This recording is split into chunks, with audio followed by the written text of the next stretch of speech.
Mic check. This will probably be a long stream. It might be boring to some of you, but it will be educational. Okay, so I'm just giving a little warning. Let me kind of set something up really quickly. See here. I gotta make this bigger. I want to share the screen. Um, and we're gonna wave this goddamn flag. Okay. So of course, there's this one thing that I hate. I'm gonna tell you I hate it, and it's probably an issue with myself, right? It could be just me, but you know the one thing I really hate, and I'm talking about I hate with a passion, is when a group of motherfuckers who not even from this country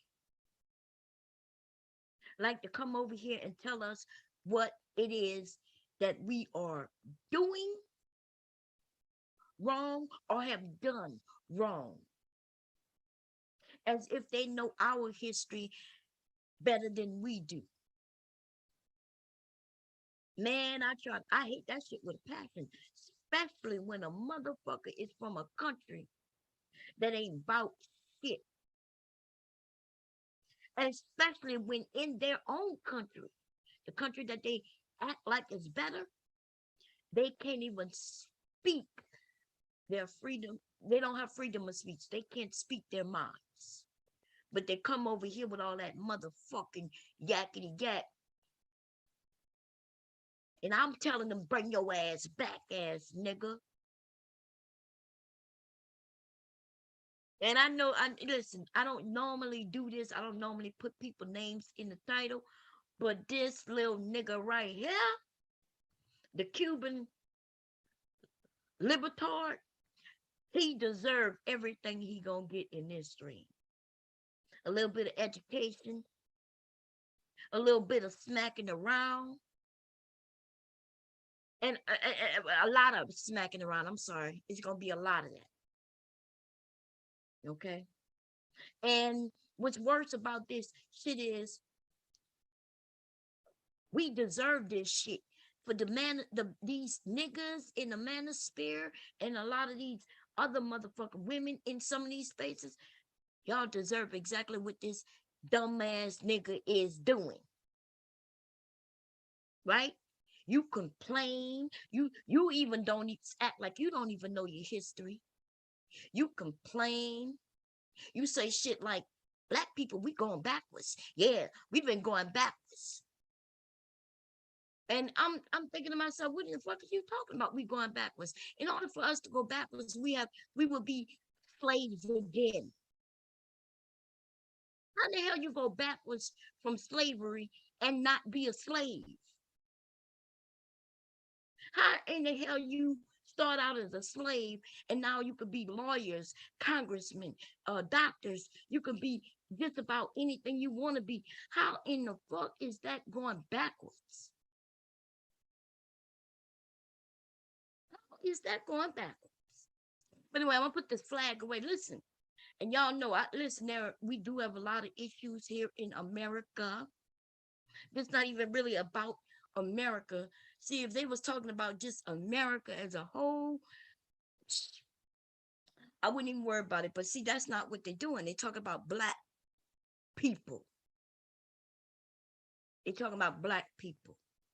And then, so we got a group of non-American black people coming over here to tell us that they were able to come over here, use the hard work that we put in, use the rights that we earned in order to surpass us.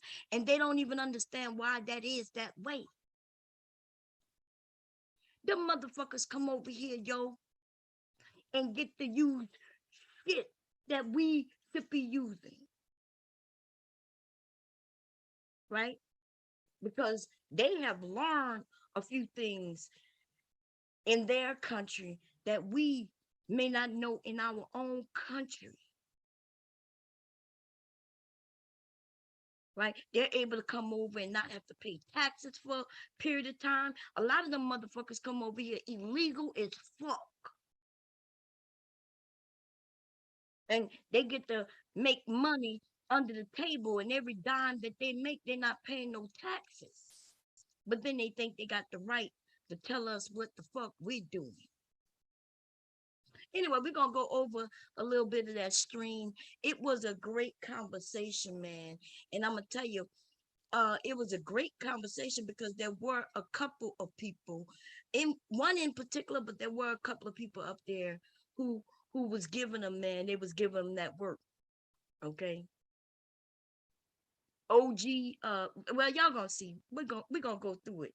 Um, like I said, for those of you who just, you know, you like to just have fun and laugh, this stream might not be for you. I will be cracking some motherfucking jokes on these dumbass dudes, but um, this one is gonna be about a little bit of education. Okay, I want y'all to hear. And then what's weird about it is when you see other black people kind of agree up until a certain point. See, I'm gonna be out. Okay, let me be a little honest. A little honesty sometimes hurts. Okay, a little honesty sometimes hurt. Okay, so some of these dumb motherfuckers, some of these young dumb motherfuckers is just dumb. Okay. What's weird about it is, when I was younger and when I didn't know something, you know what I mean? Like I didn't raise my hand. Ooh, ooh, ooh, I got the answer.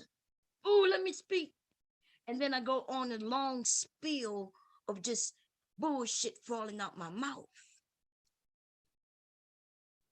Like, but that's what it seems like a lot of young people are doing today. It's like y'all don't give a fuck what y'all say. Right? I'm not even talking about the smart ones, because like I've already said, you younger people have access to information. It's right at your fingertips. I'm talking about the dummies, the ones who won't even access the information that's just right at your fingertips. You know, the reason why I love YouTube is mainly because of the people who rock with me, right?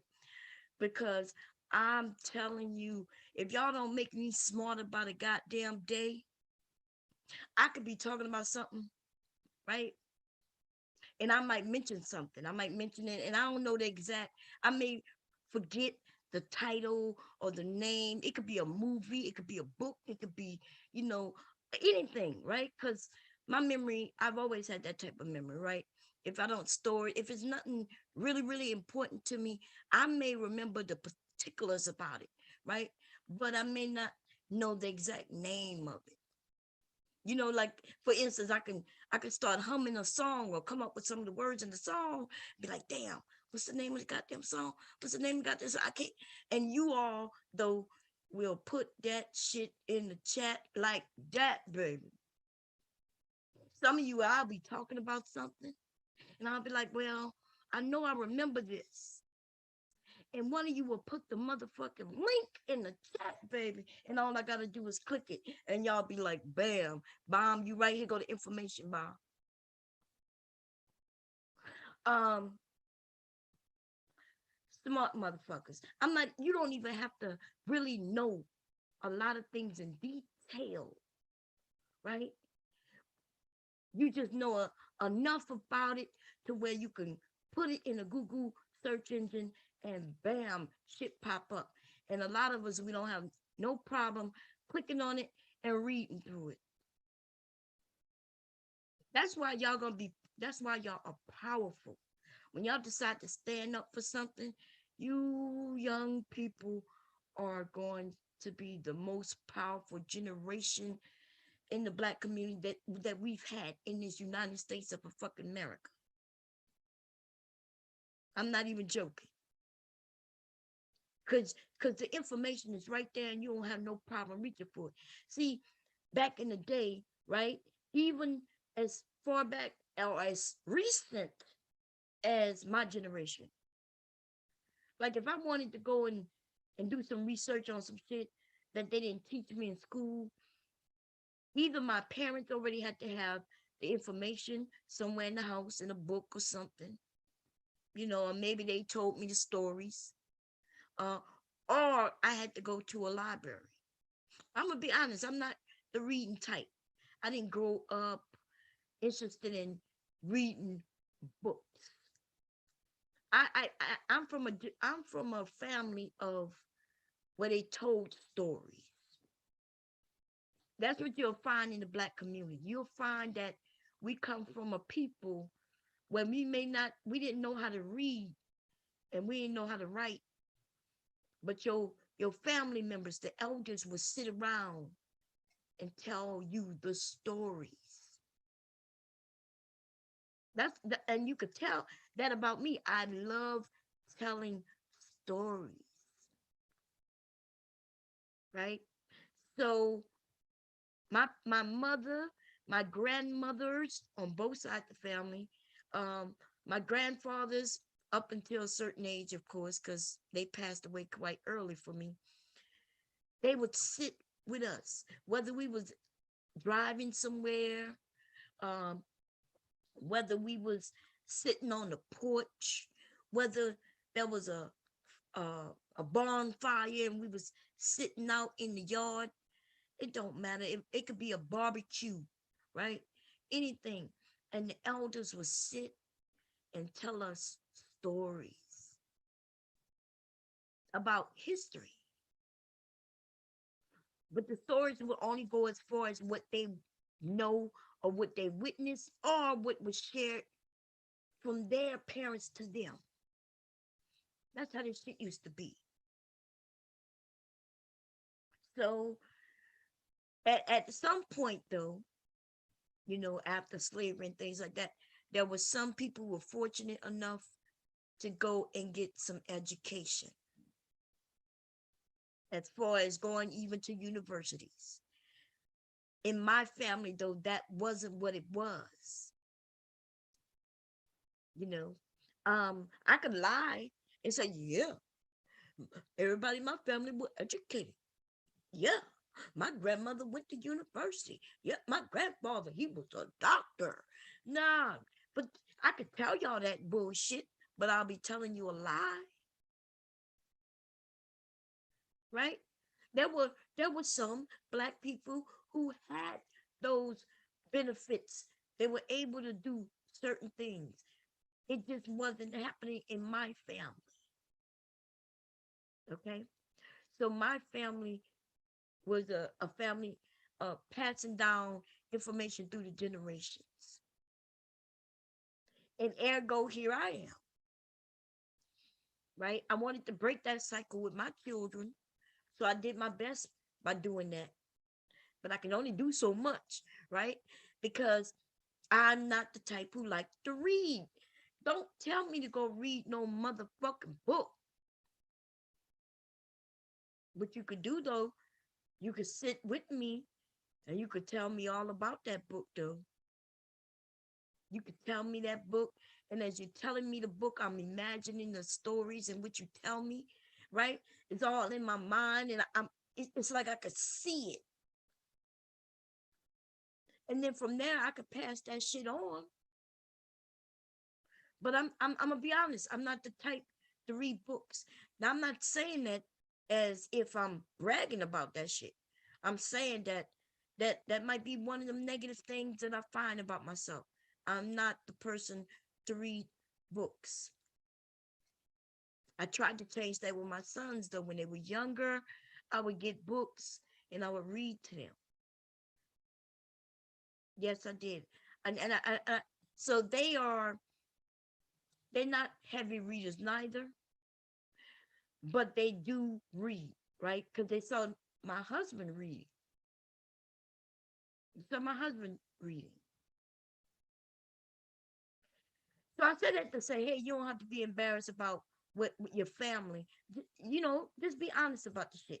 It seems like all black people today, when y'all start talking about y'all families and shit, everybody had a perfect family. Everybody was like the motherfucking um Huxtables and shit. You know what I'm saying? And the Huxtables, y'all go to talk about when my grandmother was this and all her children was by this one man, and this one man was this type of granddad, and granddad was a great granddad, and granddad did this, that, and the third. And then I'm thinking to myself, well, where if everybody black had that type of family, well, where in the hell did all this other shit come from? Where did, you know what I mean? The Black Panther people, where those men come from, right? The type of men who were like my father, where the fuck did they come from?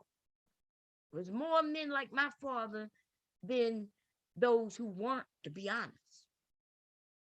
especially in his time, right? Not having education, but they were very intelligent, intelligent enough to learn a job, a skill of some type, and be able to support the family.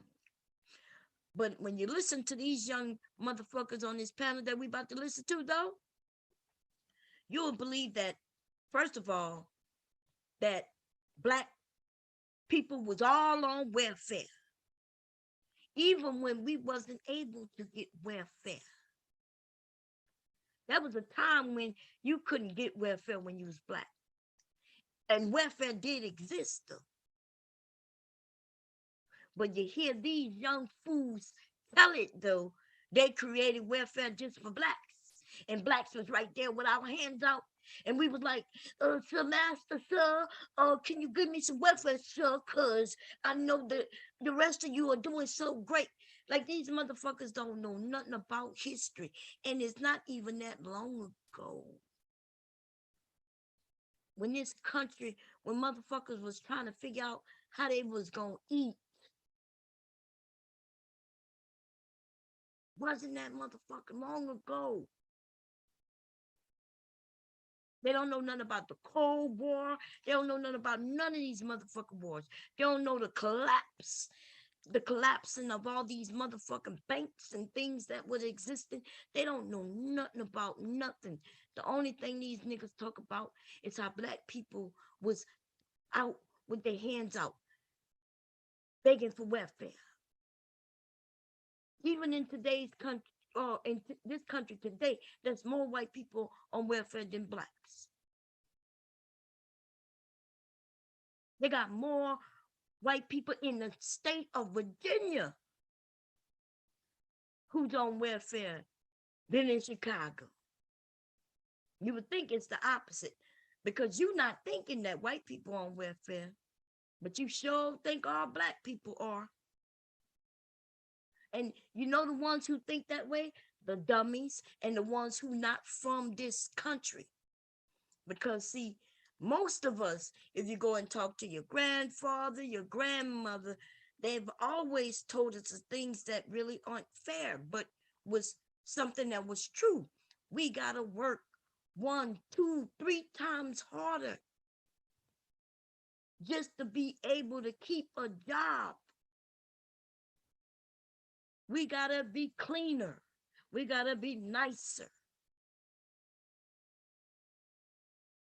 So I don't know what the hell some of these people talk about. I could tell they come from another area, right? They come from Africa and shit, and then they come over here acting like they had it better than us. Well, why in the fuck are you over here? Like this dude from Cuba. This nigga couldn't go to Cuba and say not a motherfucking thing. Like he was talking on his panel. But he over here, though, using them motherfucking flappy ass gums of his, saying shit he know he can't say over there, using the rights of America while you're over here talking negatively about black Americans. But you wouldn't even be here if it wasn't for black Americans and the shit we done. Do you not even understand that? He's like, well, no, I don't have a problem with American. I have a problem with black American. Well, Nick, you would still be in Cuba if it wasn't for what Black Americans did. What in the hell are you talking about? You think the white people in America is the reason why you over here? I'm gonna have to let you know that that's not true. It would still be a goddamn slave. And then I'm listening to him talk about socialism. Oh, you're just a socialist. You're a socialist. You're a socialist. Man, oh man, oh man. I'm sick and tired of you dumb motherfuckers who listen to these buzzwords that these politicians put up in order. They throw that at them white people in a certain part of this country who are very uneducated. And they decide to make those words hot buzz words. When they looking for wanting those people to go against something, they give them a word, a term. And then they give them a definition to it. And when the people in the middle of this country, when they hear socialism, all they hear is giving Black people something for nothing. That's all they hear. But y'all ain't gonna be able to name 10 motherfucking things that they've given to Black people. I don't even think you're gonna be able to give me 5 things they given to Black people. And that is why a lot of Black people are angry. Even when we had a Black president, we didn't get anything for Black people. But they claiming that this thing called socialism is something that they give to Black people. Oh, we don't want to give it to the Black people. Oh, no, no, no, no. See, they don't know anything about us. They're in an area in which we wasn't even able to go and set up shop. Not a lot of Black people in some of these areas in this motherfucking country. And those who are there, well, we gotta be able to blend and fit in, which we do. Right? The ones who don't fit in, well, you know, you don't go up no corporate ladder. You're not moving in certain communities. And even if you do, the others gonna move out.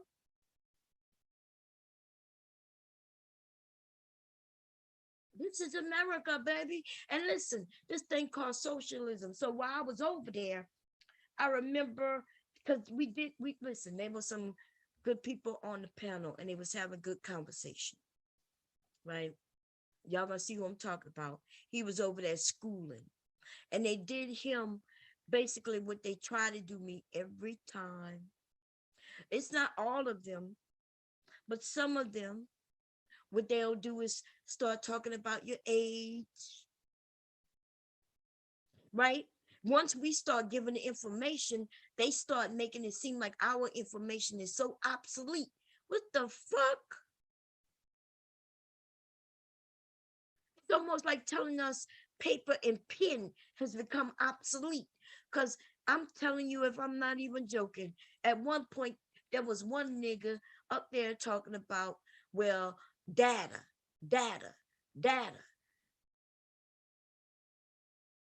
And how he worked sitting there, data mining. That's what it was called. Now they call it something else. See, I know what it was called before he know what it was called. But see, there was always data being retrieved in this motherfucking nation way before this nation existed. But see, because it's now being done by a computer, the nigga think we so motherfucking stupid. As if words just started to come about. They act like there was no way for us to gather information before they were born. And the motherfucking nerve of some of these young motherfuckers looking like they ain't got shit But they'll lie and say they got everything. A nigga sitting in a room over there with bare walls, uh, claiming that he's wealthy as fuck. Where they do that at? On the internet. That's where. That's where they do that at. On this bitch. Looking all poor and shit. Acting like as if the cops came around, they not gonna make all assumptions that he just is just like the rest of us. But they want to claim like, now they got it different. The only thing different is your motherfucking family members is not from this country. The only thing different is you can be from a whole nother country where you was lower, right? Dirt floors and shit. Nobody over here cracking jokes about y'all living in huts because he was smart enough to know that shit not true. But your dumb ass, though, you haven't became smart enough to understand that everybody black haven't been on no goddamn welfare. It's the weirdest ass shit. If I start talking about them being babies with big ass bellies and flies all crawling on them and shit, they'll think I'm stupid. Ooh, look at her. She don't know what she's talking about. But while you talking about black people in this country have been on welfare, listen to this shit. Let's just get to it. The sheer fucking ignorance of these motherfuckers who think they're so smart. Couldn't be any dumber. Anyway, how's everybody doing? Yeti Black, what's going on? Gigi, what's going on? Cameron, baby, how you doing? We got Meditation Rhyme Wave. Say shout out to the Black Manosphere. We have gone mainstream. Shout out to Kevin Samuels in his music video. Yeah, shout out to the Manosphere. Yeah, dumbasses. Anytime you gotta come and shout yourself out, not even yourself. You ain't getting a dime from it. What's going on, Sugar Bum? You not getting a dime from anything. This is when I talk about niggas, baby. Niggas will nigger it all everywhere they go. Niggas will be niggas. Shit. In fact, let me put a beat on. It's early morning. It might be a little too early for it. Let me see. Damn, my iPad. My other iPad is downstairs.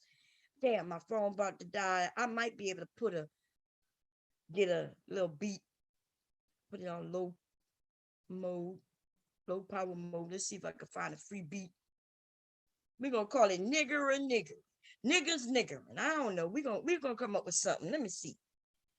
I'm gonna give a shout out to who he told me to give a shout out to. Shout out to the Black Manosphere. We have gone. Let's see, y'all. Let me see what this will sound like. That's a commercial. Goddamn.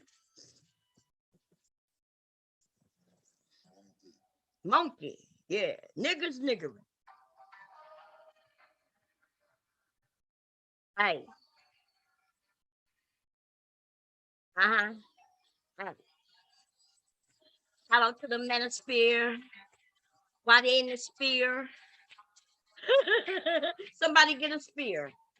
Hey. Niggering, niggering. The nigger is niggering. The niggas niggering. Yeah. The nigger is niggering. Shout out to the Manosphere while you're in the sphere niggering. Uh-huh. Kissing that niggering. Uh-huh. Shout out to the Manosphere. While you're in the ring, kissing Kevin Samuels ring. You better bring. You need pads, nigga. You need pads, nigga. Before the nigga pull the trigger, you better suck a dick. Woo! I don't even know what's going on. What's going on? Ebony Star. Katie K, how you doing? Man, this dude came in here, y'all, to say, shout out to the Black Manosphere. We have gone mainstream. We have gone mainstream. We.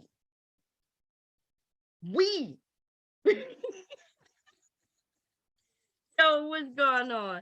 This nigga said we have gone mainstream.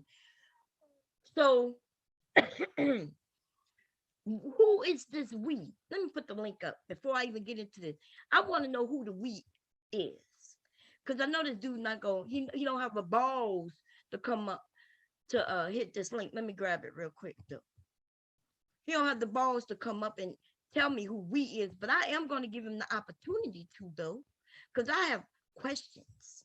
Okay. I want to know who is the we. Okay. And since you are the we, I guess you're gonna make it seem like you are part of the we. Let me know all the hard work you put in and what are you planning on doing with this we mainstream shit that you talking about. Because you niggas don't even know what mainstream is. Okay.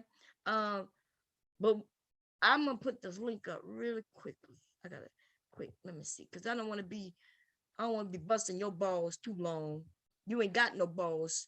So I know that's wasting my time to a degree. But there it go. I'm gonna pin it. Okay. Uh-oh, why I can't pin it? Damn. I'm under the wrong account. Hold up. Hold up, y'all. Let me see. Switch accounts real quick. Switch. Is that the right account? No, that's not the right one. This is the right one. Okay. Give me a sec. Okay, here we go. We're in the right account now. Can I pin it without posting it? Yes. Okay. Okay, there we go. There we go. Katie K, how you doing, sis? You gonna let me know who we are? Of course he's trolling. You know he's trolling. I deal with trolls, baby. I like trolls. Trolls come over and I have fun with them. Shit. You know, by the time I'm done, they'll be afraid to come over and troll. You notice we don't get a lot of trolls. Yes, I eat trolls for breakfast, lunch, and dinner. You understand? That's what we do over here. We eat trolls for motherfucking dinner. Trolls make the show better. Okay? And then they run off with their head between their legs, sucking their dicks along with Kevin Samuel's dicks, and then they never come back. Okay? They never come back. That's usually how it works. Anyway, let me get back to my topic here. Okay? Yes, they love. I don't know what's going on with these dudes, because I just need to know. I would like to take a poll and see what the age group of the young men who like sucking on another man's penis. When you give him your money that you work for, and then when he gets more money from other men, you hooray him. And then when his ass make more money and making moves and doing things, you give him more praise and more of your money, and you get nothing out of that.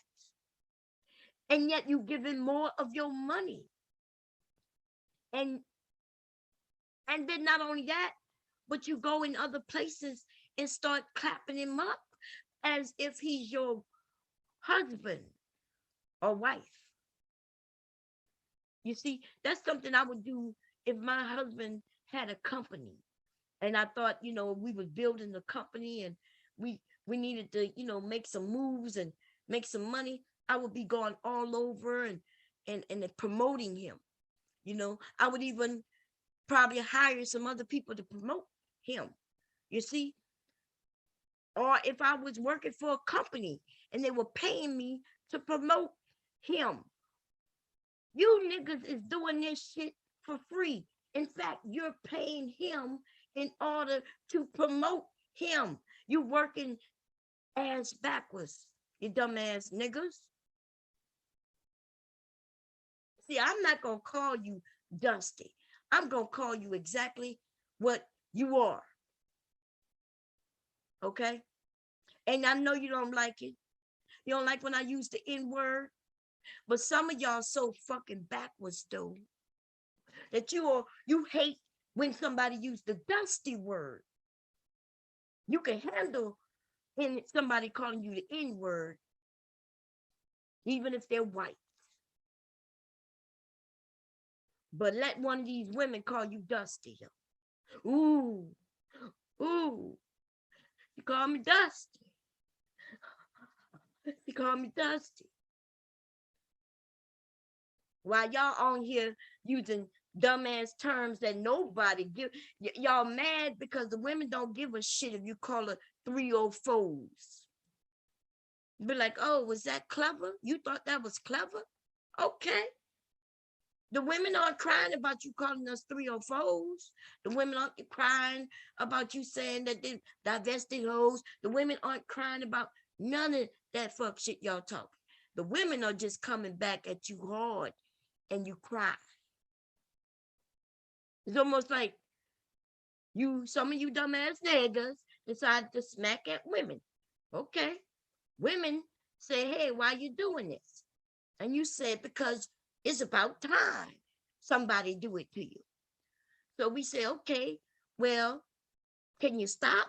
And you tell us no, and you smack us again. Bam. So a black woman, we get up and we punch you in your eye, nigga. Bam. And then your ass start crying. She punched me in the eye. Sound familiar? Sound like a fight just last night. Ah, bitch, put her hands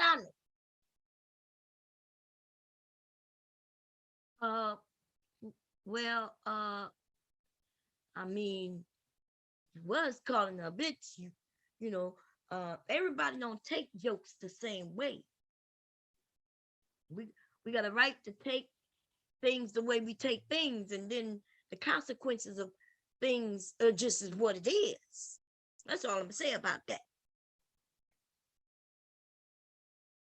Oh, sorry about that, Kay. I'm so sorry to hear about that. Okay, I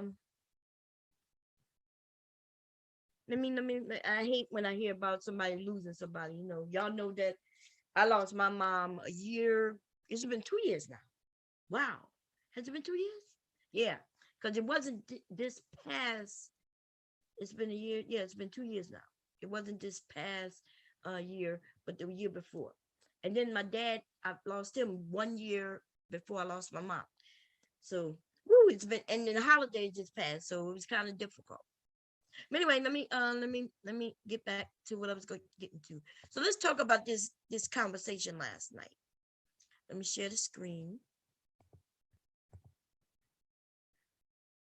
Okay, because I don't want to get off track because there's so much going on in the YouTube streets. You know what I mean? But I'm just wondering, when you men, and I'm not even talking about the men.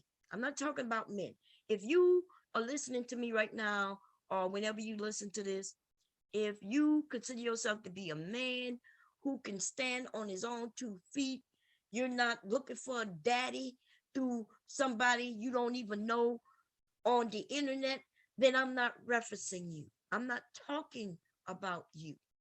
I'm not talking about all black men, because I don't do that. I respect black men. In fact, I highly respect black men. But little boys, though, I son you. I son you without any problems. In fact, instead of you looking for a daddy, you might want to come over here and let me pull out a bosom and breastfeed your ass. Because I probably could raise you better than that nigga Kevin Samuels. Kevin Samuels didn't raise his own kids. But I did, though. Right? And if anytime y'all want to look and see what my sons are doing, well, they're not doing with a lot of you motherfucking, they're not lost.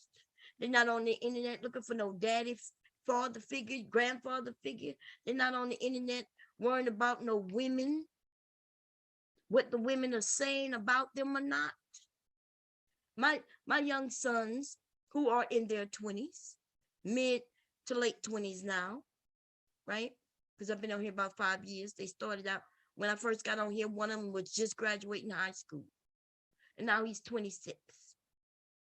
Okay. So my sons are living their lives. They're dating, taking care. One of my sons have a son. Take care of his son.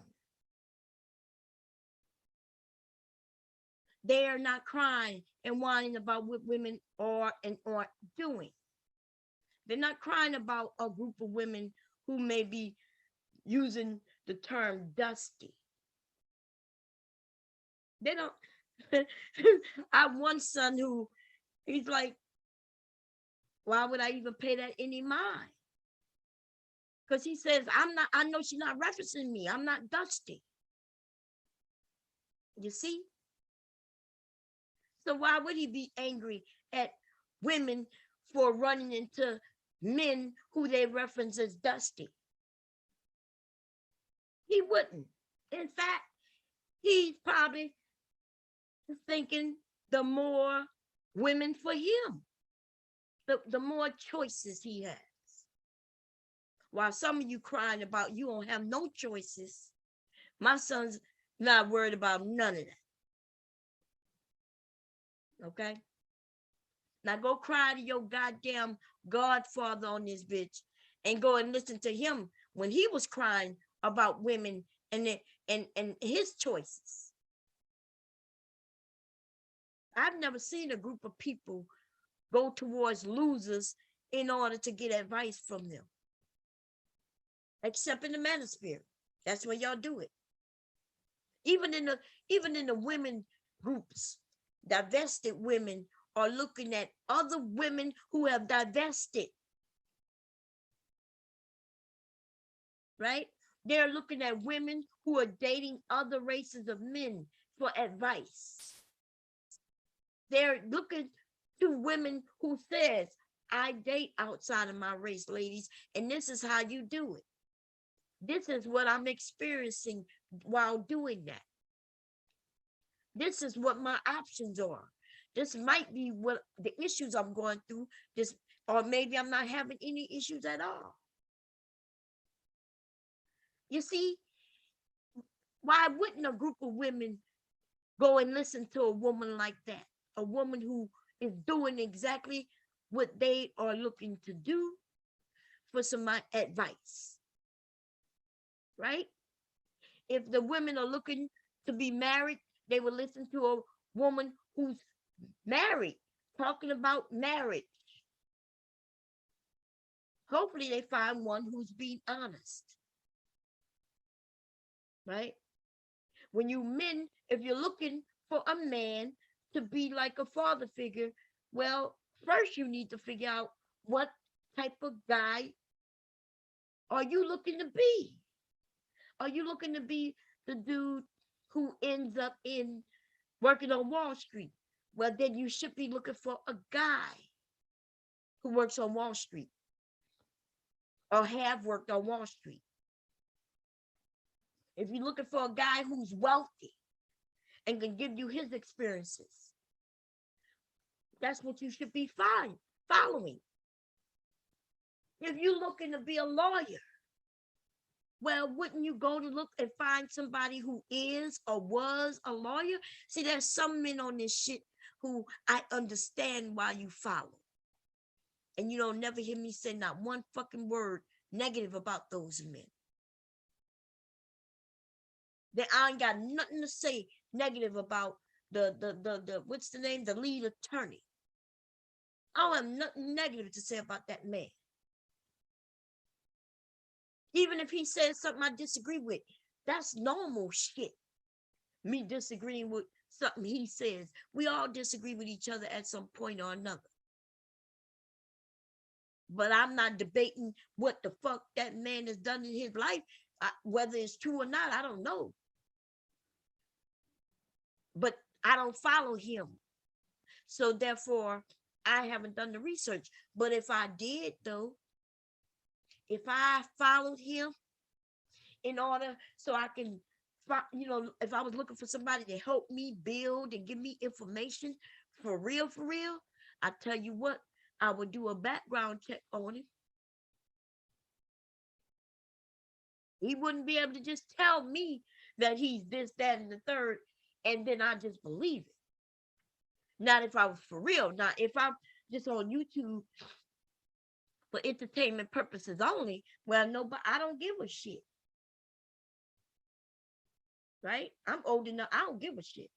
I could follow you. You could tell me you live on Mars. Shit, okay. I'll come over there and listen to your ass. Crack some jokes.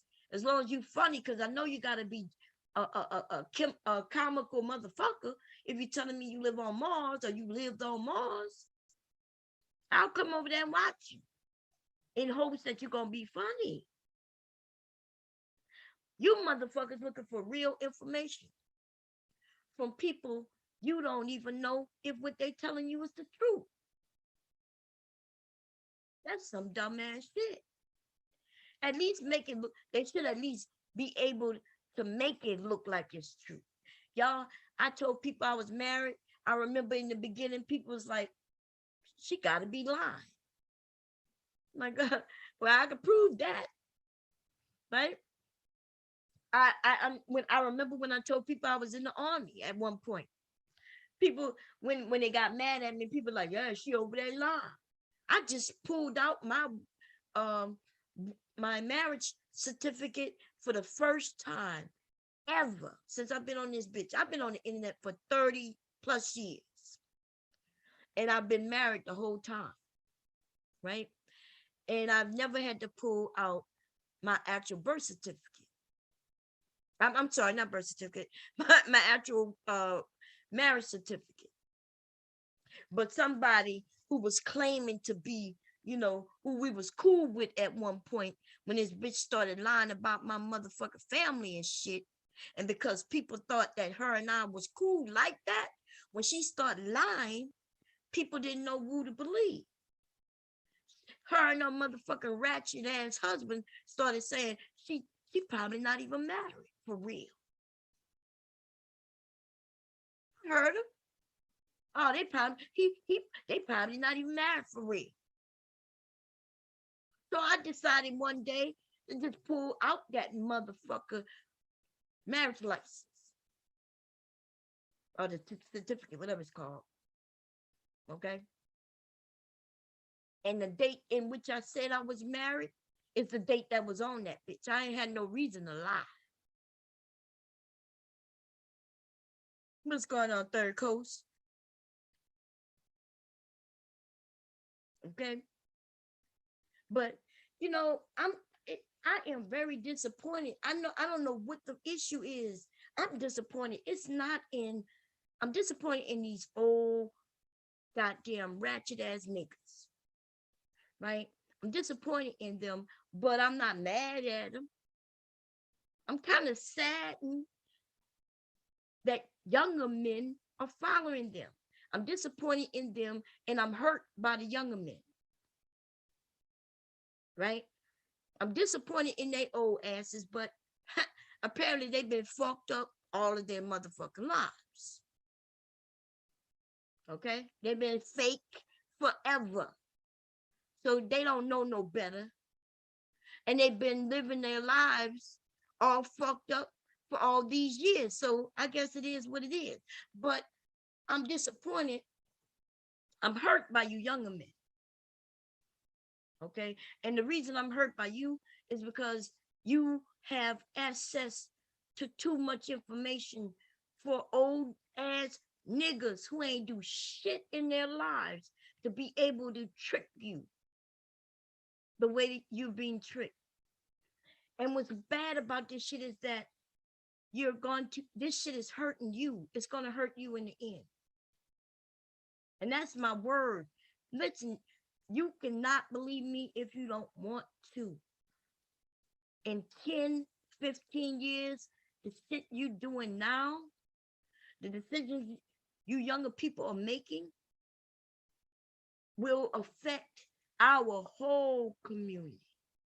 It's not going to affect me. It's not going to affect me. It's It's not gonna affect anybody my age. See, I'm already married. I'm already who I'm with. And even if I was to get divorced or widowed, or if my husband became divorced or widowed, right? The shit y'all doing though is gonna affect you all. Not only you, but your motherfucking children. That, and I don't think y'all understand that. Some of you are young. I understand the way you're thinking to a degree. If you don't have children, you wouldn't be thinking about children. That's normal. But for those of you with children, imagine having a son, because I had sons, and I have a grandson, and I'm thinking, damn, like, I don't know, should I be broadening my grandson's mind to look to be dating other races? The people, like, should I be pushing that shit? Because if you all in this generation is, the millennials especially, right? If you millennials don't educate your children, or you educate them the way you're going right now, where you're talking negatively about black women, to where the black women are then gonna be like, okay, well, shit, our men, they not there for us. If I don't know what y'all think gonna happen to black women if the men not there for us, there would be another group of men who would happily jump in that space. Somebody on YouTube then lied to you men and told you that black women are the ugliest. We're the most unattractive. And they told you that no other men are looking for us. But I bet you can't find many black women who can't show you where another race of man has hit her in DMs. And then you niggas will switch it up though. You'll say, well, yeah, he'll fuck. He'll fuck. Well, that's all we need is a man who'll fuck. Cause he'll fuck. We'll fuck him good. We'll fuck him right. We'll treat him good and treat him right. And then next thing you know, he'll marry us. The reason black women not married to other races of men on a large scale is because we wanted our own. We wanted you. We wanted you. I've heard black men say some shit like, oh, well, why y'all not married to him? Because the truth of the matter is, when we're young, we're looking at our own race of people. That's how most of us are.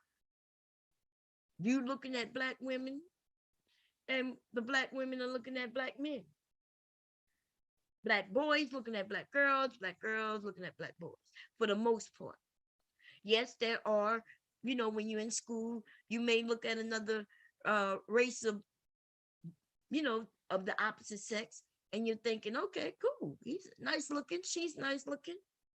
When you become a certain age, though, you start realizing how this shit really works. I had a crush on somebody who wasn't black when I was in middle school. In high school, he just became like just a friend. I never dated anyone outside my race, ever. I never even thought about dating anyone outside my race.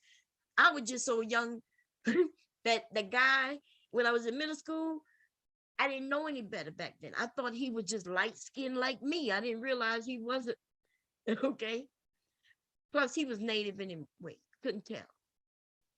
Okay. I'm from Louisiana, baby. Yeah. We got white people darker than me in Louisiana.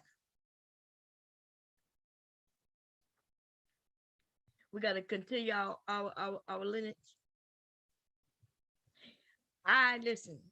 I can't imagine, and this is my word. Y'all never hear me say it in any other areas, where I make my money and shit. But I'm gonna be real with you. I never imagined me being with any other man other than my race. I can't, I don't see anybody more attractive. You know what I'm saying? Like I know people say, oh, Brad Pitt, and I could name some people out there who I've heard people say are nice looking men. And then I'm thinking to myself, nah, that's not true. I mean, that's what the media told us. The media, but when I look at Brad Pitt, what the fuck? No. I'm sorry, no, no, no. I don't look at those men like that. I look for tall, dark, and handsome, baby. Okay, I'm gonna be honest. I'm looking for them thick ass thighs that black men have. Even if you're thin, you have those thighs. The way your muscular is shaped, the way your body is shaped, is completely different than any other race of man. That's a fact. I've not ever seen, you know what I mean? Unless this white guy is always in the gym doing certain things, but there's nothing like a black man. Now I know some people not gonna like what I'm saying right now, but that's just my opinion. Okay, there's nothing like a motherfucking black man. Y'all just got to get right. Okay, y'all got to get right. You younger men need to get right. And we need, and listen, I'm not speaking on behalf of the women the way y'all say I should, because I'm a motherfucking woman. Come on now. What y'all think? I don't know why people think the women, I'm supposed to be beating up on the women, telling them what to do. It, the women will follow you as long as you treat her right. You're not gonna be able to smack her ass and then, you know what I mean, beat her up and shit and think she gonna follow you. That shit ain't gonna work. How you doing? That's Where my you at? sister right there. There you go. How you doing, my brother? What's, Xander. what's going on, Bomb? In here, I hear you in here dropping the pearls of wisdom first thing this morning. I've been listening to you your past few broadcasts. What's going on with you? I'm just chilling. How you doing? Looking, I see you over there. You got that teal on, that teal and gray, huh? Yeah. I'm rocking it, Bomb. Yeah, Just I doing see. what celebrated the 54th birthday the first of this month. Oh, happy birthday. Thank you. And Happy- had the comedy show up in New York last night. They gave me a impromptu birthday party, so Oh, it was pretty cool. Shared my birthday with some people that the last people in the world I thought I would share my birthday with, because me and the wife ain't together right now, but when people still show you that they feel you and they care for you, it was pretty cool. And I took some pictures. I got to drop all that stuff on oh, internet, okay. but it's all Yeah. good. But I'm just listening to you. I'm feeling your narrative. What you thinking about? I What you can't hear gonna? you, babe. Well, okay, can you hear me now? Oh, Yeah. okay. So what do you? Well, I know you don't like black men, but I love me some black men. Okay, I'm gonna be Mm-hmm, honest. mm-hmm, There's nothing like a black man.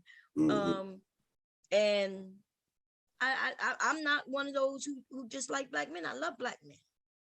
You Yeah, know. no, I totally agree with you. I mean, I feel the opposite way toward black women. I mean, in my lifetime, I've been I think I've been with a Spanish chick and two white girls, and but that wasn't. I didn't know the Spanish girl was Spanish. I didn't know she was Puerto Rican. I thought she was an old red light skinned girl. I was with her for like 6 months before I realized she was Puerto Rican.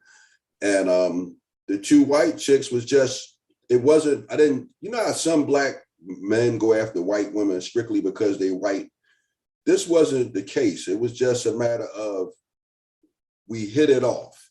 And it Yeah. had nothing to do with them being white. It was just they happened to be white. You know what I mean? But at the end of the Yeah. day, I couldn't really stay with them because of my loyalty to my race. Now, I'm not, people can do what they want to do. I'm not trying to shame anybody else.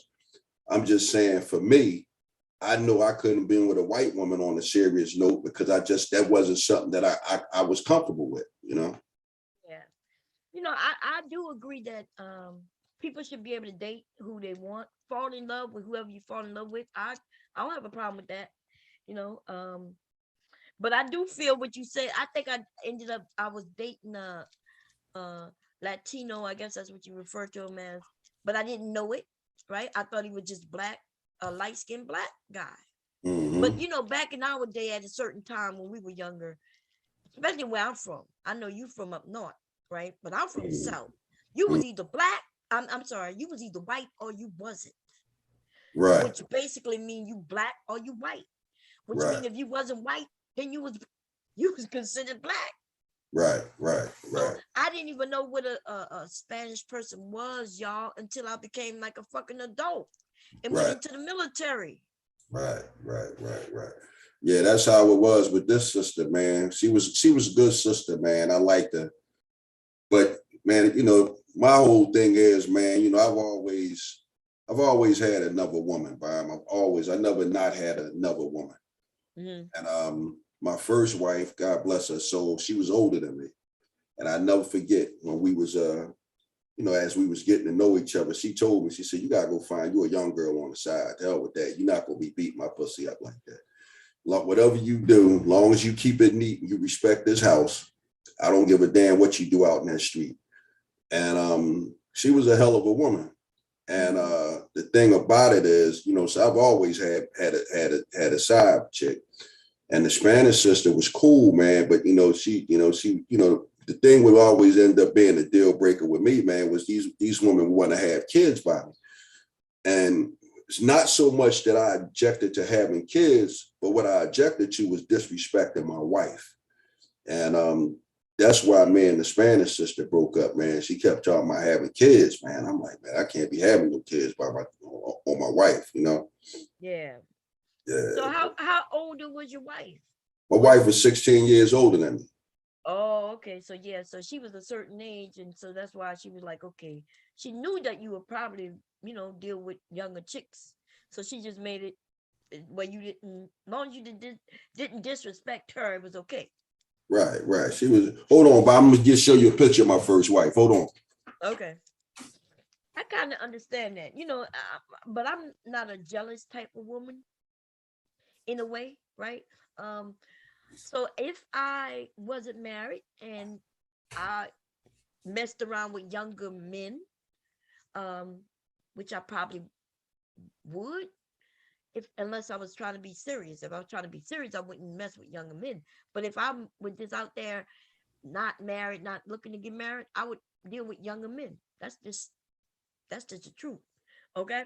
Um, but I would understand that he's gonna when he's ready to start his family, he gonna probably want to be with, he gonna be want to be with a younger woman because I can't give him no goddamn children. So I can understand. Oh, let me see. Wait. I gotta pin it. Give me a second so I can see it. Pin. There we go. You there? Yeah, I'm here, Bob. Okay. Oh yeah. Okay. She looks so familiar. I don't know why. Yeah. That was my girl. You know what I mean? Good people. Yeah. Um, we on a different note, but on the same note, me and my son finally got all our stuff up and running to legally start our trucking company. So that's what I was doing initially, but I was listening to your broadcast. I was setting up to call some freight brokers. I just realized I got to get on the phone with my insurance agent so that I can have all my insurance information. So when these guys ask me for my insurance information, but I would that's the segue into when you was talking about, but you touched on some good points, Brian, when you was talking about people with credentials. Yeah. You You got know what I'm saying? yeah, Yeah. people with credentials. And you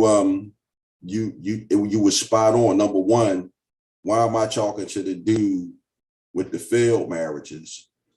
And the failed marriages. Hmm. Even though I do believe there's something that you can learn from everybody, even a fool. Even if no more than the fool say, look, don't be a fool. That's some good advice. And but the same thing you said as you was talking about the lead attorney.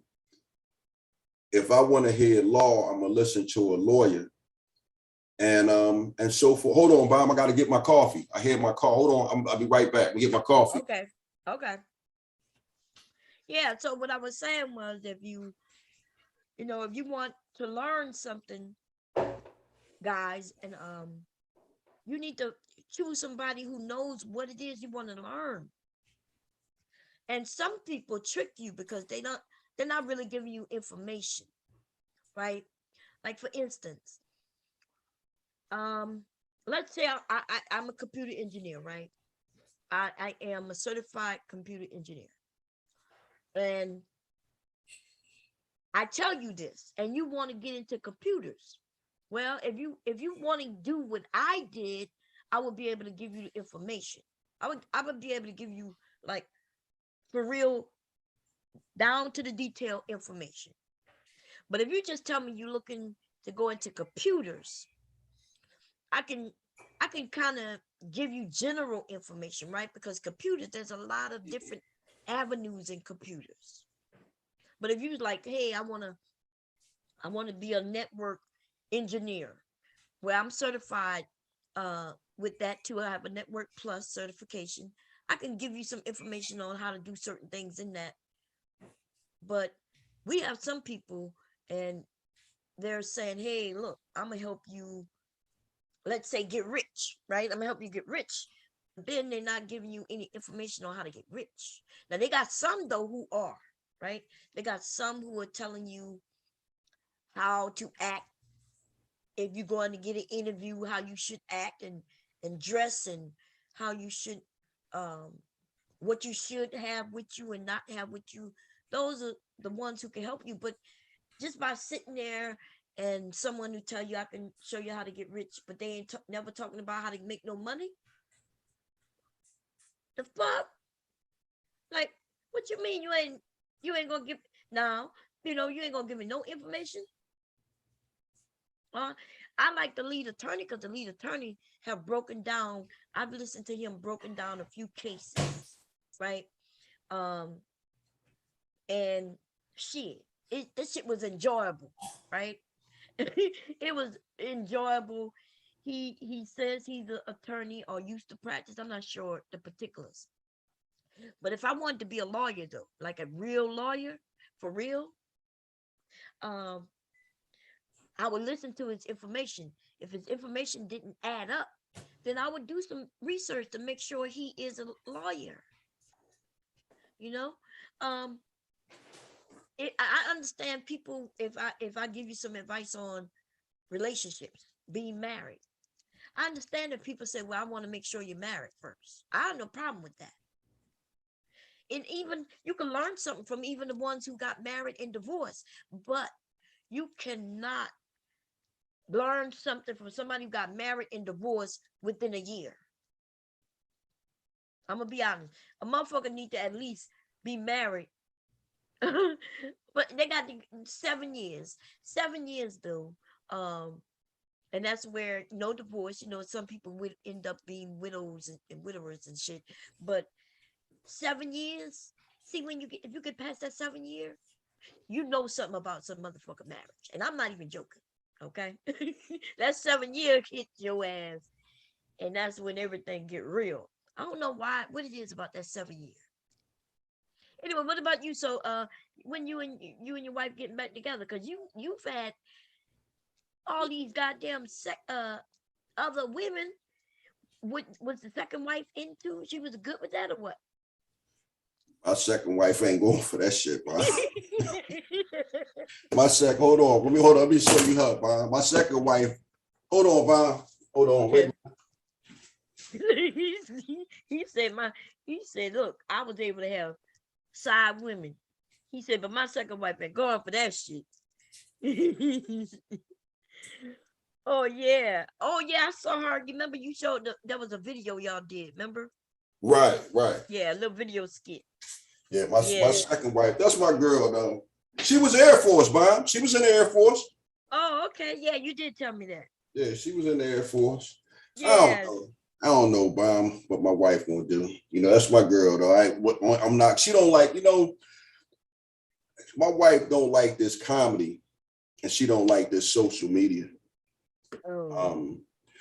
The comedy, because see, Bob, when I met my second wife in 2008, I was already retired or semi-retired because I never really stopped working. I was semi-retired, but I always was home probably before 8:00 for probably like 8 years of us being together, because I'm regular normal life.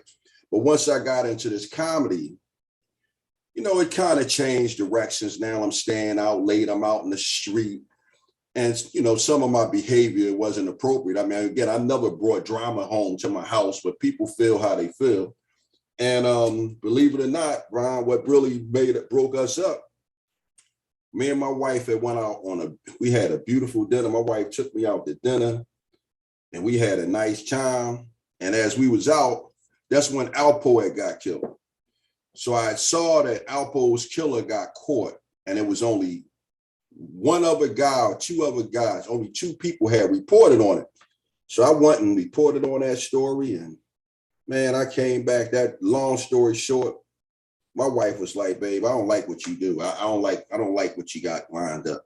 I don't like your lifestyle. I don't like what you're doing. I don't like it. And what really topped it off, I was down in the basement listening to Sinful to P for entertainment purposes. And when I came upstairs, my wife hit the sill. What is you doing down there listening to all that filth? And I was like, oh my God, man. So, but I could respect where she coming from, Bob, because honestly, God, if it was the other way around, because my wife is an old holy roller church girl. But if my wife came home, She's a church girl? Yeah, my wife can preach. She not really active. She's not really active because, once me and her hooked up, she fell back. But my point is, if my wife came home and brought all that church rhetoric home with me, it would be the other way around. So like I said, I can respect how she feels. You know what I mean? I'm not mad at her or anything like that. That's my girl. I understand exactly how she feels. And I'm leaving some stuff out, but I'm touching the high points. And, I understand how she feels. She has a right to feel that way, Brian, because again, if it was the other way around, I wouldn't have been as half-as tolerant as she was. Right. No, I understand. Yeah, marriage is two people, Yeah. And when you come from different backgrounds, it could be hard. You know what I mean? Hey, Brian, let me tell you something. You know what? Real quick, right? Because this is important. So when you say backgrounds, now me and both of my wives, because my second wife is older than me too by a few years. Me and both of my wives, we all from the same neighborhood, but because of the age difference between us, I really never seen them, and they never seen me. Now I'm from the 1800 block of 24th Street in North Philadelphia. My first wife was from the 1800 block. She's from the 1800 block of 27th Street, which is only 3 blocks away. And my current wife, she's from a block right in the middle between 24th Street and 27th Street. Hey, do you know Philadelphia at all, Bob? You ever come up into Philly? Yeah. So you know Market Street and Chestnut Street, right? Yeah. All right, cool. Me and my first wife got cracking at 9th and Chestnut. And me and my second wife got cracking at 9th and Market. So all that's how close everything is. Yeah, that's how close everything is. But they are. Did they know each other? Did they any? No, they didn't. No, they didn't. They didn't know each other. Oh, okay. Yeah, but but again, it's like, yeah. We different, but we the same. Because we come from the same thing is basically what I'm saying. Yeah, but just because y'all come from the same area don't mean your backgrounds are the same. You see what I'm saying? No, I agree with you on that. Yeah. Plus, Bomb, your team gonna see it different from my team anyway. You know what I mean? Right, that's true, because I'm a woman and you're a man, right? Right. And you know what I've been saying, Bomb? Like, I don't want to approve of this gender war stuff, right? I hate when I hear people talking like that. Mm-hmm. But this is how I see it between men and women for me. It's like the Army and the Navy game. We might be playing each other on the football team and we might want our team to win. But at the end of the day, we both in the armed forces and we both for the same country. So, like when I talk, with y'all, half of the time, I very rarely be serious when I be disagreeing with the opposite sex, because it's like, man, I've had a good experience with women, so I'm not angry at women in any way. If I cut, like, for example, what transpired between me and my wife, I don't see it as a loss. I just see it as a lesson. And the lesson to me is, you know, you can have two people that love each other very dearly, but man, we on different pages now. We no longer moving in the same direction. That don't mean that we don't love each other. It's just that, yo, you no longer about what I'm about. And man, because of that, man, I can't mess with you like that. Right. No, I agree with you 100% on that. You know, in fact, with marriages, that happens. Like that, like I've been married, 34 years, just, this week passed, right? Congratulations. Happy Thank anniversary. you. Thank you. And we started out on the same page, but we were young. As we growing up, we two different people growing up. We together, but we growing up, right? Then we have to come back together when we started having the children. Then we still growing up differently. Then we have to come back together. When we was 20 years in, I wanted a divorce. Right. Because I just felt like we was far, we was apart. We wanted different things, and my husband wouldn't listen to me. We had to work at it, but he just wanted to just smooth sailing. It felt like he thought that as long as we married, everything good. But see, we 20 years in, and I'm realizing I'm not getting any younger. So, right. And if we're not gonna straighten this shit out now, I'm out, because I still got choices. Right. Right. And that's now, he did something that made me say, okay, this is the man for me. Because I always loved him. Right. Like you said, you can love each other and realize you just don't belong together. Right. So I wasn't never trying to hurt him. Right. No. And see, you know what it is, Mom? A lot of these people that you hear on here talking, they are inexperienced people, or they are people who are living vicariously through other people. And as a result of that, it's like they watching a TV show and they're cheering for their hero. It's like a lot of this stuff with Kevin. A lot of these dudes, it's like they watching a football game, and Kevin is their guy. Kevin. Right. I think I sent you a message, and basically what I was saying, just like back in the day, they had that saying, I want to be like Mike, for Michael Jordan and Michael Jackson and Mike Tyson. These cats, they want to be like Kev.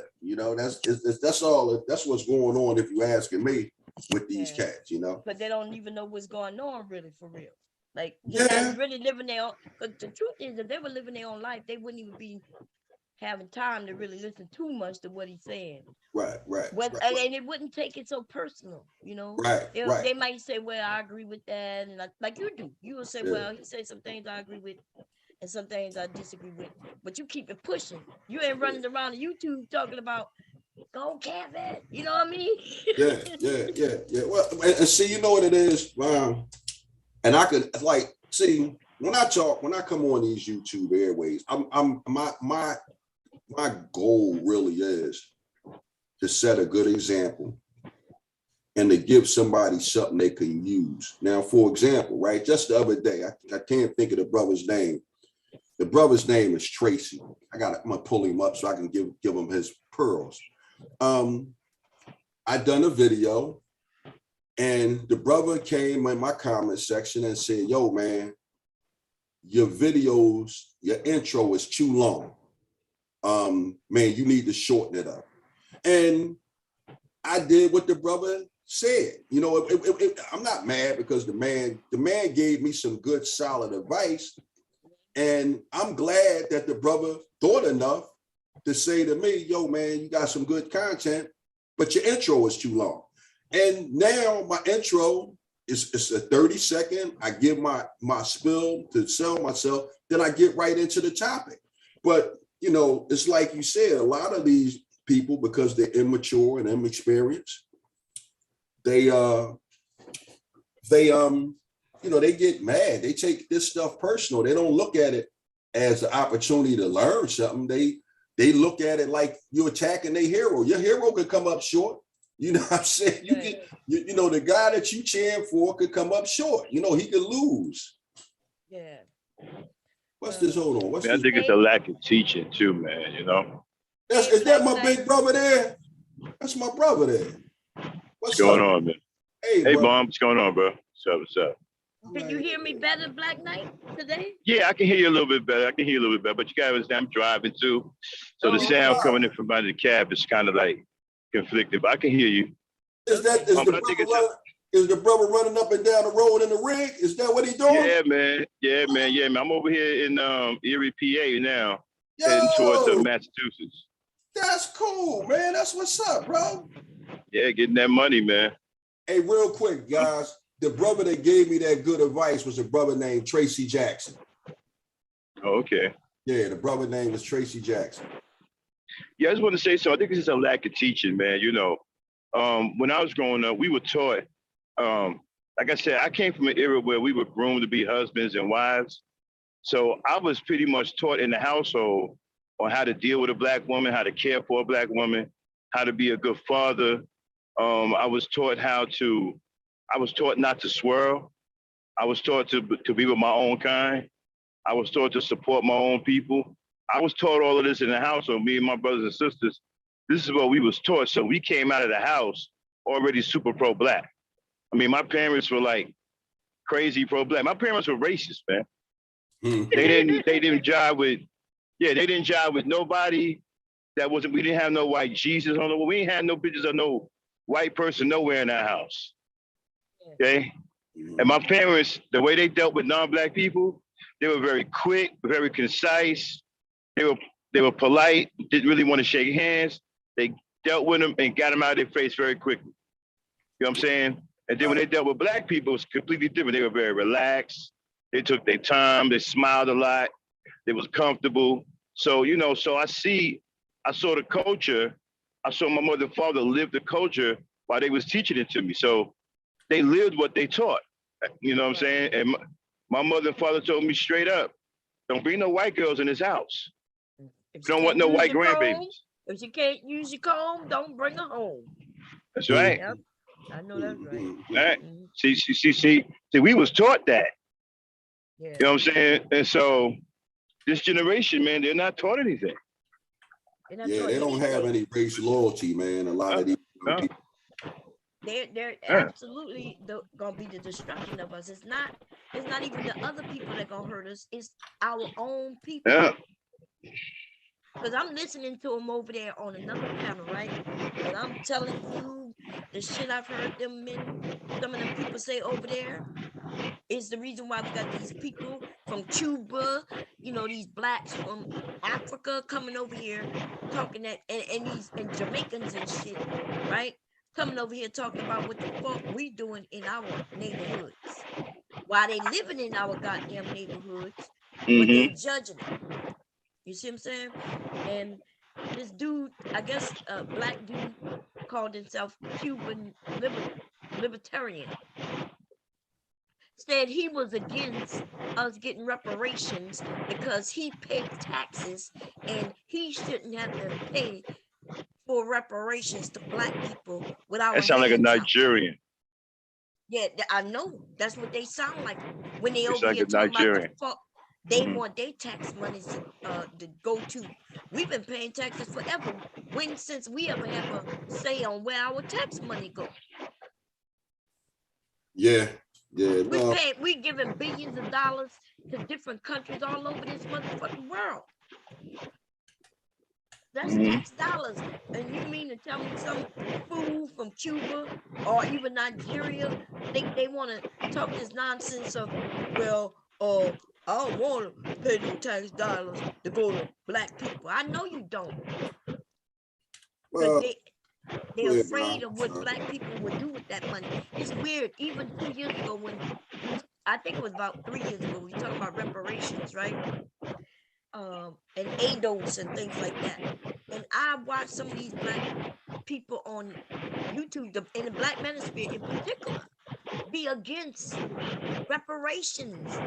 Again, and they were claiming that black people gonna get the money and do this, that, and the third. It ain't none of their fucking business what a black person do with their money. You know what I will do though? If they were smart, they would start a business with their portion and grab some of that motherfucking money.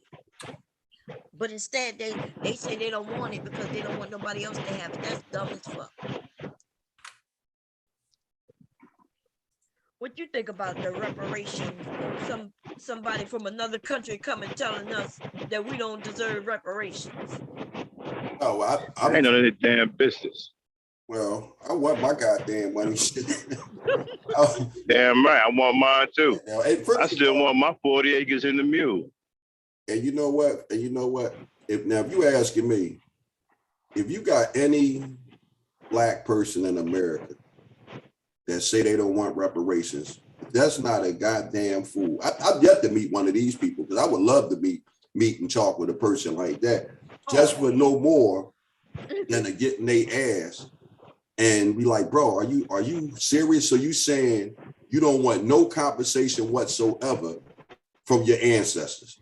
Because what it all amounts to, because in all actuality, black people built America for free. And this is why America was really so rich for a very long time, because they was light years ahead of the rest of the world as a result of all that free labor. And you got some jackass saying, no, I don't want to be compensated for the free labor. I don't want to be compensated for my ancestors being violated and raped. I mean, dude, that's what the Manosphere men say. Well, not just them. We got RBR here against reparations too. Well, RBR is a fool though. We know he's something wrong with him. And that motherfucker talking about some Obama gave us reparations. Yeah, right. Obama ain't do nothing but disappoint us, if you ask me. Well, Obama gave us a lot. We just didn't go and grab it. Okay, but he didn't just give it to us. Of course, he couldn't because he's the American president. But he put a lot of free money out there for us to grab for education and stuff like that. Jobs. If you want to become a truck driver. But then again, that's the same. But then again, that's the same fool that thinks Marcus Singer's a black hero. Right. Yeah. That's what I told you. Don't even bring up RBR over here. When we having a serious conversation, you bring him up when we joking and playing a fool. Yeah, but we're talking about Heckle and Jekyll and stuff. Yeah. But so this is the thing though. Yeah, these men are saying they're saying things like, well, why should the young people today pay for something back then? And I'm thinking, if you're black, first of all, what do you even care? Because if you're ADOS black, right? Which isn't that far away. They act like slavery was really far away. Nah, they done. My grandmother's mother was a fucking slave. Yeah, Bomb. They doing the number on these. What do you call them? These seniors? Yeah. These they doing the number on them in these schools, man. It's really they done pretty much all but wiped out. They done pretty much wiped out slavery in a lot of their minds. Some of them don't even know what slavery was or ever heard of it or nothing. They done wiped it out. Yeah, they try to wipe it out. Mm-hmm. Right. And a lot of the what do you call it? The generation after us, the millennials. The millennials. Mm-hmm. A lot of them are messed up too. Oh yeah. A lot of them messed up too. They screwed up. A lot of them screwed up too. Yeah. No, I agree. Yeah. It's, because they think because they can have sex with another race of person that we've arrived. Yeah. Yeah. You know what I mean? Like they just learning about Jim Crow. I just started hearing them talk about Jim Crow in the last 10 years on the internet. Yeah, but they don't turn race. Before that, they was acting like we was doing well, you know, that they released us during slavery. People didn't even know what Juneteenth was. They didn't understand that even though slavery had ended, there was still places in the South who didn't even know that it had ended. Yeah, same thing with the Indians. Yeah. Right. People keep talking about these damn Indians. We Indian, but the Indians, held on to black slaves for what? An additional 2 years after it was over with. And then set them free with no money. But they were supposed to give them money that the government had sent them. No, they kept that and then, set them free. Well, that's news to me. That was the first Wait, time. wait. Who you said did that? The Indians, the Native Indians, they had black slaves for 2 years. Huh? Dude, where you get this shit from? Oh yeah, it's documented. Native documented Americans history. were slaves along us, with us. Yeah, no. They had black people enslaved. You can look that up. They had black and then they people held on to, and check in this out. their families, yes. And check this out. When slavery was over, they didn't even want to give up their black slave. They held them for 2 more years, and then they set them free, and didn't even give them the money that the government had allotted for them. Just set them free, bro. No, they were slaves with us. How could they have slaves if they were slaves? No, they weren't slaves with us. Yes, that's they wrong. were. They were actually slaves with us. So you saying they was white people with people who look other than white, like them, and a lot of them were dark as us, if not darker. You saying that they was out there setting free? Native Indians had black people enslaved. No, they listen. They had black people who was a part of them. We ended up. That's how we ended up being their family members. See, I'm driving. I can't pull it up for you right now, but I can pull it up for you. Dude, I know history, okay? Yeah. I'm not, what part of the country you talking about? Because I'm from the South. I think it was in Oklahoma. Oklahoma. Oklahoma. That's my point. My husband's family is from Oklahoma, right? They're Native American, Black Native American. So I'm not sure. I'm not sure what you're talking about right now. Yeah, you can look it up. Type in Indians. Type in Indians enslaving blacks. You'll see it. It'll come right up. Okay. And this was doing. This was doing slavery, and once slavery was abolished, right? They didn't even want to give up the slaves. They still held onto the slaves for 2 years. Additionally, after that. And then finally set them free.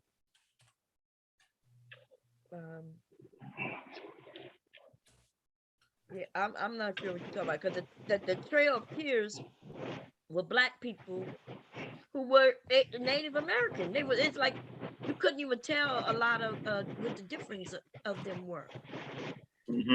Like there's Cherokee Indians, they black.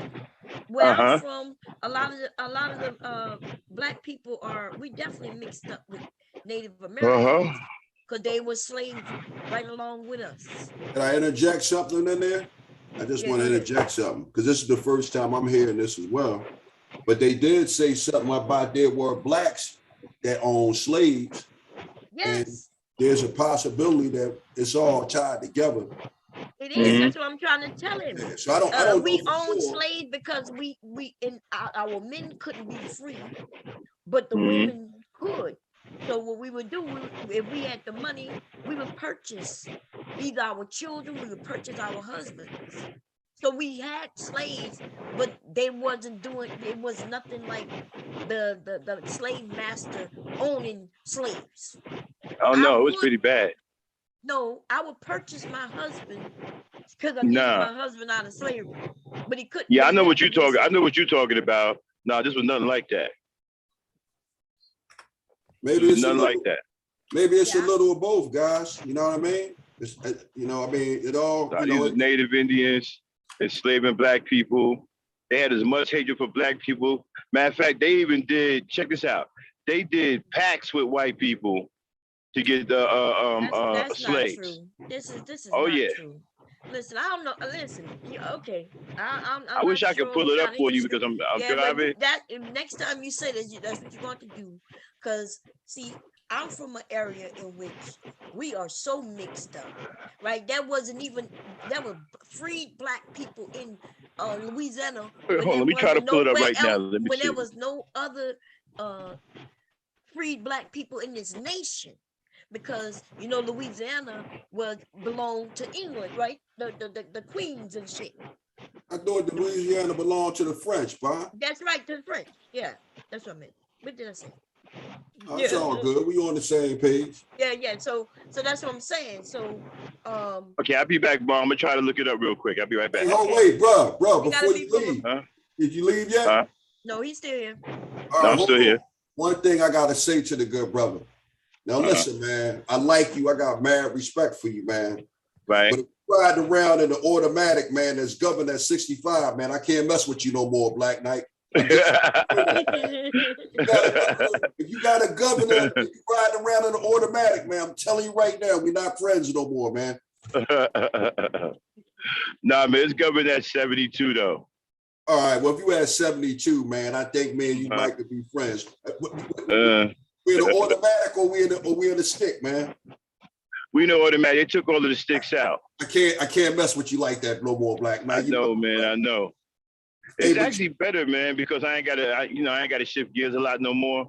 No, I'm messing with you, bro. I'm messing with you, man. But you know what, man? Me and my son just got our own authority, man. I'm actually, as I'm talking to y'all, I'm lining up some brokers, man, so we can get ready to run. We starting out with a 17-footer. We got a 17-footer that we used to haul scrap metal with.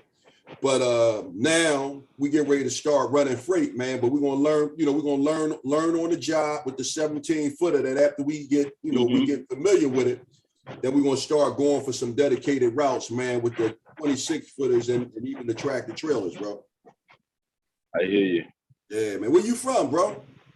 I'm from Jersey, man. I was born in Savannah, but I grew up in Jersey. Where you at in Jersey, man? I'm from Jersey City. Man, I was just up your way last night. I was over in the village, man. I do the comedy. We had a comedy show up there, man. But okay. Yeah, I was up that way. And then the lady friend of mine, she from up there in Jersey City, man. So I've been up your way, man. I'm up your way all the time, bro. Yeah, I haven't been. I live in Virginia now. Okay. So I haven't. Yeah, so it's been a while since I've been back to Jersey. Yeah. I haven't lived in Jersey now for a few years. Me and my wife, we've been gone for about 10 years now. Out of Jersey. One last thing, man, because I was messing with my friend when she said this. They told me that they called Jersey City the sixth borough of New York. Yeah. Oh, okay, yeah, because she was telling me that, right? And I said to her, yo, don't be having me running around here saying that Jersey City is the sixth borough when people looking at me like I'm a damn fool now. Mm-hmm. Yeah, okay. Nah, you good. It's good. Cool. And that was just me trolling her, man. I didn't doubt that she was telling the truth, but man, as anybody that get to know me, they know I'm a nah, because I get right, because Jersey's kind of like a mixture of New York, Staten Island, right, Bayonne, right. Right. Definitely like a mixture of New York. We deal with a lot of New Yorkers, man, and we go to New York a lot, so we pretty much stay over there. Some of us even sound like New Yorkers. Well, yeah, because it's all that. Plus, it's cheaper to stay over in Jersey, man, than to hit New York. Yeah, it is. Man, look, I know how it is, bro. Y'all got that automatic, bro. I got this Freightliner. Oh, that's a good truck, a freight shaker, man. That's a good truck. You got the they used to actually, hey man, when I started, yeah, they were actually shaking like that for real. Right. When we had them big long nose, they had that 325. Yeah. That 325 cat inside. Yeah. Man, they used to, when they had the big fucking sleepers on them and shit with that big overhead cat thing on it with that long nose. Yeah. Man, them motherfuckers used to shake. I used to think I was gonna flip over, man, going around the curve. Yeah. Hey, did you the truck you in now? You got a condo? Yeah. Oh yeah, definitely. It's a condo, but it's still a single bump. Okay. I don't ride with nobody. The only person I ride with is my wife. I don't play that. Yeah. I did drive with a trainer when I first got to start messing around, man, because I hauled freight, but for the most part, I was a tanker guy, man. And So whenever you do any new route, they're gonna send you out at least 1 or 2 days with another guy to make sure you know what you're doing. But them condos, man, that's a great truck to have, man. You know. Yeah, I don't do that team stuff, man. I could do a team run by myself. Right. You know what I mean? Yeah. Hey, So, like I said, I'm sorry. the only person I ride with is my wife when she wants to come out. Right. And I hate when she wants to come out because then I got to spend all this money. Oh yeah, yeah, because she real prissy. Yeah, bro. You know, she don't do the truck thing. Bro, She wants to be in the hotel and all that. So, bro, listen, man. I took my wife with me. My wife hung out with me for maybe she hung out with me for about a week, man. And you are absolutely right, bro. You can't grab a hamburger. You can't grab. No, can't do nothing, man. You gotta. God, she man. feel. That you hear that bomb? That's your team again. That's the team that you play for. Y'all can't just eat it. She wanted to come out with me. I be trying to get out there. I be like, nah, I'm good. Like, come on, I want to come out with you. Yeah. They got to spend all this money, man. Like, yeah, man. Hey, you know what? Hotels. I'm sorry, I'll cut you off. Yeah, I got to spend all this money on hotels and shit, man. Yeah. Bro, you can't do a goddamn thing with them but love them, man. That's it. Jesus Christ, man. You can't, bro. Something that you and I could do I wouldn't change it for anything in the world, man. Of course, you can't, brother. You can't do that, man. You can't do that. You just like when you the kind of man that we are, you accept it for what it is, bro. You understand? It is. You know. Yeah, and I have fun with it, man. We come out. I mean, she makes me do things that I don't normally do. Like we'll go out if I got time on the load. Yeah. If we're in town, we'll catch a movie in town or something. Yeah. You know, we'll call up an Uber. We'll go check out a movie or something. You know. Right. She likes to do stuff like that. You know, I'll take her shopping. You know, depending on where we're at. Right. You know. Right. Well, you know what the real deal is, man. And a friend of mine old truck driving guy, one of my trucker buddies, he told me a long time ago, man, women civilize men. And that's the reality of that shit, man. They civilize us, but a lot of times we fight against it because it's just not. I agree with that. Yeah. I agree with that. Yeah. I agree with that. But again, it's just one of them things, man. When a man is wise enough to understand that's part of the battle, man. You know what I mean? Understanding a woman comes with maturity, man. Yeah. Yeah, man. You fucking like everything is different, man. You know, you got your clippers, man. You keeping your hair cut every day. But you're with your wife. You know what I'm saying? Yeah. So. Yeah. I know one thing, bro. Hey, your name is Black Knight, yes? Yeah. Now check this out, bro. This is what a friend of mine told me, one of my older mentors. He said when a man and woman first meet, the man takes the lead on everything.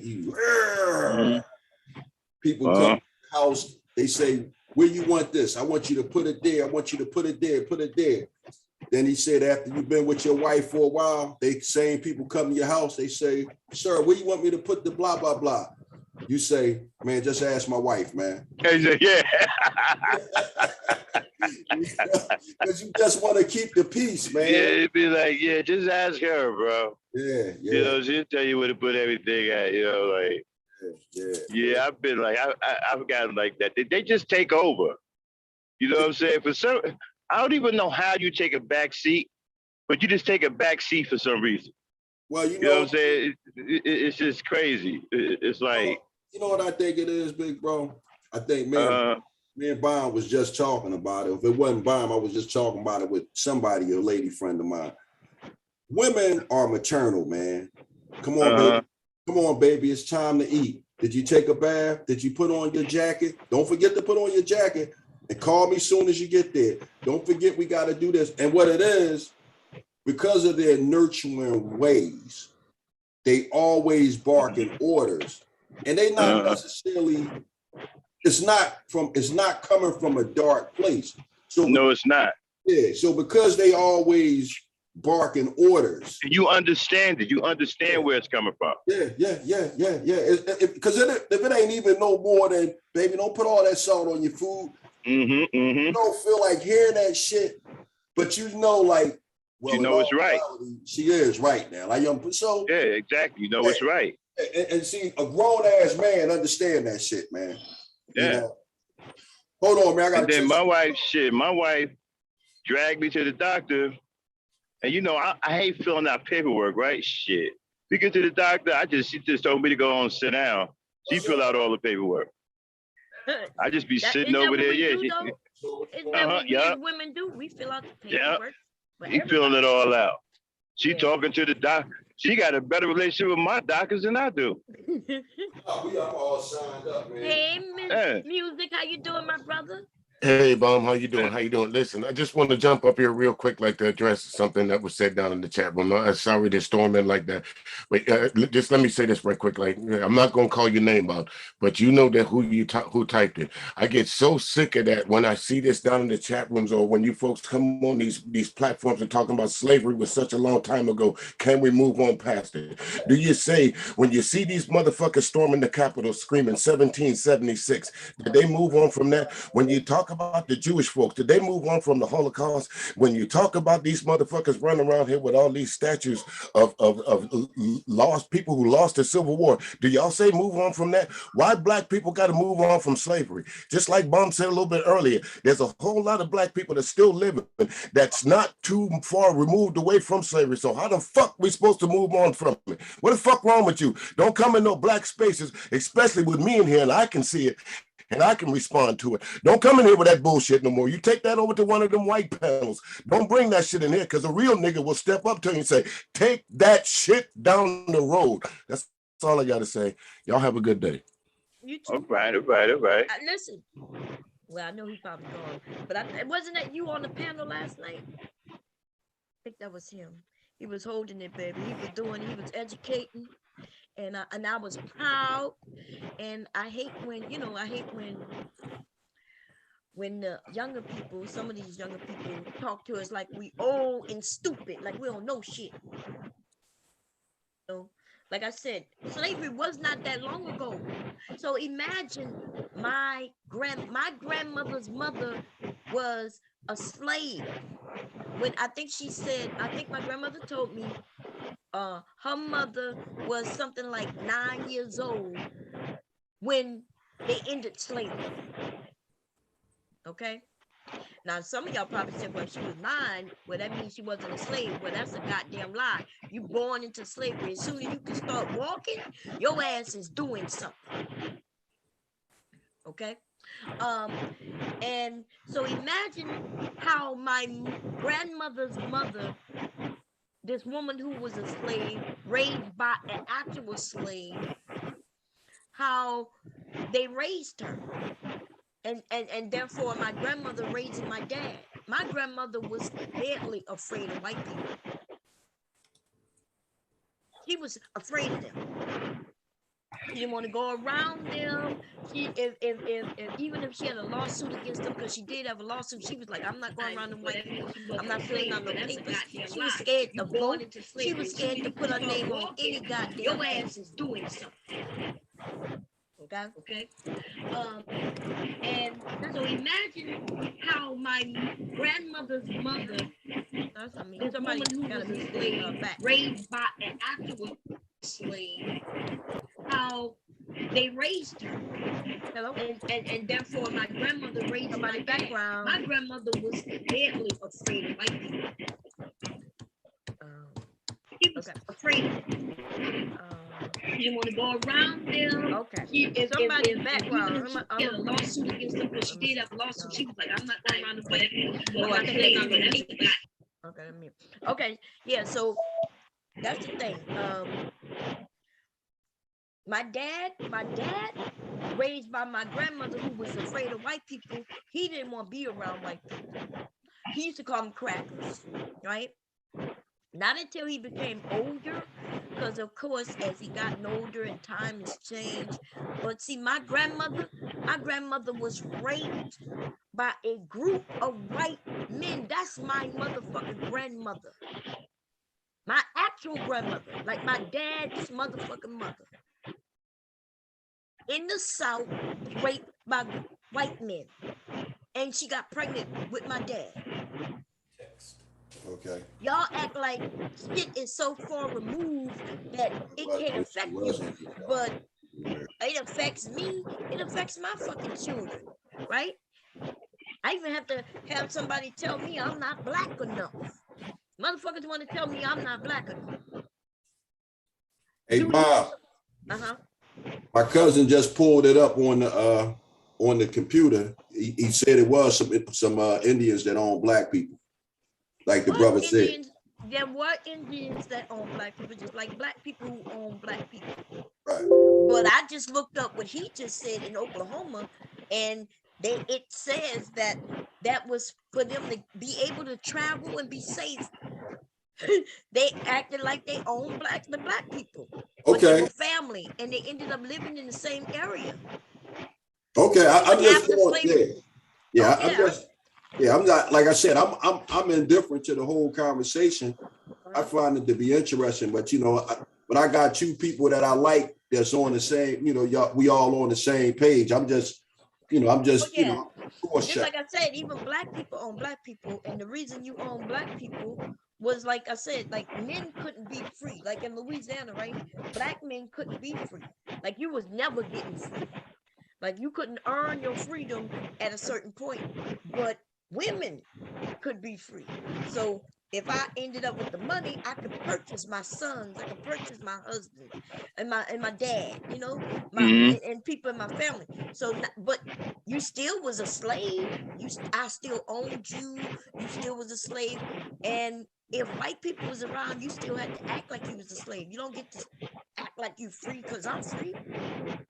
Well, that makes sense. I gotta understand. I got that. That makes a lot of sense. See, that's where the manosphere get that daughters of the trade from, and they try to blame black women for owning slaves. Right.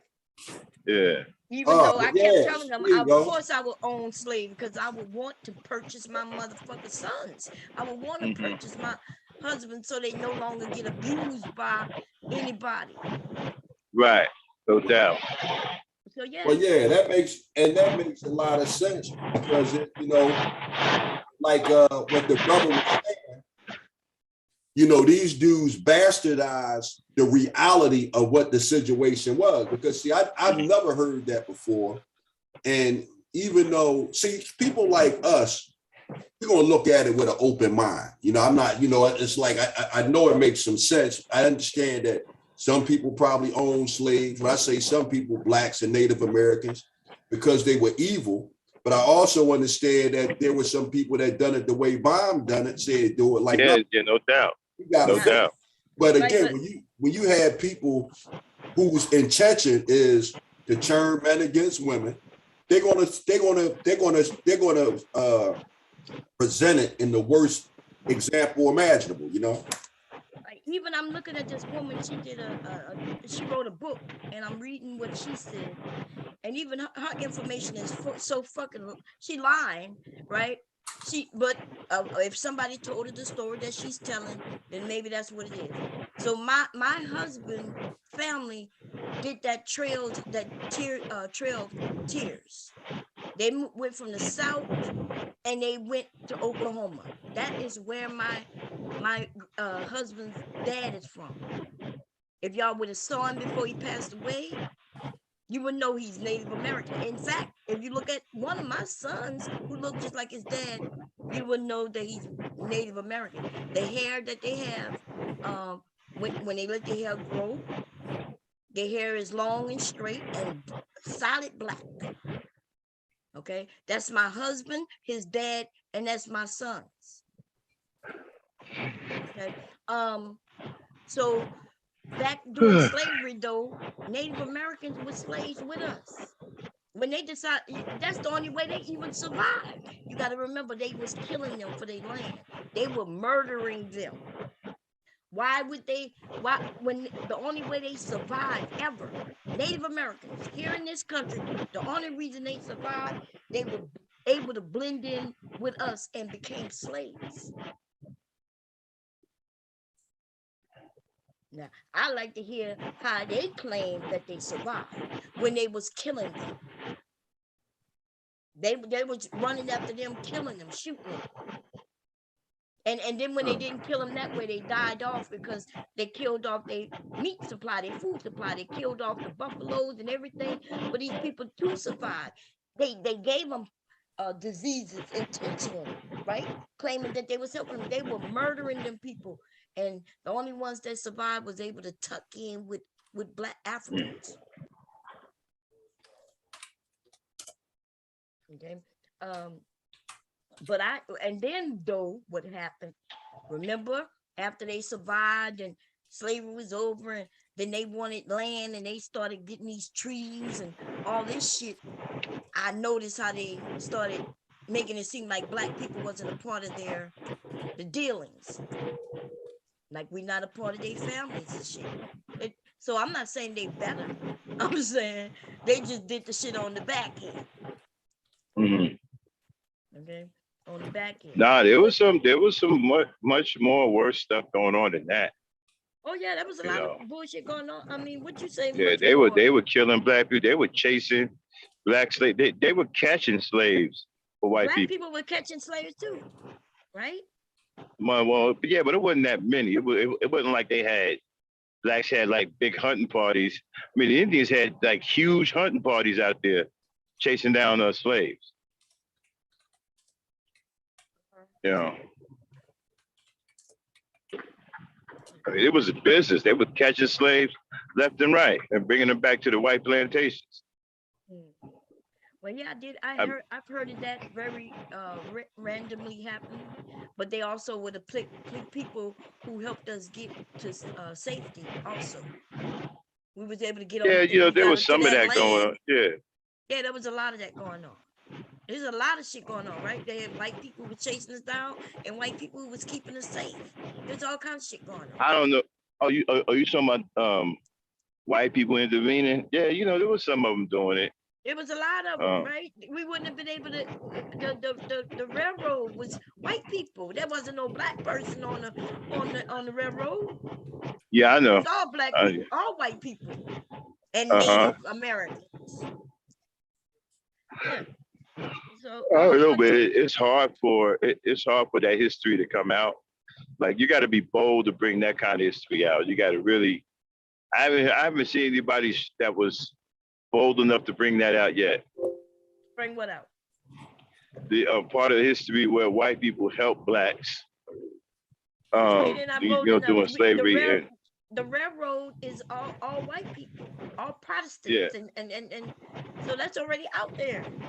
We the ones who refuse to talk about it. We want to act like but that's what I mean. Like who's gonna be the one bold enough to fire up a live stream and start talking about this stuff without getting cut, attacked by the conscious community, other people. Community, I tell the truth. So. Yeah, so yes. Because if you fire up a live stream like that, you're gonna get ran down on. I'm telling you that right now. You're gonna get ran down. They've never run down on me before, and I've had live streams like that before. How else will we have? I keep saying, without white people, we would still be enslaved. Who else was? How else we was getting out of slavery if it wasn't for white people? I mean, Black people couldn't get us out of slavery. See, I never heard of that before. See, I never heard anybody say that before. Oh well, I say it. I say it when I talk about it. Right. White. You the first. Right, you're the first Black person I ever heard to say, if it wasn't for white people, we'd still be inside. I never heard anybody Black say that. Oh, well, damn. I'm trying to think if I heard people in the area say it, but I've said it many times. Without white people, that's why I think everybody is a racist. Well, I have a theory on that. I think if you was born and raised in America, I'm saying that yes, you probably, you're racist until you educate yourself, until you learn, and then you can get away from that, right? You start finding out that, well, the bullshit that they put I don't have isn't true. Yeah, but I don't have a problem with you being a racist. That's not what my problem is. My problem is the way you treat other people, man. I'm a racist, but I don't go around hurting But white people simply because I'm a racist. I well, like you're only not a black people. racist then. You're not a Well, racist. no, but I like only black people. Yeah, but that No, doesn't make you a racist though. yeah, it That sure makes you doesn't. prejudiced. Thank you, Bomb. That's a big difference. I'm sorry to jump in again, but you're absolutely right, Bomb. But Max, no that's a disrespect. preference. Right, no disrespect, Max, but a race is just that. There's nothing that you can do as a black man in this country to, well, I won't say nothing. Oh, okay. I thought that made me a racist because I only like my people. No, it doesn't, because you can't affect where people live. You don't affect the banking rates. You don't affect none of that. So that's Okay. I see what you're saying. Right. And being prejudiced. But prejudice is a preconceived notion about what somebody is or what they do. Like when they say all black people look alike. Of course, we know that's not to be true. But if you walk in some white circles, they will say that all black people look alike. And in your case, I heard you say something earlier to where you don't swirl or where you were talking. No. Now in that case, that is just a preference. Where I grew up at, I was just taught it doesn't matter the color of the woman, you just treat all women the same. Now, if a woman gives you a reason to treat her differently, then that's a whole different story. But at the ballpark of man and woman, no disrespect to the ladies that's listening, but we know women to be the weaker sex. So you as a man, you're supposed to be hardwired to be in protection mode of whatever woman. If you saw a white woman getting beat up somewhere because you're black, you wouldn't stop and help them and render aid. I don't. But I will say this. No, just answer that question. If you saw, honestly, as a black man, if you saw a white woman getting beat up, you wouldn't stop and render aid? Would I stop and render her? Yes. What? I said, would you stop? Right. If you were walking down the street and you saw a white woman getting beat up, would you stop and render her aid? Yes or no? No. Why not? Because I don't like white women. But violence is violence, no matter the I despise white women because. No, but let me tell you why. I despise white women because the history of the slave, their history is so brutal, especially towards our children. I can't forgive nothing like that. I mean, the things that they did to our children, the atrocities that they committed, choking them out slowly, feeding them to alligators, cutting their heads off in the middle of the night, putting them in unmarked graves, smothering them, cutting them out of their mother's womb. I can't. No. I can't even. When I read the history, when I studied the history of slavery, and I seen the white woman was part of it, it scarred my mind towards them. I mean, I can't even. Nah. Well, I understand it. But the history of slavery itself was brutal, regardless. Yeah, but I'm telling you, I can't. Right, I'm telling you, me, right. I can't get over that. My mind is permanently scarred towards white women, man. It's just permanently scarred. Ain't nothing nobody can do about it. I guess that's where we'll always disagree at the end, man. Me, I'm just a man. And I'm not. I'm not mad at somebody for feeling. I can't. But I'm not mad at somebody for feeling different. I'm just telling you, for me, my mind is permanently scarred towards them. Ain't nothing nobody can do about it. It's just permanently scarred. I mean, it's you, and you can do what you right. But everybody wasn't that way. Like I said, there was white people. It's the reason why we out of slavery. That doesn't mean that they liked us, and that's why we out of slavery. No, they had their reasons. Some. But hey, without them, we would still be slaves. Okay. Right, they're called abolitionists. Right. No, I just don't understand how you can read the history and not be affected by it. Some black people just really blow my mind. Like, do you have any kind of? Let me answer that. I don't understand how all black people. Let me answer that right quickly. Are affected by what they. Let me answer that. Let him answer. Go ahead. Right, let me answer that, Max. The history of the United States as a whole, it's no matter wherever you go. If you really want to understand the history of America, just follow the blood trails, and we're included in that. So we're black people. Our struggle, although To us, it's unique, but as the whole of white America, they kill everybody. It doesn't make a difference. The reason why it stands out to us so much is because we were held in bondage the longest. We were the ones that built this country, and we were getting to answer that question down in there. We didn't get paid for it. We haven't gotten our just due. So I understand your level of anxiety and anger about white America, but as I've heard you say before that you are a Christian, you are a God-fearing man. And you understand that even as much as we want to think that all white people are the same, there are white people out here that are not like others. There are, just like there are black people that are not. I'm like not others. even. And so, I don't even want no. I don't even want no right. part of that, bro. Well, Max, let me ask you this: then how can you say you don't want part of white America when you're in the middle of it? You said what now? How can you say you don't want no part of white America when you're in the middle of it? The mere fact that you're driving trucks says that you're part of white America. No, I said I don't want no part of what you're talking about. I know I have to deal with white America. I deal with them every day. Okay, yeah. Well, I guess I can't change your mind on the level. No. My mind is cooked right now towards white women. Well, that should be white. That should not only be white women. That should be white men as well, include them also. Too. They're just as bad. They're just them as too. Bad. Right. Them too. But what I'm saying is you can't say that you're going to exclude yourself and that you won't deal with white America when we. Why can't I exclude myself? Just because I deal with them. I don't have the mere fact that you're talking to me on this apparatus but I can't help we're in the middle of white America. Listen, I can't help the fact of being in the middle of it. That's where I'm at. Right. But so how do you exclude yourself from it? Yeah, but I can't help the way I think and how I interact with them. That I can't control. To a certain extent, you can. Yes, you can. And I do it to the fullest extent. Can I interject on here, guys, if I could? Certainly. I could see where both of y'all guys are coming from, but I lean toward Black Knight. And what I mean by that is, now I don't think my mindset is as extreme, but it might be just extreme depending on who's looking at it. But I will say this, if you ever notice how foreigners are, Orientals in particular, especially the ones that's probably in our age bracket. When I say our age bracket, people born in 1968 and back. You see Orientals, man, when they go places and they've been doing it for a long time, they'll come with a busload of their own and they'll pull into a spot and they don't fuck with nobody like that.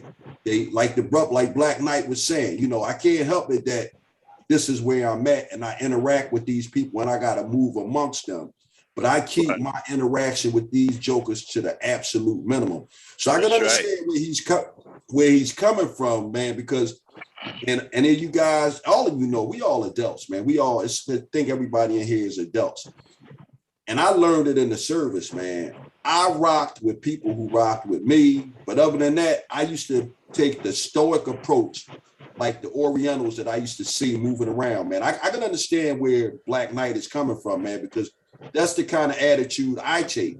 Now, if I'm out and I got my standoffish position, and somebody that's white is cordial to me, and I feel that they are a genuinely good person, I'll loosen up. But no, I'm with Black Knight, man. I kind of sort of take that stance. And if I could just sum it up by saying, see, I feel the same way about white women. I don't dislike white women. But what I'm saying, in my opinion, Black women get a bad rap in comparison to how vicious white women are. That's been exactly. That's been my exactly. The Black woman get all this hatred. She ain't never did the things to Black men that white women have done. White women have had all kinds of atrocities caused to Black men. Hung, burned alive, eyes poked out, chopped up, everything. The Black woman ain't never did nothing like that, but yet she get all this hatred. And you got these guys running around here loving white women when a white woman to get you killed as quick as a blink of an eye. And you know what?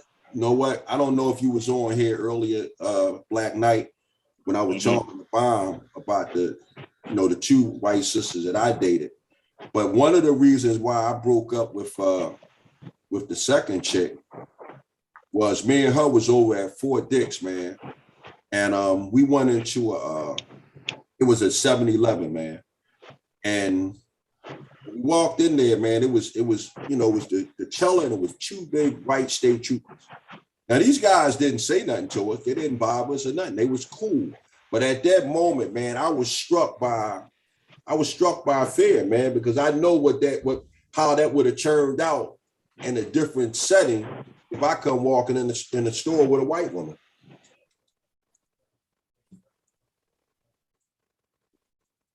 I wanted to say hi to Mr.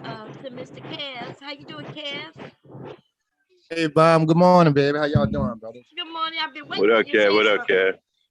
I'm moving around, Bam. I'm passing through. I'm walking through I'm fixing my office up. I'm listening, though.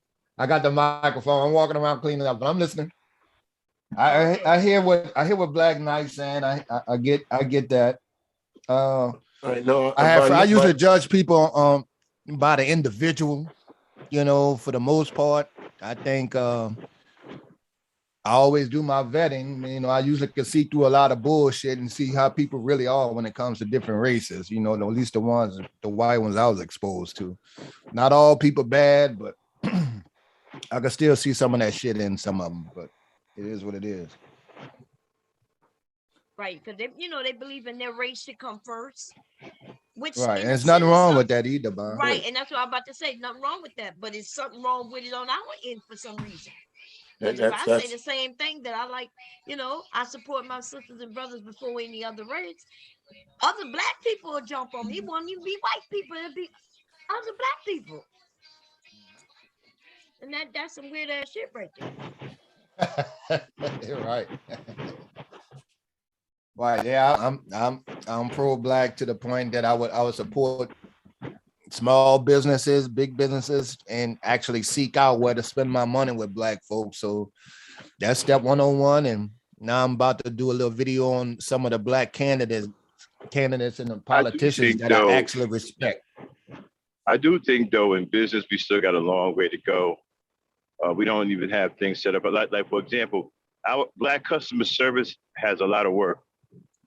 A lot of work to be done. We're still not hitting on all cylinders in Black customer service. I think we're around about 40-45% there. We still got a ways to go with Black customer service, but we got to work on it. But we got to work. That's mainly because we expect something from them, from ourselves, that we expect from others. But if we're an angry group of people, right, and disenfranchised, why would we be so happy? Now, I'm not saying we need to be nasty towards people, but I do think we expect more from us.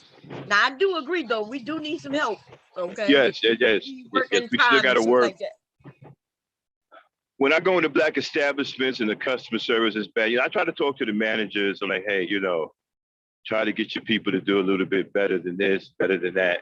I don't want to get anybody in trouble. I just try to help. Look, this is what I saw. Try to get them together on that. Keep the people off the table. Tell dude to stop breakdancing in the corner. Tell dude don't be riding through on a skateboard while you got customers. You know what I'm saying? Stuff like that. I try to talk to the managers, try to help them out.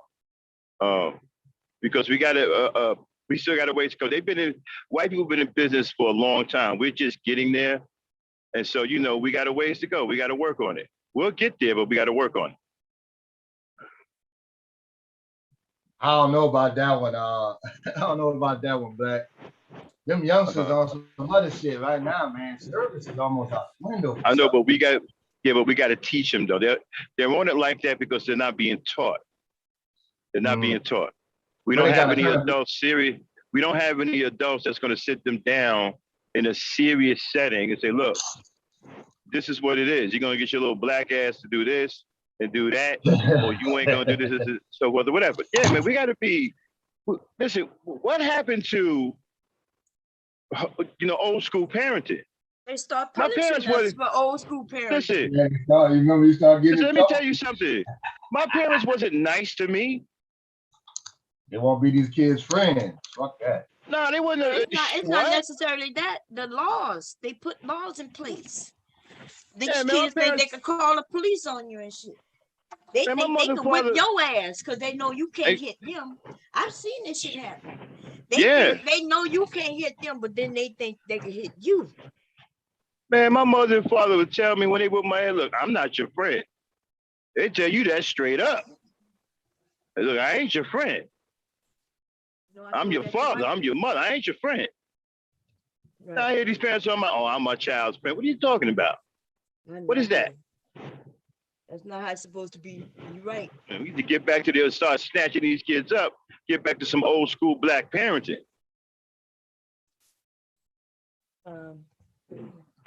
Listen, I don't know if we can ever go back. Got to go back. Bomb, go get the switches out. You know what? Well, it wasn't the switches problem. We had people overdoing it. We had people really abusing kids.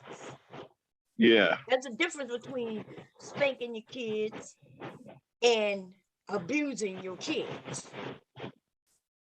And so because we had those who were overdoing shit, now here we are.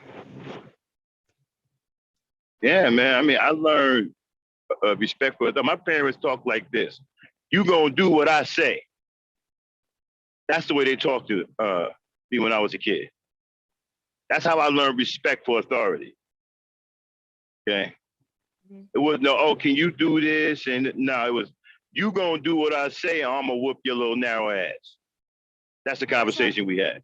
That's how I spoke to my parents. I'm sorry, to my children. My parents spoke to me that way, but that's right. Right, but you know,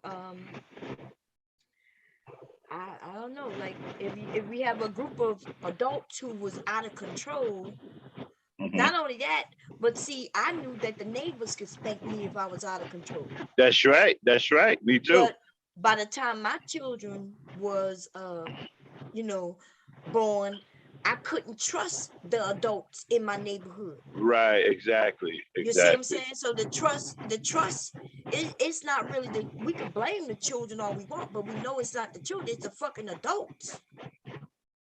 Right.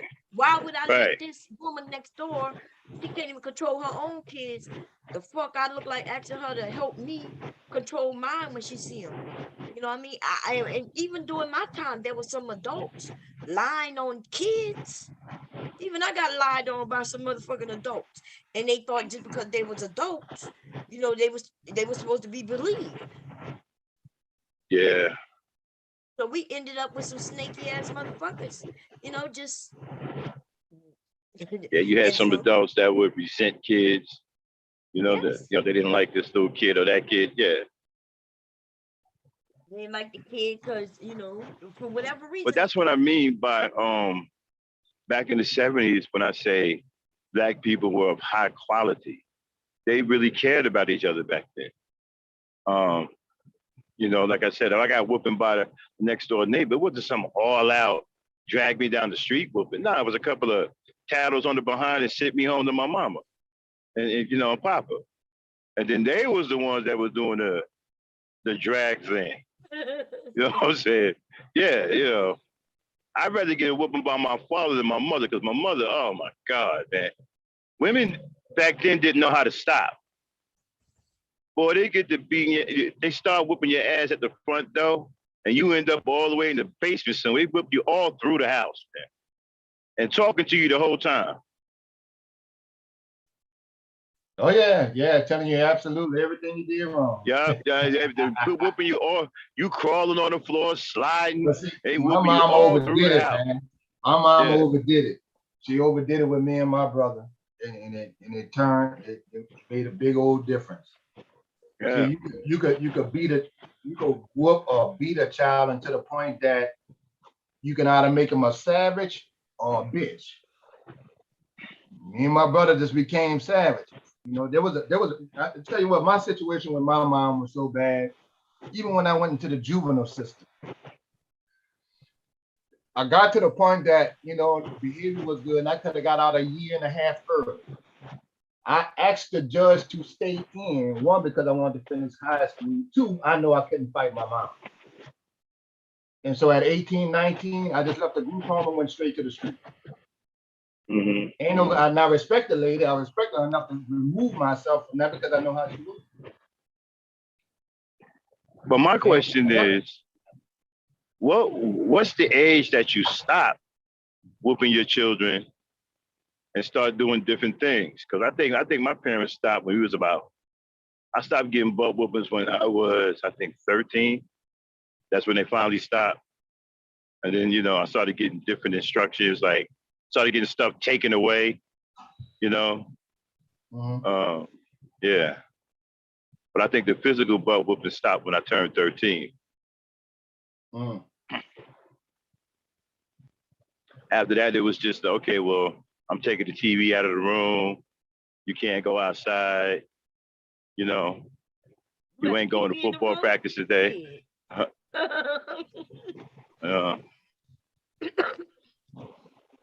We only had one TV in the house, so they couldn't take. Yeah. There was nothing they could really take for us. You know what I mean? It did, right? And then you have phone privileges. You see, I tell people, y'all got it made with the phone. I have phone privileges. You know, we could be on the phone all night and stuff. You had to have phone privileges. You know. You had a phone? Yeah. We had a phone. We had a house phone. Oh, you had a house like, phone. Right. Yeah, you had a house phone. I thought you had the second line in the house. That means you had that. And you couldn't take the phone in your room. You know what I'm saying? The phone stayed in either the living room or the kitchen. So you had to either stay, and then he wouldn't let you sit next to the phone. You had to stand up and talk. You know, so yeah. Yeah, you're right. And you know, if we went back to that, maybe because now shit, kids doing all kinds of shit with their phones and they young. 11-year-old girls get caught up with grown ass men seeking them out and shit. You know. Yeah, you couldn't put your hands on nobody's kids back then like that, man. You couldn't. People would kill you, man. That's what I say. The men protected the community. Like you know, a sex offender wouldn't back then. A sex offender wouldn't have been allowed to come back to the community at all. We had to go somewhere else. True though, right? Because we knew sex offenders and we acted like they didn't exist. It would always be some shit. Well, keep the kids away from him because he's kind of funny, you know. But they ain't go to jail. Nobody told. That's why a lot of young women are having a lot of issues because their uncle or somebody in their family was messing with them, and the family knew, and they didn't even, you know what I mean? Didn't think it was important enough to handle it. But we was hush hush, don't tell. Yeah, we should do a 70s show, and everybody should talk about how was the environment was when they were growing up in the city. Because I grew up in an environment where Black women couldn't go anywhere by themselves. Right. You know, she had to have a male chaperone everywhere she went. But that wasn't going on everywhere else, though. You know, and so yeah, where else it wasn't happening in the Black community. Yeah, it was like that. Even though my brother was younger than me, if I went somewhere to the store, he had to go with me. Exactly. Same thing with us. Hey, we had to follow us to the store. Yeah, they couldn't go nowhere by themselves. Real quick. I resent y'all for turning me into a person that sit in front of the computer talking to people on the internet that I'll never know or probably see. But y'all good people, man. Y'all got a good thing going on here. But I'm just telling you, I got a little resentment for that because I was sitting there. I've been trying to catch Bomb on the air for a few days now. But y'all turning me into an internet geek. And I don't appreciate it. Out there at y'all. Yeah, man, there's some good people on here, man. Bomb is cool, man. She's like my older sister. That's what I always like. Bomb, right? I didn't know. Yeah, she cool. I didn't know she was married, but I used to hear on Grandmaster Troll, and I fell in love with Bomb's voice. I said, man, I like her, man. I know a woman going around calling herself Bomb Cherry with a sexy voice like that. I know she good looking. You know, but yeah, that's real talk, and that's no disrespect to your husband. You know what I mean? I'm just going by. I heard over the chunk, and I became one of her fans and checking her out, man. So just throw that out there. But y'all don't turn me into an internet geek, and I don't like this shit. Just keeping it 100. But you gonna get I want to see if I can get Bomb to do hey Bomb, I want to see if I can get you to do a ladies' night because we haven't done it since Vonda was there, but you know they do a monthly let's talk about sex. Okay. But they haven't did it in a while because Vonda's been gone. So yeah, we want to try to do that. I would like to get you on there to do one of those with the ladies. Yeah. And let's talk about sex segment.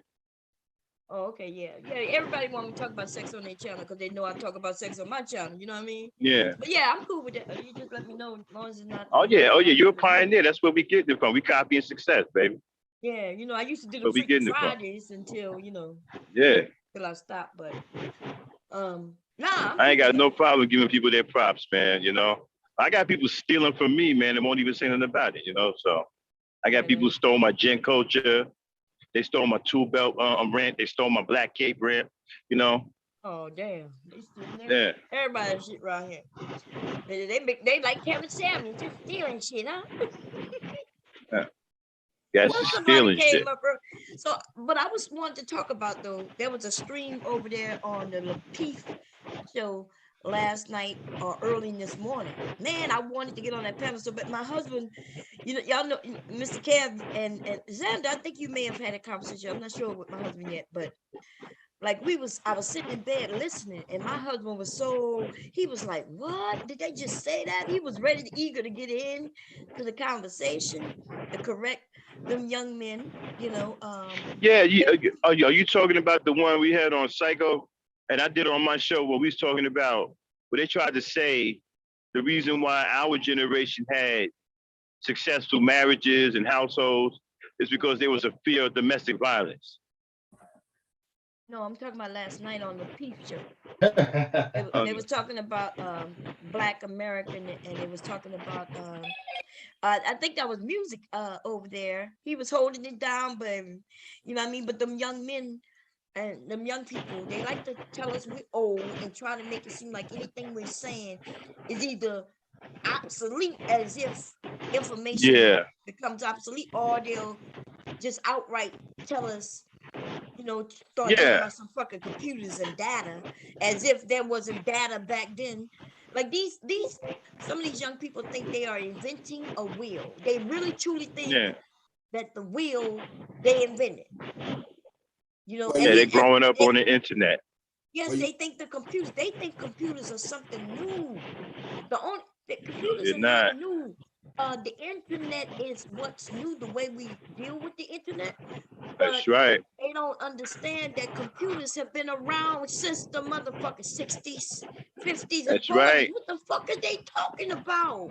And that's when we were learning we were learning machine language back then. That's right. Zeros and ones. These motherfuckers are stupid. Yo, I'm not lying. There was a young man up there calling himself JP. I think that's what it is. This nigga, data. Well, y'all don't understand because data. And I handle data. And I'm like, nigga, data has been being taken from people since way before a computer. That used to be paper and pen though. But see, that's when they stupid. They think they so smart that they so fucking stupid. If they go back as far as the 40s, 1940 by the motherfucking way, they'll see that there was computers. They were called mainframes. Mainframes, exactly right. Right, with floppy disks and DOS. This was even before DOS. This was before there was a personal computer. See, when they think about computers, they think about the personal PC, which is a personal the individual home computers. But our government, though, I was thinking the military. And our military, though, have been having fucking mainframes in, and changing of data, storing of data for goddamn a long time. Yeah, I had them on film, reel to reels, all of that. Yes, all of that. And that's what's shocking me when they sit there and they be like, but this is a different day and age. Nigga, what?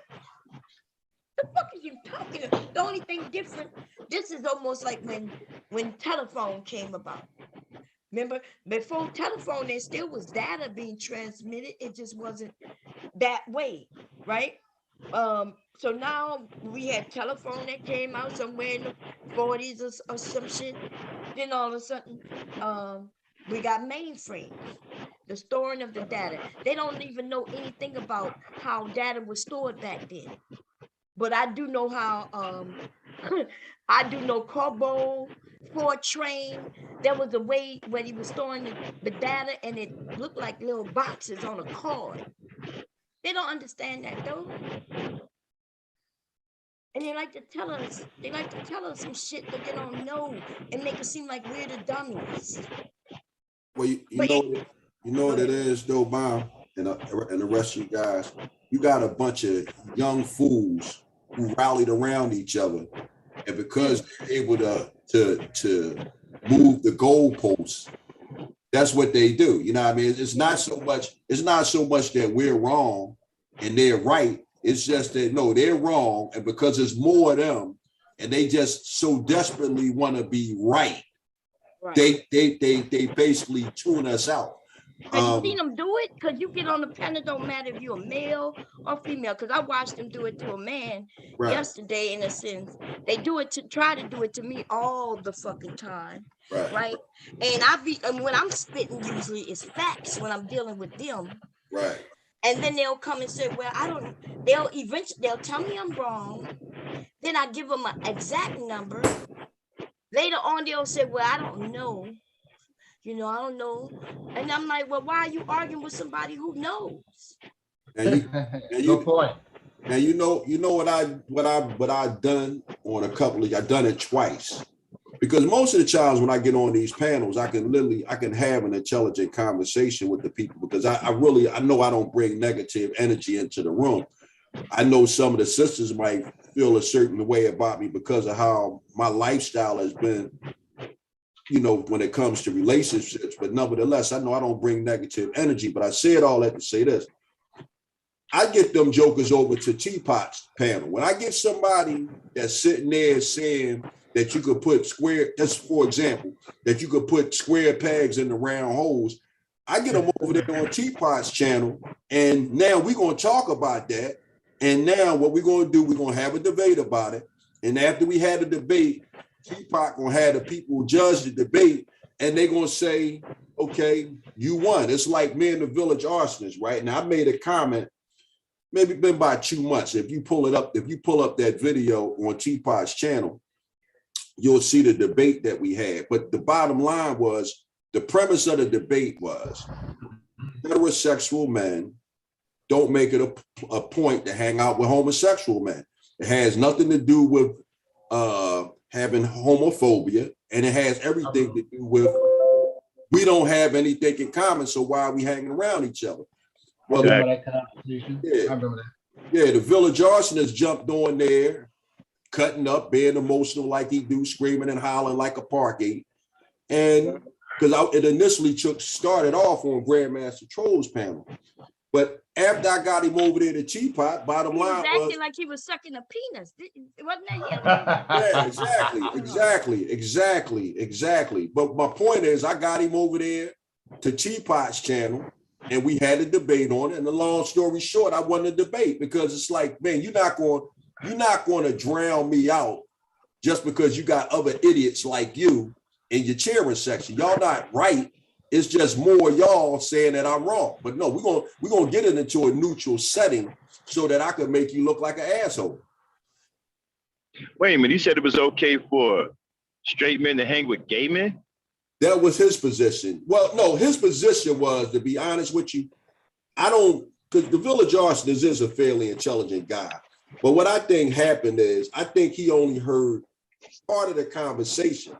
And when he came back in, hounding and acting like a goddamn fool, I think he already. I don't understand something. What makes these guys so smart?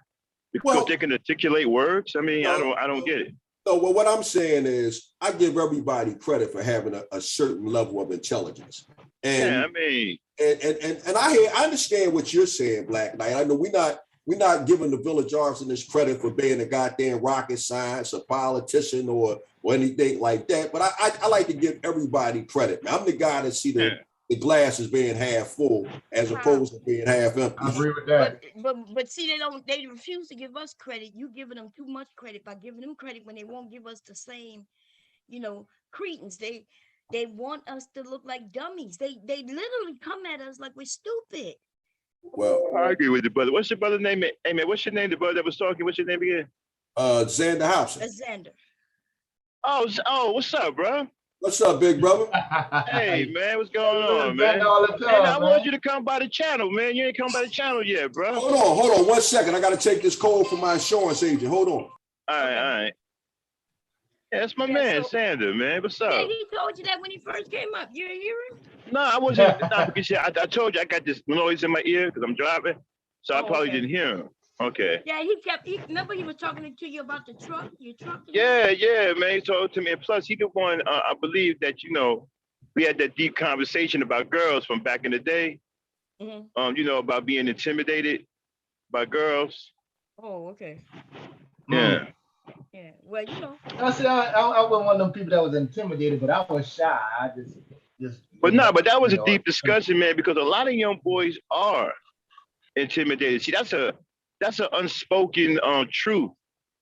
That's kind of like a taboo. That's not spoken. They say it all the time. All kind of anxiety go through boys. Yeah, man. Some boys are, because especially little girls are cute. They get intimidated. That's true. Being human, right? That's human, because Yeah, girls that's get human, intimidated too. Yeah. Yes, right. Yeah. If he's cute, we get nervous. Yeah, it becomes intimidating.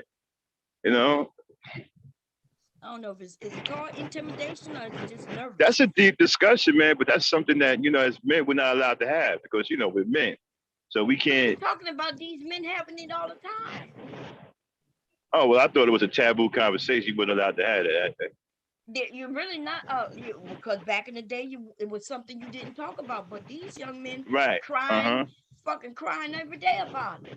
Boo hoo! Oh, I ain't even know that. She won't even look at me. She like, Pookie and Ray Ray. Ooh hoo! She got that bad body, but she got a nasty attitude. Boo hoo! Yeah, but one thing about Pookie and Ray Ray was cool. Pookie and Ray Ray had charisma. Pookie and Ray Ray, well, they wasn't cowards. They were fearless. They fight in the street and stuff like that. Women are attracted to men who are dominant, man. You can't be some old weak in the shell type dude. That's when I started dating. When they see me, when I started playing sports and they saw me getting into a couple of skirmishes and shit like that. Yeah. Then I got that attention, but I was never the pursuer. I didn't have that kind of confidence. It's like they say, Wait a minute, Black Knight, you keep cutting in. Yeah, I was saying I didn't have that kind of confidence because I didn't have that kind of interaction with a lot of girls.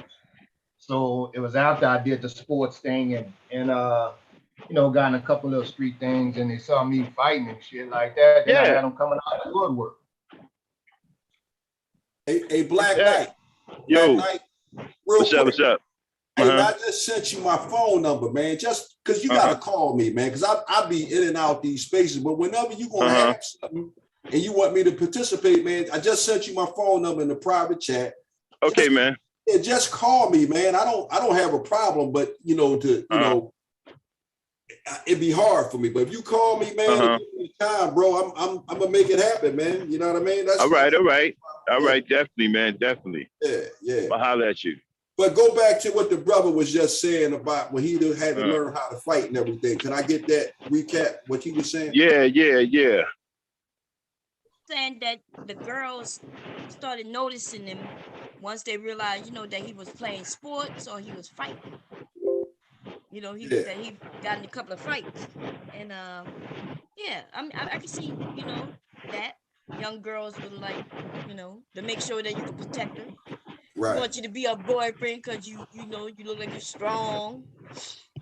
Well, they used to relish in it too, Bob. They be like, that's well, man. They used to point you out, But it was just one of the tough guy things. People are attracted to that. But and see, you know what? Just to piggyback on that, With right? girls, that's not necessarily women though. Just to, Yeah, that's younger.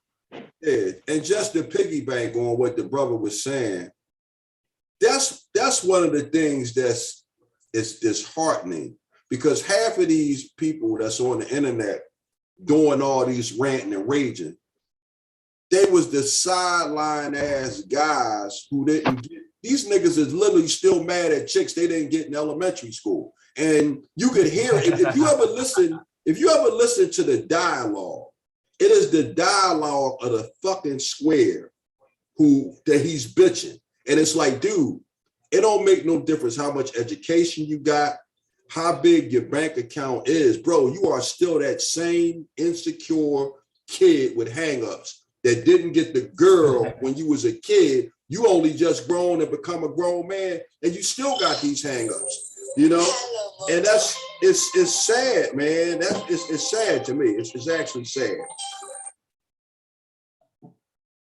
Say it again. I said it's sad. You know, you can hear it in a lot of these guys' voices. These dudes are just still upset because some girl blew them off when they was probably 16, 17, 21, 22, or something like that. But I think I said it before when I was on this panel. I can't speak for nobody else, but I can speak for myself. The scariest thing in the world for me was girls, man. Them girls used to petrify me.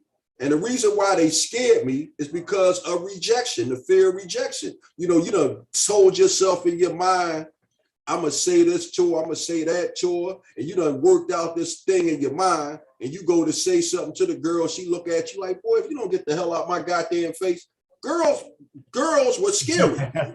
They were scary. Nah, you know that I don't think I'm sorry, man. Go ahead. Go ahead, brother. Go ahead. Yeah, I don't think that some women realize how devastating girls could be by the simplest thing when guys get turned down, because the niggas, our egos be fragile. Yeah. That's taking a step off a cliff on the deep end of the pool. You don't know what's going to happen. So some of them niggas haven't gotten over that yet. And exactly. You know what you do is you take what works for you and you use that and you find you something nice. Yeah. That's it. Yeah. And in all reality, man, this is the one reason. Once I seen this Manosphere Kevin Samuels space, my only goal has been, since I came on this space, is to reach the brothers that's like us. Because some guys you ain't gonna never reach. You're gonna have guys that's gonna be mad at women for the rest of their life. I know guys like that right now in their 50s. They still mad at some girl from a long time ago. But it's a lot of young brothers out there that's on the fence. They don't know right from wrong. And when I get on here, I'm not talking to everybody. I'm not talking to guys who think like the Village Arsonists. I'm not talking to guys who feel like O'Shea Duke Jackson. I'm talking to the guys who feel like me. Like, oh, damn, that's how I do it, OG. Man, that's how you got to do it, young buck. Oh, okay, man, thanks. That's who I'm trying to reach. I'm not trying to save every black person that's there. I'm only trying to save the black people that want to be saved. Or the young brothers who want to be saved, or the young sisters. I ain't trying to save everybody. That's commendable though, right? Because you're not, at least you're not telling them, yeah, these bitches ain't shit. You know, nah. Because he didn't get to go to prom with the one he wanted. And they talking about how women ain't shit. The nigga is 50. Look, I'm 50. How old am I? 52. I'm seeing it's 53, 54 years old. I think he's 54. Still talking about prom. This nigga prom was before my prom because he's older than me, right? And the nigga still talk about prom and what didn't go on. And he's dragging younger men who may have just experienced it last year, a couple of years ago. This nigga's supposed to be educating them that, hey, that prom that you just got hurt by, don't worry about that, because by the time you get a little older, you're going to be ever forgotten about that. But no, what he's telling the men is, no, you're going to always remember that pain that young girl did to you back then. Yeah. These niggas are lethal.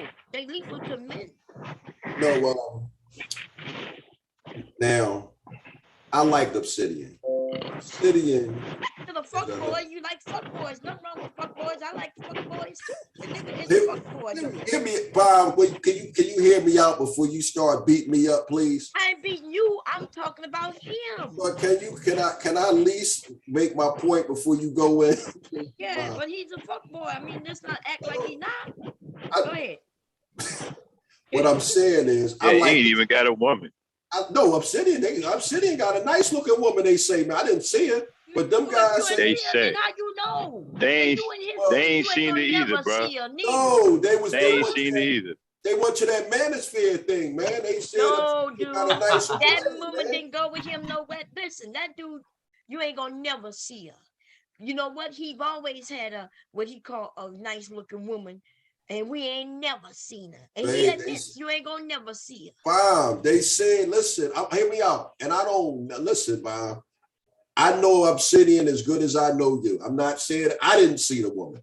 But what I'm saying is them guys, when they say Obsidian took the sister with him to the Manosphere meetup, they said she was nice looking. This is what the dude said. They said he was nice. But my point that I've already said about Obsidian, I think part of the time Obsidian be trolling. And when I say he be trolling, he don't just be trolling people like us. He be trolling the Manosphere dudes too. Obsidian is a goddamn character. Obsidian likes to get people worked up. If you like, I recognize Obsidian's character. And what I mean by that is my mom and my uncle was trolls. They used to like to mess with people.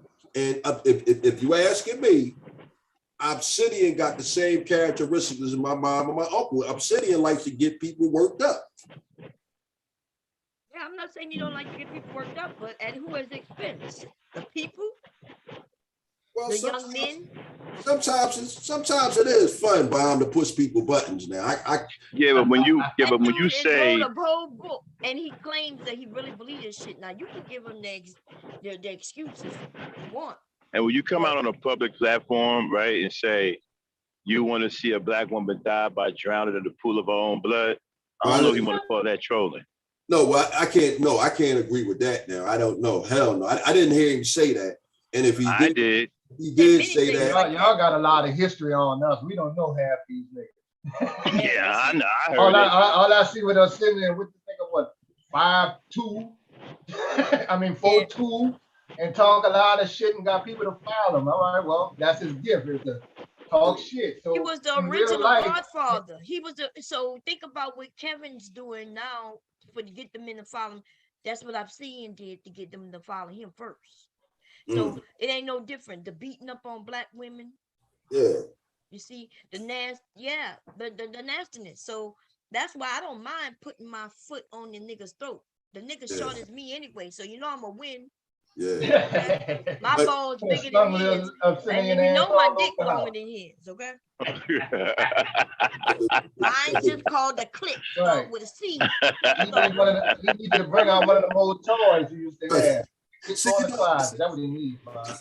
And see, you know, another thing, like I've been on a bunch of Obsidian's panels, right? And while I was on his panels, Obsidian was kind of sort of instigating on my behalf. So that's why I'm saying I recognize that Obsidian is the mischievous little guy. And I think personally, and again, I'm not, you know, I'm neutral. I'm the guy that see the glass is half full. I think Obsidian be on there just putting on the show, getting people all worked up. Well, he did say that he was in it for the money. Yeah, he did say that. I got to admit that shit, baby. Yeah, he People did say didn't that. believe me. He kept saying it. I'm like, but these young men don't hear him. They only hear, just like they don't hear Kevin. They don't hear what Kevin tell women that they shouldn't be with them until they make 100K. They only hear when Kevin tells the women off. Yeah, I understand. You're right. I agree with that. Yeah, so remember, if Kevin is telling women not to give these men until they make a certain amount of money, guess what that means? Most of these men ain't gonna never get a woman. Because they ain't gonna never make that 100K a year. Mm-hmm. A lot of them. I'm not saying none of you. You know, you about to get in the trucking business. It's gonna be easy for you to make that. You know, but some of these young men ain't gonna never be able to make that. And you know what, Bomb? Go back to what we was talking about. You know, I could tell a guy how to get at a buck. And Black Knight could tell him how to get at the buck too, because he up in them trucks. Because that's my foundation to any young man. Any young man I talk to, look, bro, if you don't want to go to school and get your college degree and all of that shit, man, get you a trade, electrician, plumber. But the quickest way to get to a buck, asking me, to jump up in them goddamn tractor trailers and run up and down. Right. That's right. I got a CDL too, my brother. There you go. See, look at that. Once I worked again, for UPS 16 years and got my CDL. And I knew I could leave the job when my daughter's mom passed and stuff like that, because I can always, get another truck or make an LLC or what. I'm always have it. Hey, see, That's right. Right. So we went from that to when my brother got out of jail after doing 2 or 3 years with that Biden, with the crime bill. Hell, he's been out 3 years. We started him a pilot driving business. So he the one that followed with the oversized loads, coming right. out. Right. He making 60, 70,000 already. I'm like, God damn, you're doing better than most Americans, and you just got out of jail. See, and you know what, guys? This is why the three of us with Bomb Cherry, we able to sit here and talk to one another in a respectful manner. We all full grown men. Ain't none of us broke. Everybody on this panel is secure. Ain't nobody having a dick measuring contest. We getting along with each other, in harmony with each other, man, because we grown ass men. Nobody's on here faking it and trying to front, because in all actuality, like for example, now you go back to Bomb. Bomb is a good looking woman. You got 3 men on here with a good looking woman, and ain't none of us trying to one up each other. A lot of niggas, man, when I say that nigga, I mean state of mind, they don't know how to control themselves around a good looking woman like Bomb. That's how I know I'm talking to grown ass men here, and not some fucking fake the game ass pussy that's trying to be a man. That's why I hang on this particular channel a little bit, man. I don't, you ain't gonna see me hanging on a lot of people's female channels, because like when people say something about Bomb, like I think all of y'all say, well, I don't want to go over there. I say, no, man, this is the thing about Bomb channel. She may have a little crew and she, host the women and everything, but when you're wrong, you're wrong. And she'll give you a chance to speak. And then she'll correct you. Ain't nobody been on this channel that haven't been corrected. And it ain't like she wasn't right. So I can deal with that, because she good with the conversation, and she damn sure good with roasting the motherfucker. Yeah. Now you know something. This is one thing I feel pretty good about, right? I was on Grandmaster Troll channel the other day, and y'all know that they get a little rough on Grandmaster Troll because there's a lot of children over there. But I actually called that channel to order for a few minutes, man, because what transpired was Taz and Brother Ray started going back and forward, and they was going back and forward really hard. So when I come into space, as an elder. Look, I'm a 54-year-old guy, fellas, and at the end of the day, we all men. But as men, we gotta respect each other, man. Now I know, for example, I got Kev here and Black Knight here. Now I know if the 4 of us were standing around talking, man, I ain't gonna sell no wolf tickets to y'all 2 cats, man. Look, man, I don't want to get hurt. That's number 1. So the flip side is, I'm not gonna sell wolf tickets to you on the internet, because I got integrity. Because my integrity is, man, I'm not gonna come at that brother throat like that if I was standing in his face. So why would I do it to him on the internet? But my point is, once I kind of sort of became the adult in the room, they really calmed down, and we was having the conversation kind of sort of like what we're having, until another brother came in and kind of took it south. But one of the things that I realized about Grandmaster Troll, go back to what we was talking about, guys still being mad at the girls that got away. A lot of them people have been hurt, man, like Big J. People always talking about him stuttering. Then you got the other brother, they was talking about his wife being ugly, and so forth and so forth. A lot of them people are still mad at somebody for something that they might have said to them a few years ago. But if you can get them past that animosity, they can have a decent conversation. And I guess to sum up what I'm saying, one of the reasons why I come in these spaces also is to try to set an example to the people that's up underneath us, like, yo, man, we gotta respect each other in these spaces, and we gotta have some integrity so that we can talk. Because I ain't really, if you listen to anybody on these airways long enough, everybody got something to say that you can get something from. Right, I'm a firm believer in that. You know, at least most people. Not to bullshit though. At least most people.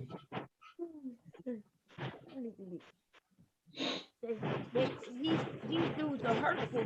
See, you older, so you know how to dispose of certain things.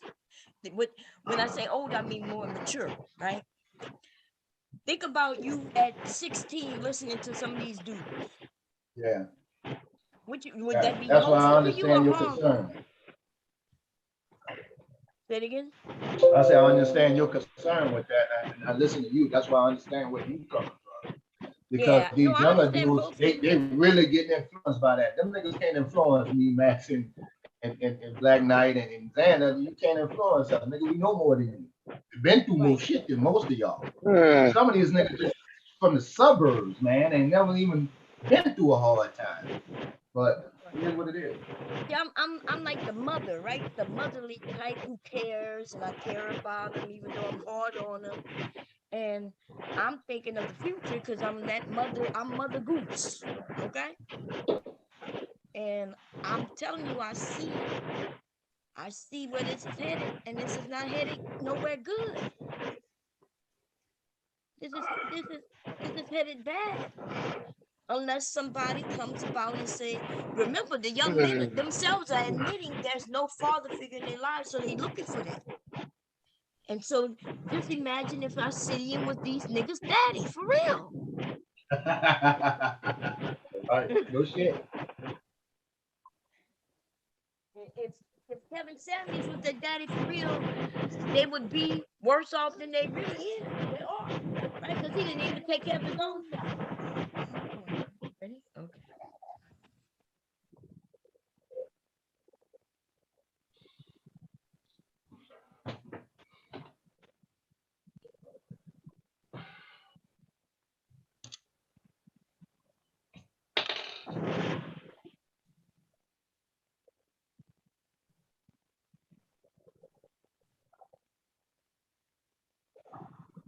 Mm.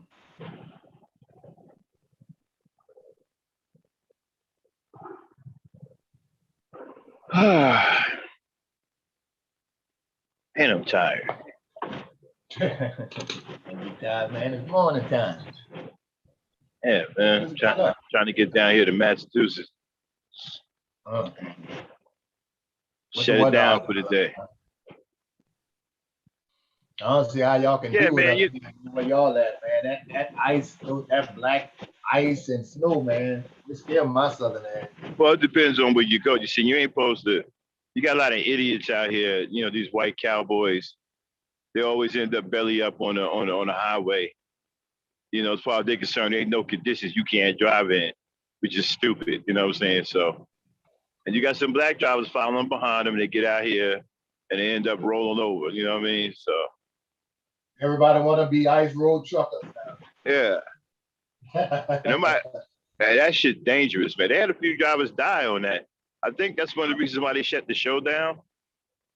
They had a couple of drivers die, man. Oh yeah, I can believe it. I can definitely believe it. Chasing the bag. And it wasn't the black dude. The black dude, I think the black drivers survived. It wasn't the black people that died. It was a couple of white drivers. Once you hit that water, it's a wrap, man. Once you break through that ice, it's over with.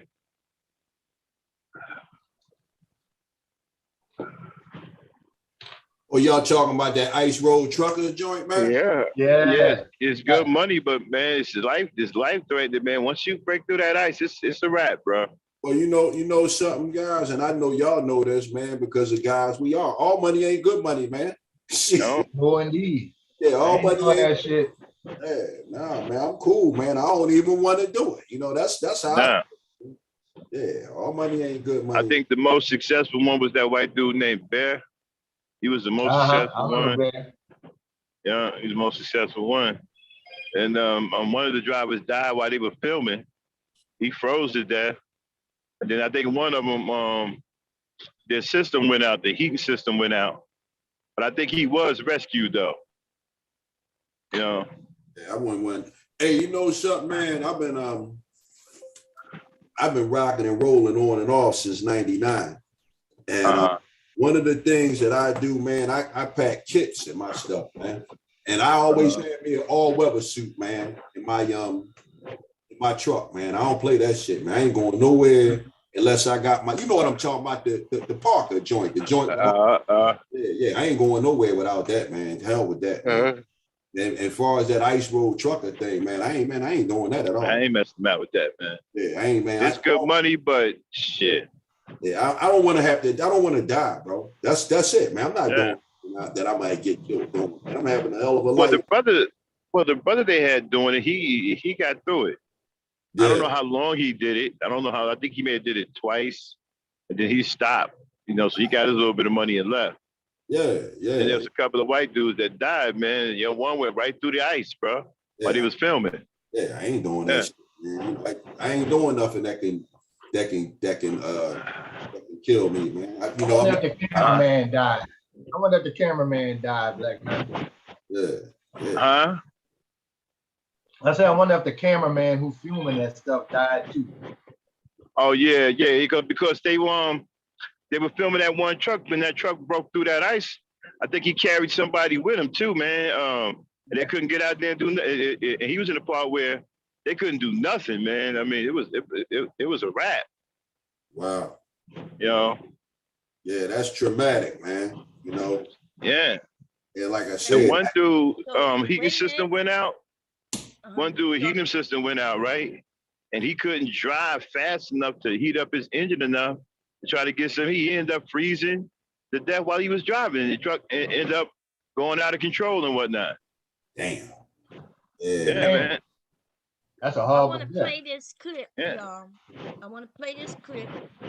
And y'all tell me what y'all think about what somebody is about to say on this stream, okay? All right. Here we go. To black culture after segregation was over and you had the Americans being perceived. Wait. Wait a minute. Okay. Let's see. OGJ Speed. Some of y'all may not be familiar with him. I am. Shout out to OGJ Speed. He's a real OG.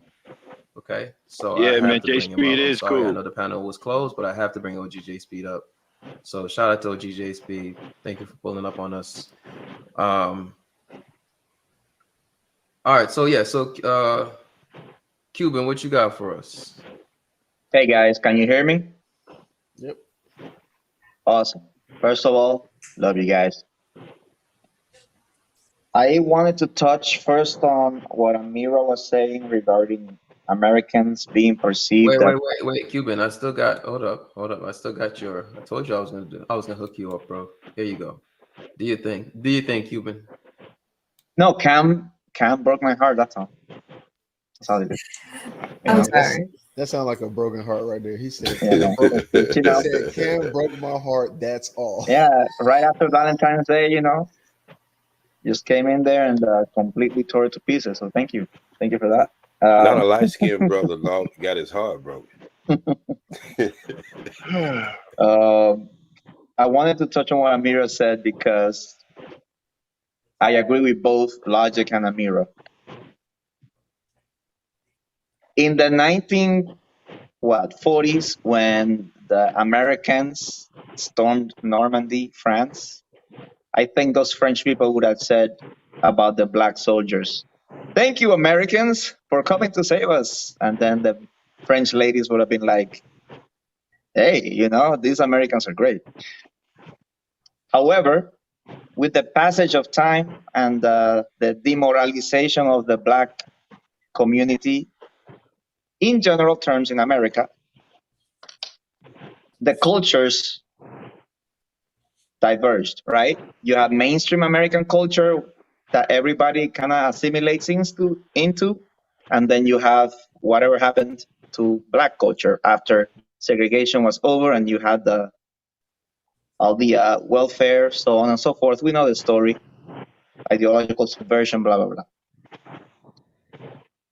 Okay, did y'all hear what he just said? What y'all think he just said? Because I don't know. Well, I'm gonna let y'all tell me what y'all think this brother just said. Well, Percy, it sounds like he really don't know his goddamn history, and he's actually talking from a position of speculation. Because when the black soldiers went into those countries, they were literally acknowledged as being the black soldiers. Right. Because during that time, you had a black army, you had black units, and you had white units. There wasn't even integration. So he's clearly somebody who's just he definitely didn't do his research, and he's personalizing it with his own, with his own ignorance. You're asking me. I mean, was he about to tell people why the French hated black people so much? The point where they made a stamp with a headless. He about to tell us why he hates black so much. Yeah, the way they made a stamp with a headless nigga on it. I mean, you gonna talk about that? No, we're not gonna talk about that. He's just gonna talk about. Did you hear what he said? When he said welfare, he mentioned welfare. But black people. And then also you can hear the jealousy. You can hear the jealousy in his voice when he switched to the French ladies. When they say, "Oh, these Americans are okay," right? So the jealousy came in right then and there. You can hear the jealousy in his voice. Right. You know what, brother? I'm glad because I had lost that. I be taking notes, but it all go right back. It go back to the goddamn women. Now here it is. We talk about something totally different, but this nigga shows his unconscious, his subconscious desire for sex. That's it. All boiled down to the goddamn women. And you know what? I'm an advocate for having these big time international panels. We all need to have them. Right. I don't know, but fuck being pro-black. I understand people, but we need to have these international. We need to get these people on these panels and see where their heads at. Exactly. Okay. Exactly. You know, that's why I'm a big follower of bro Sanchez. Not because I think he's a nut with the flat Earth theory. I like his panel.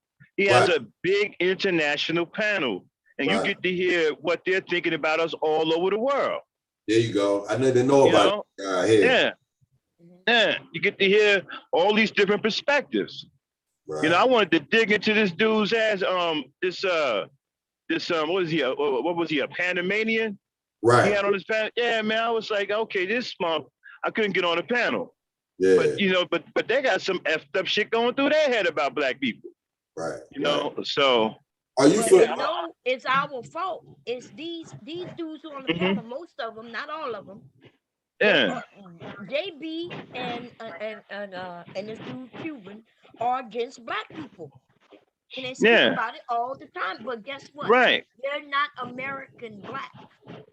I think JB is from Haiti, is Haitian or Africa, I'm not sure. And this dude right here say he's Cuban. So they're here on the backs of our work. And reaping a whole lot of benefits. He about to tell us we don't deserve reparations. Now, this one I want to hear his part with that. We don't deserve reparations. Yeah, it's about to get. Okay, so fair use. And we're gonna play.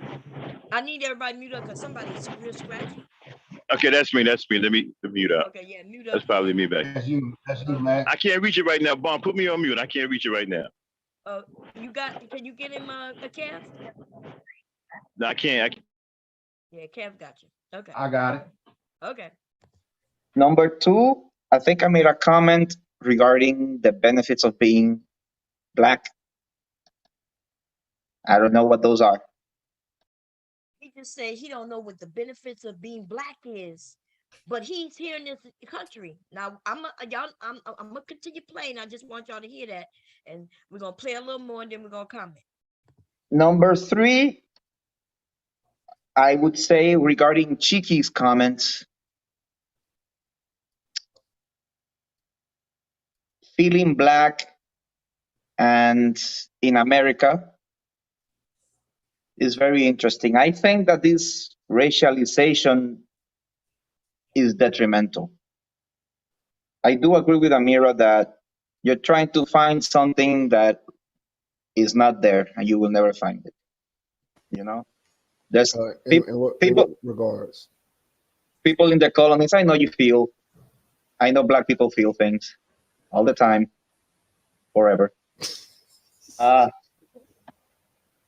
Okay, we're gonna stop it right there. Look at his face. Did you hear what he just said? Yeah. You're making it seem like we always looking for handouts. We always looking for Oh, something. we always bitching. Right. And he's saying that. Wait, this dude is Cuban? Yeah, he says he's See, Cuban. that's why I draw the line at Max and Big Dog. Motherfucker, you Cuban. Okay. I don't see how we let people like your nationality is completely different from fucking ours. And no, I don't listen to them dudes. When you from another country and all that kind of shit, you got different, backgrounds from other countries. Well, you just stay your ass over there. Talk about the fucking Cuban. Don't worry about niggas. We got our own shit to worry about. In Cuba, he can't even speak his freedom of speech. He don't even have freedom of speech in Cuba. But his ass. Right, but we got it for him over here. Right. And his ass still using it, but he don't know what right. being black is. While he's a black man, because there ain't no way he's going where you can't see that he's black in some kind of way. Whether it's Cuban black, African black, American black, Latino, whatever. So I don't know what he's talking about when he says he don't understand about being black. Well, us fucked up. Well, you know what it also is. Also, it's the I think for whatever reason that I can look down on you. That's what people like him suffer from. I think I could look down on you for whatever reason, because I guess because he feels as though he can identify with his heritage being an Afro-Cuban. And by us being over here, us being African Americans, we scattered to the four winds. We're not sure what our nationality is, but that's what it is. And then part of it is I think the nigga is trolling. And when I say I think he's trolling, I just think he being a wise ass, No, he's not. You gonna see. No, he dead serious, bro. Stop giving him credit. Okay. These niggas is I can tell you. Listen to him. He's serious. Okay, let's get some more of them and see what this. He gonna say some dirty shit. Let's see here, this bastard. Okay, fair use. Let's be honest, right? This is black culture or being black. I feel things, give me things. Socialism. That's all it is from the beginning.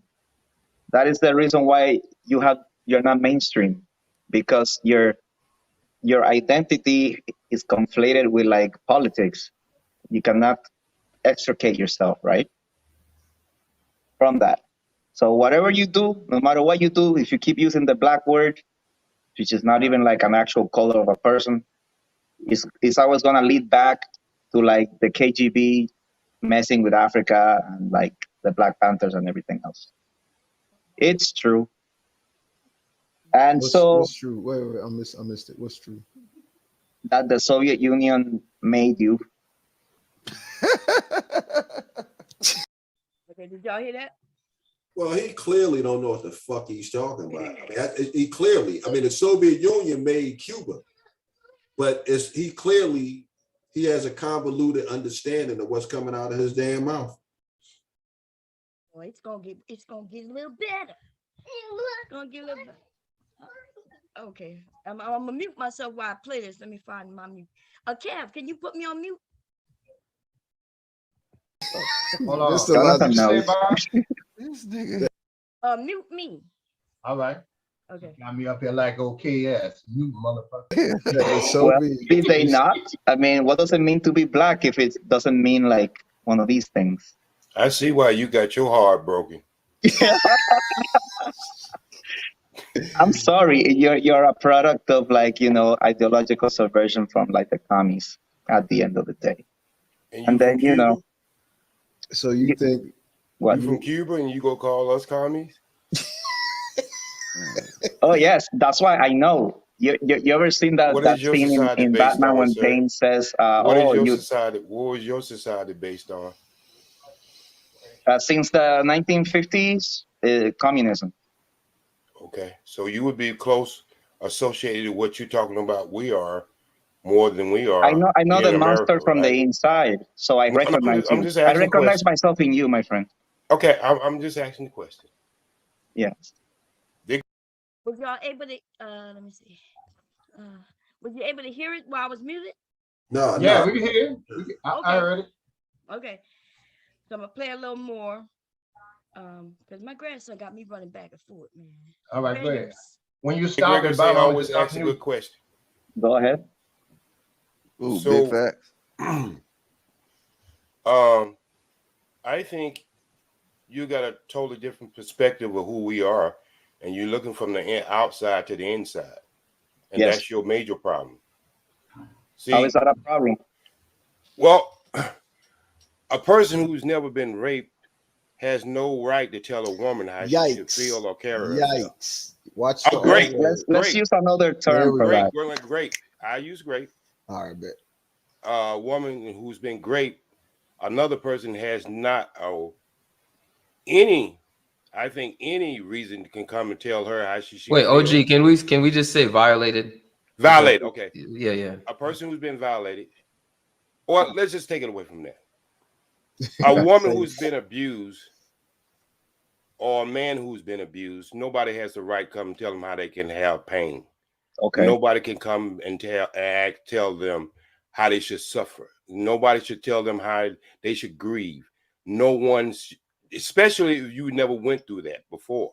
See, So- one thing that I understand about a lot of people who come from a lot of different countries, you come to a country that someone had dogs, two-legged dogs, sick, four-legged dogs on them, biting their breasts and their groins. Mhm. And you come to a country that people who struggle to make sure that you could come here and not be treated like that. But you come in here with a different eyesight. And your eyesight is you come here when the house is built. You didn't come here when the house was being built. So you don't understand the foundation. Mhm. And that's the major problem of people who come from other countries. Just like I couldn't tell you how the struggle is in Cuba. I couldn't come to your country and tell you that you should be doing certain things in your country when I don't even understand your struggle. And see, that's the major part of people who try to come here and put Black Americans under a microscope and not even know the lenses they are looking at. And so, No, we're not putting you under the microscope. You're jumping out of the petri dish. What?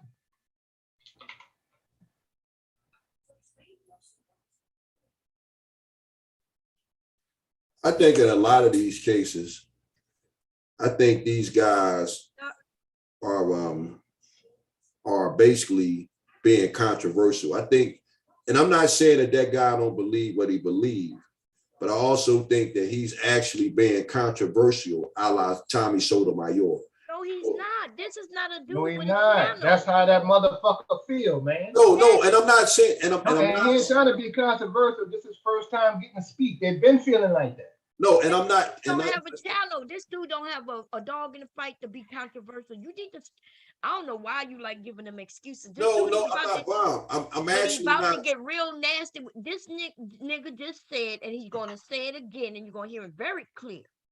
He is talking about Black Americans. He's No, hear just me- saying, what? Hear me out for 1 second, Bob. I'm not saying that he don't believe that bullshit that he's talking, but what I also believe is he's trying to cash in on being the kind of asshole he is. Who No, believes? he's not. He don't have a channel. What are you talking about? But that don't mean That you can understand going for the These bag. dudes but on you these gonna channels fucking- talking this shit all the time, and they No, believe but- it. He's about to say that us as Black people, not on Jay Speed say, hey, you are from another country, you don't know our struggle, right? He says, but you like to come over here and look at us under a microscope. And he just said, no, you're jumping up off the petri dish. He's basically saying that they're not over here looking at us, but we being such clowns, such fools, such stupid idiots that's why they take notice. Well, only well, And what you want to say, oh, I think he's just saying that. No, you got to listen, and not only No, listen, but you but got what to I'm- look at him. But Bob, hear me out. Only thing that I'm saying is this nigga is being a Candace Owens, a Jesse Lee Peterson, a Larry Elder, a Thomas Sewell. I'm not I'm not But saying at that least they from here. You know, but He see, they not. getting paid. They Right. getting paid for that shit. But He's what That's I'm doing right. that They shit getting 'cause that's paid how and he's he's not. paid. no, but That's what how I'm he's paid. saying, what I'm saying, guys, is this nigga is interning so he can get paid. This nigga has an agenda. And again, I'm not saying that this asshole don't believe all this bullshit that he's talking, but I think that this nigga is, what's the word? He's trying out.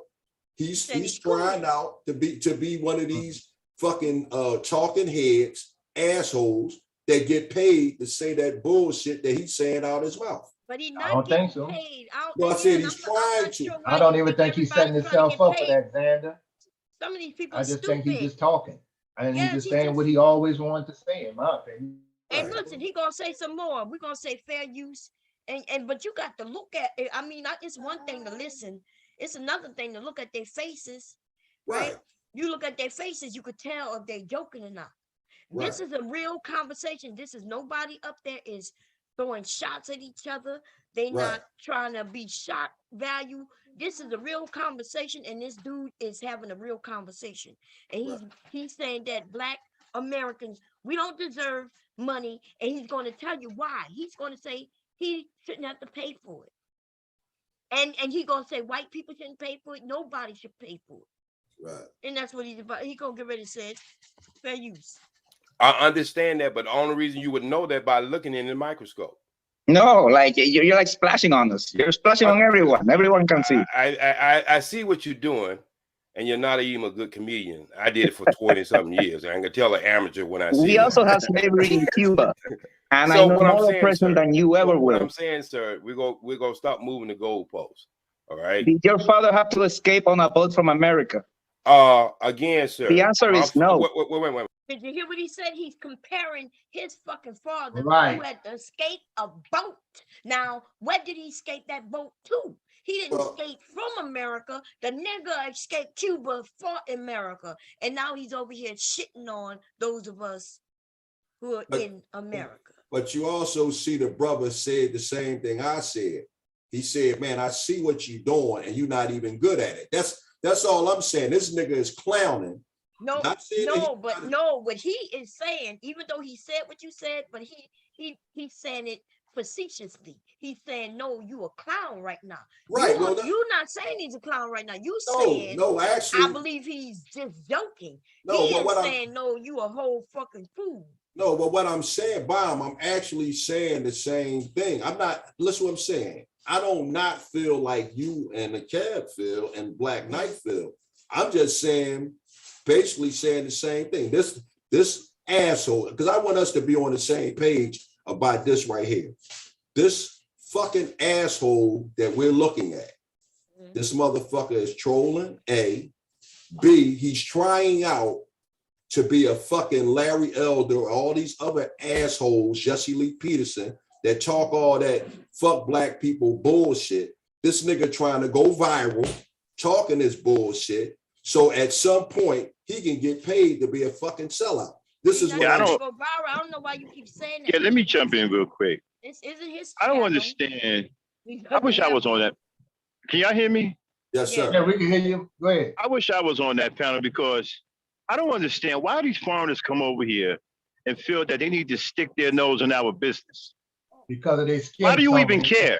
Well, he says because he pay taxes. He gonna Jay Speed got it covered now. He got it covered, and then some other people gonna have it covered too. But the hell you JB mean you pay taxes? I this pay guy taxes are too. The same. That JB guy. We and pay this taxes guy, for his ass. That's right. Somebody in the chat, they're gonna be like, dude, we've been, and I think Jay Speed gonna say it too. We've been paying taxes forever and not having access to this, that, and the third. And not only that, right? Not only that, you get to come over here and get exempt from certain things and steal the benefits that we died and worked for. Exactly. Jay Our Speed gonna tax. tell him that, but he gonna ignore It's that our shit. tax. With our taxes, that's right.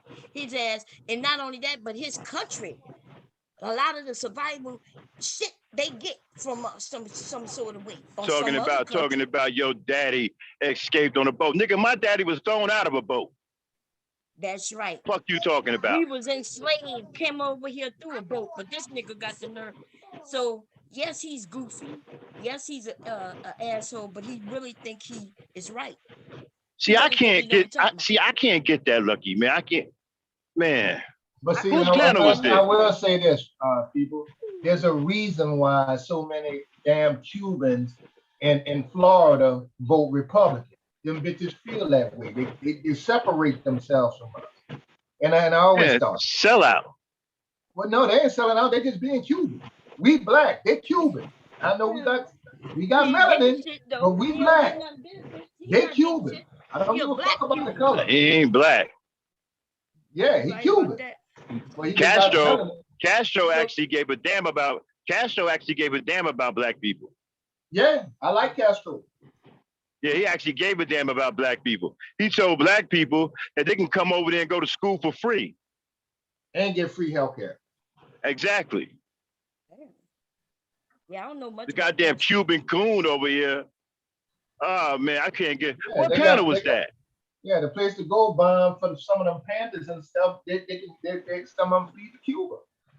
What panel was that? I need to start traveling to places that need the money, right? And but they support us too, you know.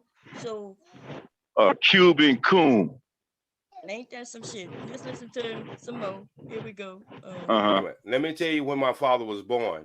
My father was born in 1909. My mother's mother was born in the 1800s.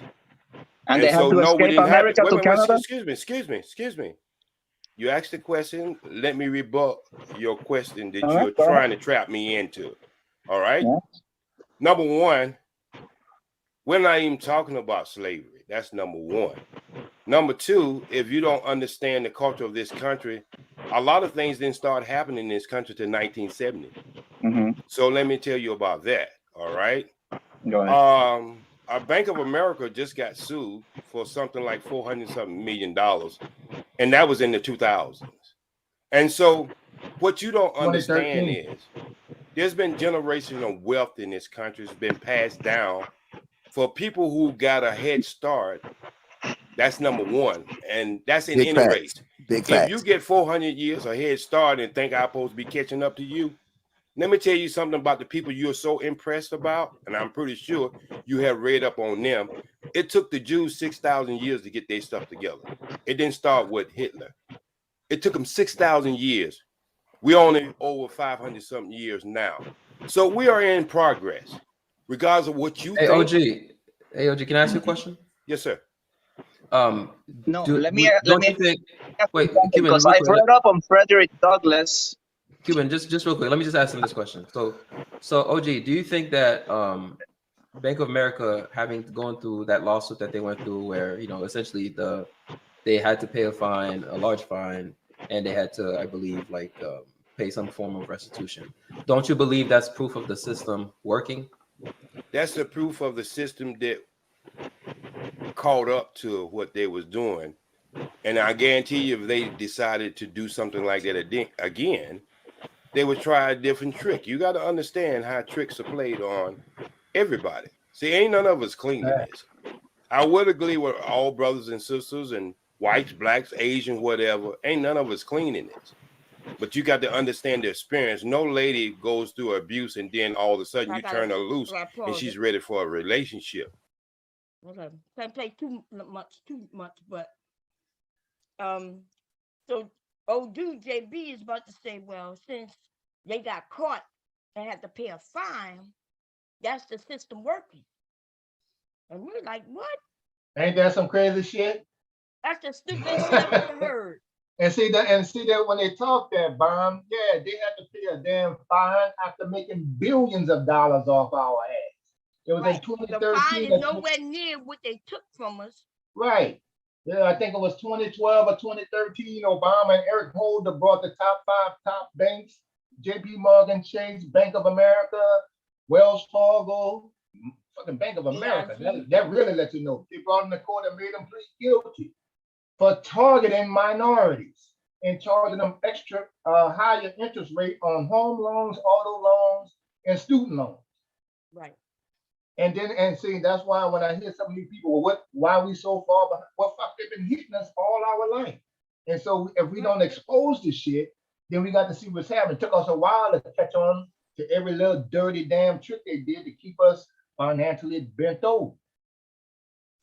And so then a lot of people don't get that because they don't understand history. Now, when Trump ass got in, he threw all that shit back out the window so they can do the shit again. That's right. All it takes is a sign of a paper and they're doing the same shit all over. Like your boy said, it just will be a different trick. That's right. And that's the American way. That's the American way. That's the way they do it. But see, when we say that, it sounds like we're saying that's the way it should be done. It's the way they do it, is what we're saying.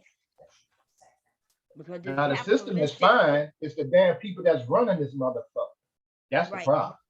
Right. You know, like we say down here. Yeah, justice blind, but that fucking judge now. That's right. You see my black ass? His ass getting paid. I never heard that before, bro. Yeah, that fucking judge now.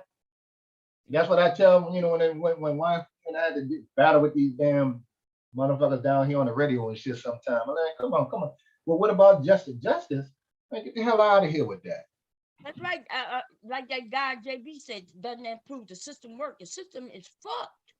Well, it doesn't work for it. It definitely doesn't work for us. Well, you know another thing, all of these dudes right here, they the what's the word that I'm looking for? Yeah, they're the victim of black people who have like these guys are riding on the backs of their ancestors, and what it is, they don't appreciate or they've taken for granted what their ancestors have done. And then you get this JB prick and this Cuban Libertarian prick, you know, they just a couple of young stupid ass niggas that read some books. They feel like they have a certain disposition toward, more than likely, go back again. These niggas is mad. I don't think they read no books because they would have read books. They wouldn't be speaking. They probably got that little basic history that most of them don't know the full fucking story. Because here's a nigga that's sitting there with a Michael Jordan shirt on, and here's this other clown with this smug face, this Cuban Libertarian. These dudes right here are dickheads. And you could see dickhead written all over their face. And again, they got this pent up anger. They hate themselves. They probably like white women. And this is the type of niggas they is. You know, they wanna hide under the cover of white. They don't have to go back to what we were talking about earlier. They don't have no sense of loyalty to their race at all. These are the niggas that'll fucking testify against you and be in the courtroom and you on the guy and they be on your jury and they'll still find you guilty. These two sons of bitches right here. Right. Then they say they had a black person on the jury. Yeah. You got this Cuban motherfucker. Yeah. and the thing about it is, see, one of the things I know about a fucking nigga, these type of niggas here. A nigga, when I say nigga, I mean state of mind, not a race of people. A nigga love to be able to say he's something other than black. When you hear a motherfucker talking about, yeah, man, I'm Native American and I got some Spanish, you bitch ass nigga, you hate being black. And that's all it is with these two punk motherfuckers, you know. And again, that's why I wanted to clear that. I didn't want y'all to think for a second that I was siding with these two assholes. Oh, we understand what you were saying. You were saying that he tried to set up for the YouTube thing. No, this bitch just talking. Yeah, he ain't even trying to set up. And even if he do, he might be testing the waters, but no, I think that these dudes, they've been waiting to say that shit, and they only come in fucking black. They got Cuban faces. They come over here because they got a little melanin in their skin, and think they can fuck with niggas. Well, this first of all, nigga, you're black. Struck point blank, period. No, he ain't. He Cuban. No, what I'm saying is, I know what you're saying, but he Cuban. This Cuban prick. See again, if I was on that panel, I would have ate that nigga a lot. See, this is what I mean when I talk about. I take pride in being black. I take pride in black. Guys like this right here, you can't go with them. You don't want to talk to these guys on a panel like this. You want to get these guys like this on Teapot's channel so you can have a one-on-one back and forth with them. So now you can literally call them on your shit. Because what happens is, just like when the brother Jay Speed was talking, the guy JB interrupted him and changed his train of thought. But you get dudes like this, and you contact the brother Xavier, and let him know, hey, look, man, I want to have a debate with this JB guy. I want to have a debate with this Cuban Libertarian guy. And if they on the system and he can contact them, so you want to talk to these kind of guys one-on-one. You don't want to talk to them on a panel because you can't really. You really don't want to talk to them because they stupid. Like JB gets dragged there all the time. Soon as anybody with any education get up there with him, they drag him. So he's simple. And this Cuban guy, this is my first time really seeing him. So I don't know. So what? Tell me about this JB prick again, Bob. What you say? Yeah, he gets dragged out. I mean, people know he not, they know that you could tell that he hate himself. He hate the black. How many subscribers this nigga JB got? Oh, I don't think he ever. This is not his channel. Okay. It's not his channel. It's a channel that have different hosts. Okay. Different nights, and I think he was hosting it this night. So yeah, right. This is not his because that's because like I said, I done peeped. That's what I'm trying to tell you. They don't have. I don't know if JB has a channel. Yeah. But this isn't his channel yet. No. Because the bottom line, and we all know, it is people on YouTube getting paid for this bullshit. Kevin Samuels is getting paid for his bullshit. Tommy Sotomayor is getting paid for his bullshit, and so forth. It's a lot of people getting paid for their bullshit. And what these motherfuckers is trying to do, they trying to get people attention who think like them. They trying to get their detractors attention so that now they can get over there on their page of channels and talk that bullshit, collect Patreons, and get paid. This is what these motherfuckers is trying to do. And I'm not saying that they don't believe what they saying, but these son of a bitches, these motherfuckers is out here. What is it? Auditioning. That's what I've been trying to say. That's what you see when you see these bitches. They out here auditioning.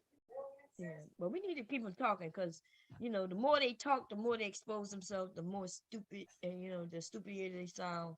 But anyway, fair use. I'm about to hit play again. Hey, Bob, I'm going to get back with y'all because I got to get ready for this. I got to get ready to go to the VA to go to the dentist. So I love y'all all dearly, and we'll be in touch with each other. Okay, talk to you later. Yeah. Okay, bye-bye. Yeah. To go to rebuilding herself. And so you're looking at, brothers like you look at things on the Booker outside. T. Washington. Huh? Booker T. Washington and Frederick Douglass. Well, hey, bro, look, quit trying to throw the little side shots. That way you the sim card. Just listen to what the brother's saying. I'm listening to him. Okay, you got your hand up there like Malcolm X, but you ain't thinking like him. I read him too. I read him too. So I'm pretty sure you read his book, and Alex Haley didn't write that one neither. Versus Roots, he didn't write that neither. He was already sued. So you follow up on that, you'll find out he didn't write neither of the books. So let me just tell you something, bro. I've been living on this planet for 62 years. Okay. And all my achievements with my vernacular, Southern vernacular, I was able to accomplish things that most people would not be able to accomplish in a lifetime. Because I don't put no person in ahead of me. I don't think there's no one superior to me. But that comes from a strong structure. All right? That comes from a mother and father, grandfather, passed down history and stuff like that. My grandmother made blankets with code words in it.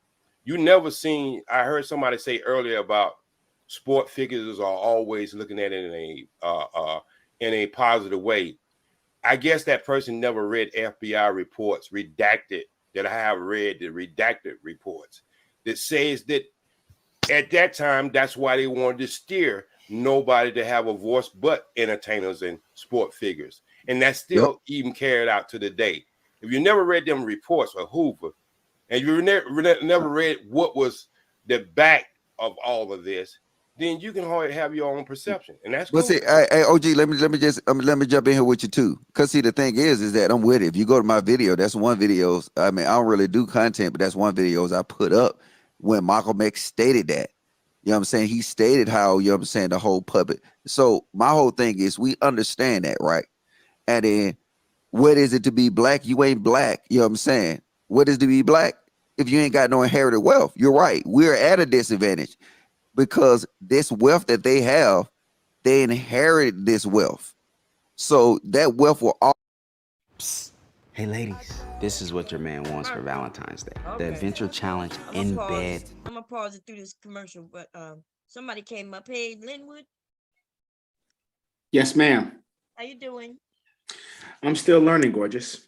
You still learning? Nothing wrong with learning. We all learning, baby. We all learning on a daily basis. Yes, ma'am. You wanted to add something to what we're talking about? Well, you're talking about Cuba liberation. That's the name of the title here. Now we want to talk about Malcolm X. Malcolm X said a number of things when he was in the Nation of Islam. You know, he said things about the political trick bag that Black people have been tricked into being involved in, aka the political football. He also said many different things after he left the Nation of Islam. So Malcolm X really spoke from a transitional place. He went from the nation to now he is a full-blown Muslim that's going against the Nation of Islam and calling out its hypocrisies when it comes to Black people. Because remember, the reason why he left the Nation of Islam is because he found out that the Honorable Elijah Muhammad was practicing polygamy, in which he was having sex with underage women and weren't taking care of the children. He found that the Nation of Islam was greedy. It only used violence against Black people instead of using violence against the people who perpetuated the violence onto Black people. He also exposed that there was a white man that was an oil baron in Texas that financed both the Nation of Islam and the Ku Klux Klan. Talk about something very interesting. So Malcolm said a bunch of things that really will have your head scratching about the complications of the system of white supremacy, which we are under in this country, primarily by a small segment of people classified as white, in which the masses of white people participate in that system, whether directly or indirectly. But also that victims of racism also perpetuate the racism by cutting back alley deals with racists to get their share of the pie and to sacrifice the masses of people, like what happened to the Jews in Germany, when the Zionists sacrificed the entire Jewish population to cut a deal with Adolf Hitler, to take the wealth from the Jewish people of Europe and parlay that into Palestine so they can take the land from the Palestinians. 60,000 Zionists cut this deal. So, you know, you got a lot of snakes and fakes within your so-called population that'll sell you out for a quarter. Right. So it's a war on two fronts, a war from within and a war outside. I can agree with that. So the title though, the title is this guy's name who I'm showing. But you still on track though, because you're gonna hear him say a few things, and what you just said is gonna be right on track. Now with Cuba, I don't know what Cuba has to do with Malcolm X, because you want to talk about the history of Cuba. Fidel Castro was the one who financed and trained the South Africans to fight against apartheid. Always, you know what I'm saying? If you sorry, ma'am, you hear me? Yeah. He also gave them the African National Conference the weapons to fight against apartheid. See, a lot of that history ain't coming. A lot of that has not been discussed either. So there's a rich history with Cuba when it comes to liberation of people. Yeah, I just heard, I was hearing with Kev, and somebody else said that I didn't know, so I don't know much about Cuba, but anyway, let's hear some more and then we're gonna continue. Anybody else wanted to say something before I hit play? Based on what has been said so far, because J Speed is on track, right? J Speed is on point, and he's holding it down. They're gonna try to switch him up and mess him up and all that, but he held it down pretty nicely. Okay, fair use. Look at like people like I don't like to sit back and dwell on slavery, but you got to realize slavery, during the slavery, it was the biggest transfer of wealth. And then now all these establishments that we see today, you know what I'm saying, it's pushed down through inheritance. You know what I'm saying? These people have inherited wealth. So how do we combat that as a black person in America today?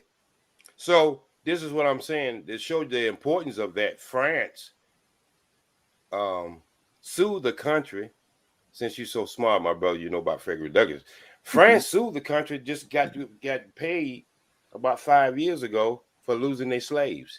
They had a war with a country, they lost 50,000 soldiers. And I'm just giving you the out. Anybody know anything about what he's speaking of right now? 1804. 1804. So He's taking on 1804 when the Haitians fought back against the French for their liberation. And that's the reason why Haiti is still in the condition it is today, because France sued Haiti for their lack the of Haitian business. Revolution. Yes. And that's why Haiti is still now to this very day trying to pay back that debt, trying to pay back the debt in which they didn't have anything to do with. They were the labor. That's like you working for working for Walmart, and if the workers decide to rebel, then the CEO and the CFO can say, we're going to sue the labor force for the loss of wealth because they rebelled. So wait a minute. So they sued in turn the slaves for no longer being slaves. Yes. And that's why Haiti's in the debt it is now, and that's why there's growing tension between Haiti and the Dominican Republic, because both of them was under French and Portuguese rule. Yeah, basically, it's one of the harshest punishments ever dealt out for winning. It's a punishment for winning. Right, for winning. So wait, and so they won that in a court of law? Yeah. Yes. What in the hell? I mean, you're talking about a white supremacist world government and court system that perpetuated this. And even to this day, with Haiti and the Dominican Republic, what's interesting about that whole beef, they're fighting over color, even though they are the same shade of color. Right. Ain't that something? Yeah, that's the way. Well, it's because black people aren't conquerors. They don't know how to finish a fight. They won the fight, but they didn't finish it. That's why they got caught with all of this stuff. You know, because all those people in Haiti want is freedom. They did not want anything. Yeah. They just want to be left alone. Exactly. You know? Once they got their freedom, it was over with. When they should have conquered that whole situation, took over the government, everything. That's how you conquer that people. Was their government, but it's their government. You had outside people. You had an outside government from another continent coming in here telling you in the Dominican Republic what to do. But that's what I'm saying. They should have conquered the whole situation and took complete control. That's what white people do. They take complete control of the situation. Black people don't know how to finish because we're not used to being conquerors. So because we don't want to be conquerors. We want you to be okay. Exactly. We don't want you to be a slave. Like, okay, get up off the floor. Exactly. If you can do this assignment, you can do this assignment. Exactly. We're more about management. We're more about management, less about dominating. Right. We won the fight, and that was good enough for us when it really wasn't.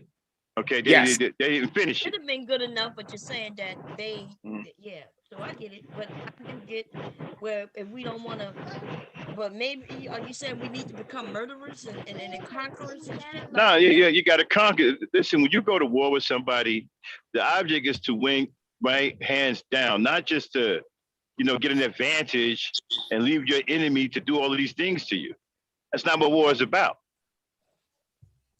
The enemy already had. People aren't used to going to war. We don't know how to. Right, we don't know how to go to war.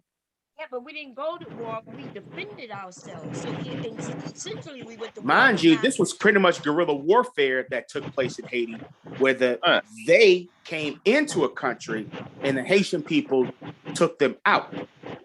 This was pretty much guerrilla warfare, and the guerrillas were being punished for being guerrilla fighters. Right.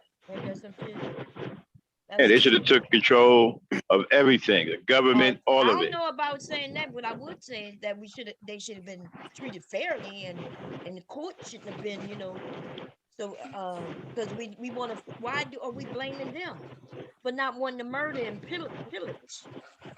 But that's why you why you went to war, so you could put yourself. No, they didn't go to war to go to war. They went to war to defend themselves. You Right, which wasn't to take over. Right, which was only part of the answer. Okay, and this is why they failed basically because they didn't take complete control of the situation to ensure that they would treat it. In the court of law, I guess. Well, what I'm saying is they didn't take it. They didn't take complete control of. They didn't take control of the system to ensure that they would be treated fairly. You don't go to war with the people and then win a little skirmish against them and then allow them to stay in power to exact laws against you. That's not how you get it done. Well, they were out of power. They gave Haiti its independence, but for them having ran the slave trade in Haiti, they wanted their money back for the labor that they invested. So the Haitian government decided, okay, freedom is worth more than being a slave. So yeah, we'll pay you for your slavery. We'll pay you for the wealth that you gained from us. And that wasn't a good decision. And then, hey, we'll leave us alone. Now look what happened. You have dictators coming like the United States with the white supremacist government it's functioning under, picking the presidents of the leaders. And the presidents are becoming corrupt. They're being assassinated. And that's this very day. Yes, Haiti has its freedom, but under extremely dysfunctional circumstances. Absolutely. That's why they're poor as hell. They're crazy. I mean, it's just madness over there. And then you have people like the Clinton Foundation. They're taking segments of that land and making it into tourist spots. That's one of the most dangerous countries you can go to, even if you're black. That's one of the most dangerous countries to go to, even if you're black. They don't care about that. Exactly. They're more concerned about the leadership. There's no leadership. They live in over there? Yes, there's no leadership. There's no infrastructure because they decided to pay back the French government for their freedom. Yeah. But some of the ghettos they live in look like they've been hollowed out by bombs, man. Like, and then you just recently had living here. Then they had the hurricane, they had the earthquake back in 2010, which still hasn't really been fully recovered. Haiti's government primarily is ran by its families. The richer the families are, the more the wealth has been concentrated in the government while the people are starving. That's why they're trying to get out of there. A lot of Haitians trying to get out of there, man. They're trying to jump ship. They feel that there's no hope in Haiti. Trying to get out of there. Because the government is now enriched. The government now became enriched. Now, this is another thing I want to bring to the table before I shut up and let everybody else speak.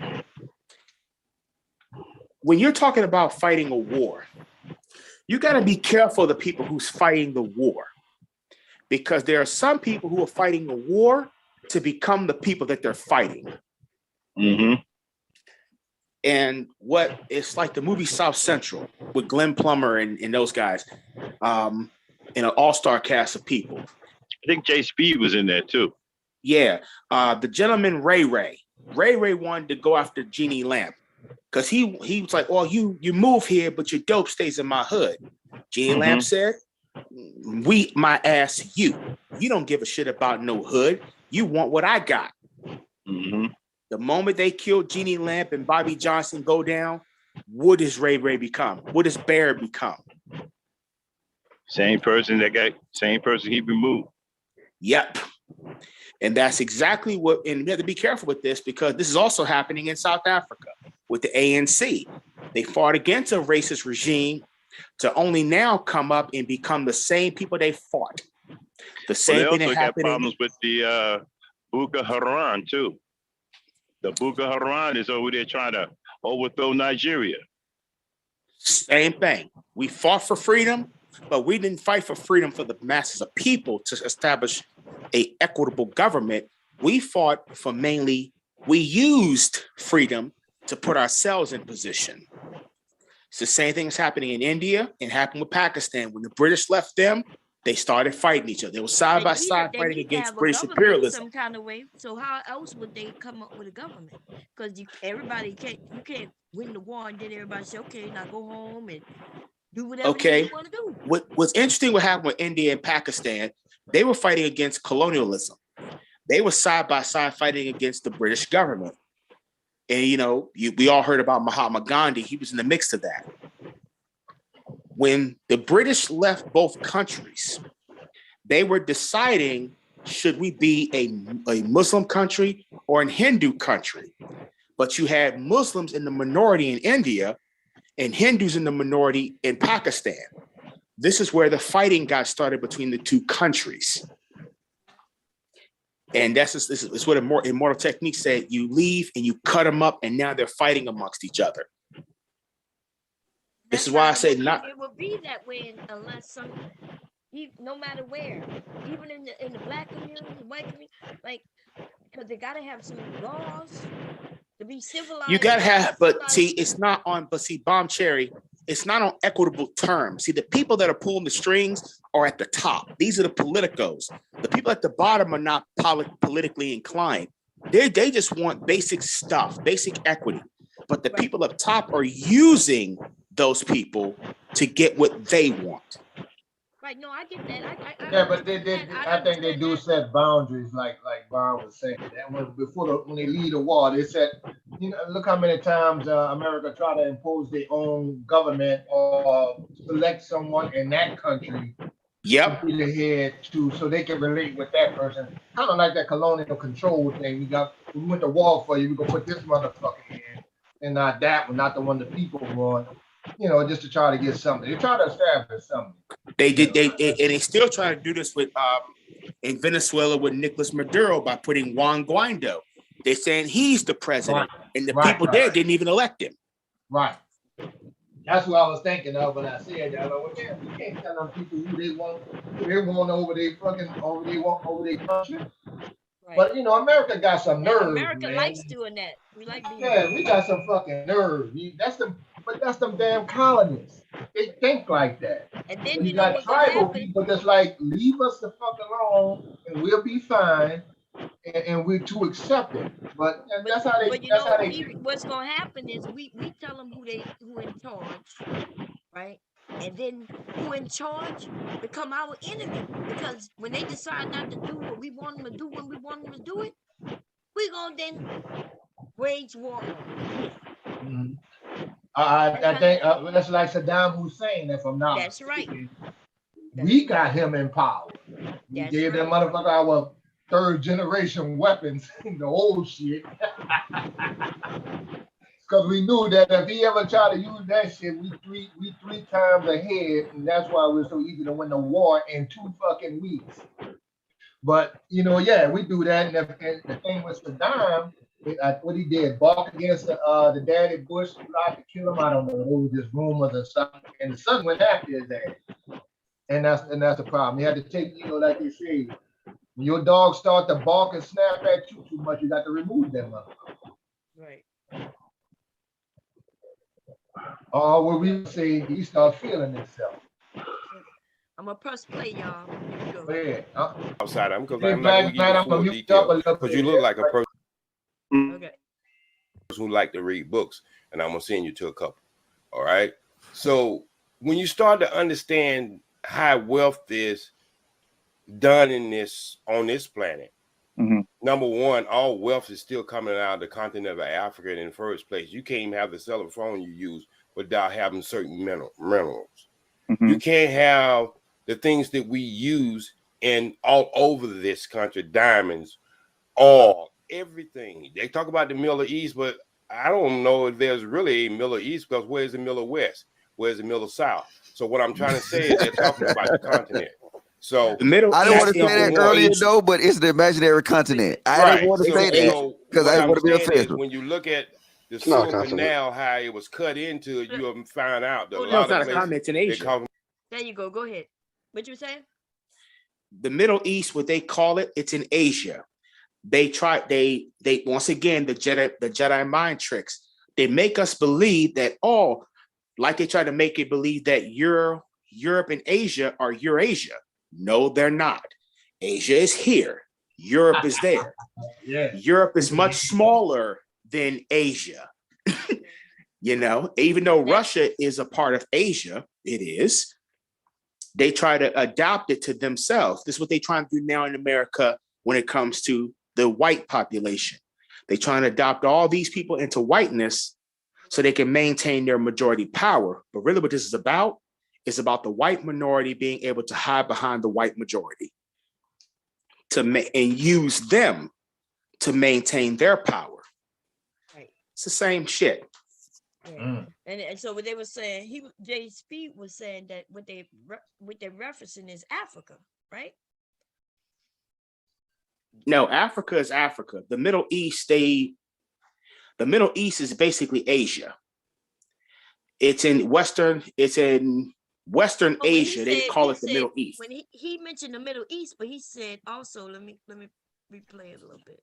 Sure. Okay, let's hear it. What a country they lost 50,000 soldiers. And I'm just giving you the outside because I'm not going to give you the full detail because you look like a person who like to read books, and I'm going to send you to a couple. All right.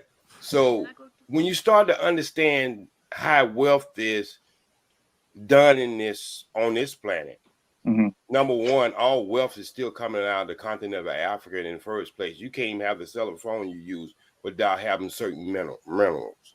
You can't have the things that we use in all over this country, diamonds, oil, everything. They talk about the Middle East, but I don't know if there's really a Middle East because where's the Middle West? Where's the Middle South? So what I'm trying to say is they're talking. Where's the Middle East and the Middle West? He talking We about know Africa, where the dirt is out there. Africa is in the middle of all of them. That's what he's Africa saying. is in the middle of Europe and Asia. Real deal financial. Come on up here, man, because we had a little debate on your culture and nationality too. You did a little bit of this shit here.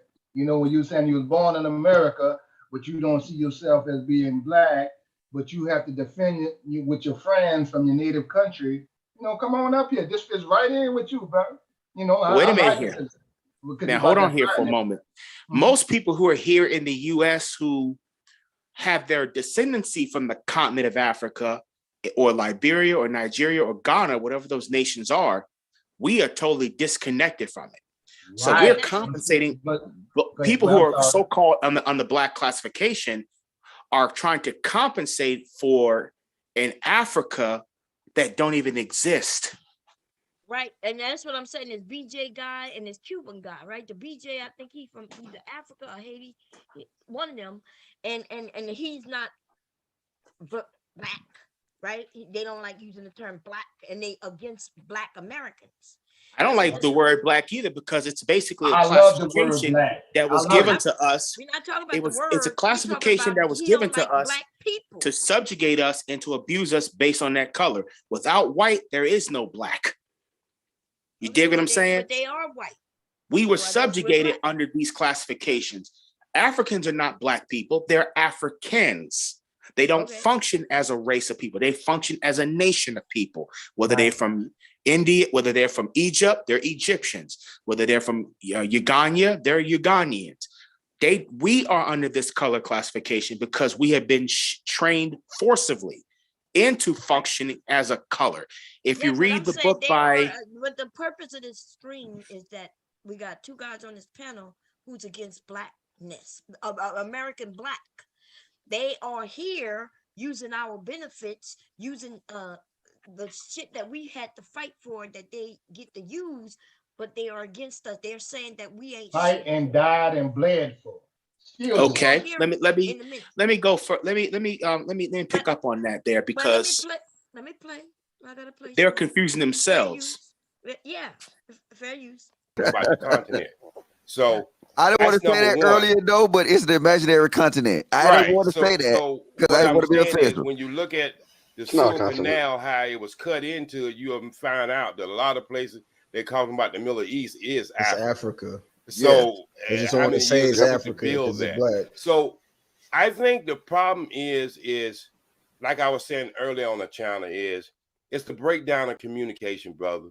There's somebody trying to keep me and you and others who look like us and have a melanated skin, try to keep us fighting among each other.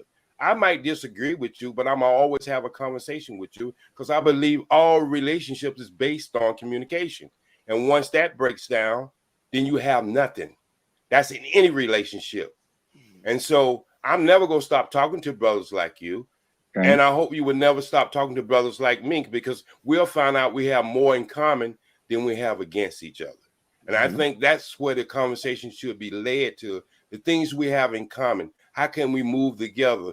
And let me just tell all you brothers and sisters here, the revolution will never be YouTube lies. That's number one. What do you mean by revolution, man? What I'm saying, I say that to say this.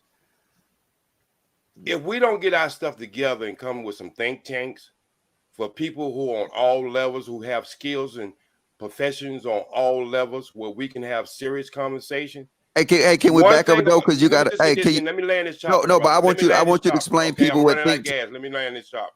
No, I just want you to explain to people what think tanks are. Let him finish his point, and then he can. Go ahead.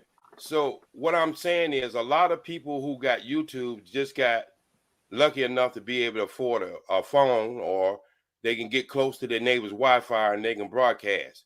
See, back in the days, the people y'all was talking about earlier who was into broadcasting, these people was trained. They was trained how to carry themselves in front of a camera. The average brother on YouTube just got his phone or his laptop or just got money so he can go out there, but he's never been trained in broadcast. Only thing he's been trained in is probably just good. He got a good conversation piece, but that's not training when you're trying to make moves, because then you'll start playing checkers when you should be playing chess. So a lot of people who got these big microphones, and the basic human nature is to deal with negativity. If you look at news, 98% of news really is negative. That's why most people tune into it. So why would it be any difference in anybody's life in America? Is that's what we've been used to in the first place. Everybody wants to. I'm gonna pause it there, because I gotta say something, because I can't play it too long before I get striked out. But I will say, in other countries, their news is different than our news. Our news over here, they show us negative, constantly negative. Oh, this place got robbed. There was a shooting here. Or so-and-so got killed. There was a hit and run there, and in other countries, though, they talk about the good things that's going on, right? There's more good things going on than bad things, but why is it in our nation? Why do we focus on the negative things that's going on? And that is why we think it's so normal. We think crime is really normal, right? It's normal. Because I've been, as long as I've been living and able to look at a TV, I've seen crime. And you know what I mean? And in fact, it started making us afraid of one another. Because if you hear that, yes, and on Broad Street in Philadelphia, they're killing each other every night. There's been a shooting, there's been 30 shootings in a year. And we're thinking, well, a year is 300 and some days, and there's been 30 shootings, but they make it seem like that number is so wide and so large. Now, is that a lot of shootings? I mean, I don't know, but that's what they do in this country. They brainwash us in particular ways, and they want us to be fearful. Do y'all agree with that? They want us to fear one another, because if we came together, man. Oh, I agree with it wholeheartedly, bro. But see, I'm not scared of my own people. And if you listen to the news, like this dumbass in the yellow, he actually listens to the news. Like they don't do this shit on purpose. Right. They purposely put us out there. You never hear on white crimes. But that's America. Never. I've never heard that term. Never heard of it. You would never hear of it, even though they knock each other off just like we do. They're still doing it. That ain't stopped. It never did. I mean, they got a lot of them getting punished. And like I had to ask the old white boy Gunner, hold on, man, them police killing your own motherfuckers too. But y'all not gonna say nothing. Everybody waiting for us to do all the fucking hard work, and then they won't come in the country and then bitch about it. Like we ain't do the struggling. everything we did, everything we suffered for, every other culture benefited from. Every drop of blood we shed, every slavery, all that. I have an Asian friend that I do stocks with. She sat up there and said, Kevin, people just don't understand that black men and black people suffering, their deaths and their bloodshed actually opened the door for my family, because they was able to get certain benefits and shit like that and stuff like that to start their businesses. They got 2 or 3 grocery stores. Okay. Let me interject here. Black people didn't fight for a damn thing except for we were tricked into fighting for integration. No, we weren't tricked. We were tricked into that business. We were tricked into it. We were tricked to fight for integration instead of fighting for justice and correctness, to not be mistreated on the basis of color. See, the whole game got shifted. We got put in a whole nother direction because legally it wasn't going to work. So from a legality perspective, you had to go into integration. We were fooled into integration to where it basically I don't think so, it's like Elvis trying to cross. It's like Elvis and the 5 Heartbeats trying to cross over. Elvis don't have to cross over to non-white people, but the 5 Heartbeats to make a couple dollars, they got to sell out to white folks. This is the crossover effect. This is what happened to us. Crossover was a double cross. What do you mean? We're in a double cross position. And let me ask you something, bro. You're not from the South, are you? Yeah, we I am. Tell you don't know what the hell you're talking about. You should know that, man. We said we got tricked. That was MLK, and that was his parishioners that did that. And he actually admitted that he made a mistake with that. Yes. That, because we needed the finances. If he made a mistake, why you saying he was tricked? You think right? He ain't tricked. I'll put emphasis on the word tricked. All right, we were tricked by the Roy Wilkins and the NAACPs of the world for legal purposes, because they couldn't just go to court. What should we have fought for? We should have fought for justice and correctness. And I'll explain what now we should have fought for the money and voting. That's what I'm talking about. Right, justice and correctness. That's not correctness. But it is correctness. correctness. For money, you got to remember there were times when we because had money. See, here's the thing. If they were able to come and take it from us and burn down our house. Let me put this emphasis on let me put this emphasis into perspective. Got a certain amount of money. The black schools should have got the same amount of money. Well, this is about school funding. That means separate but equal. Because that was the real beef, was over school funding. You're talking about, let's say, a school that was occupied by white children. Each child that's under the white classification got $53 of every state dollar. Every non-white child under the non-white category, and they attended a school precisely for them, got $7 per every child per capita. That was really where the fight legally was going to go, but they could not fight that in court. So what they did was they took Linda Brown's case. They took Linda Brown's case and Barbara John's case, which put it all into one. And I'm familiar with Barbara John's because I'm not far from Farmville. Isn't that after we got integration, right? No, this is how it all got started. Oh, okay. With the Brown versus Board of Education. Barbara Johns was a part of that lawsuit because that was a lawsuit against Prince Edward County, which is not far from where I'm at. Mm-hmm. If you come to Virginia, go down there because the high school is actually on the main street. Very small school. The school was so inadequate for the students, they didn't even have a place to play. It was that inadequate. So that's what. Huh? Mm-hmm. Welcome to the South. Yeah, you welcome to the South. John McDonald. I don't know what the hell you talking about. We had no fucking field. Our football team practiced under the interstate on concrete. Yes. There's no field. That's exactly what it was. It was like that in the 60s and 70s and the goddamn 80s. So they took the focus off the funding of funding separate schools because it was going to be an expense to the state.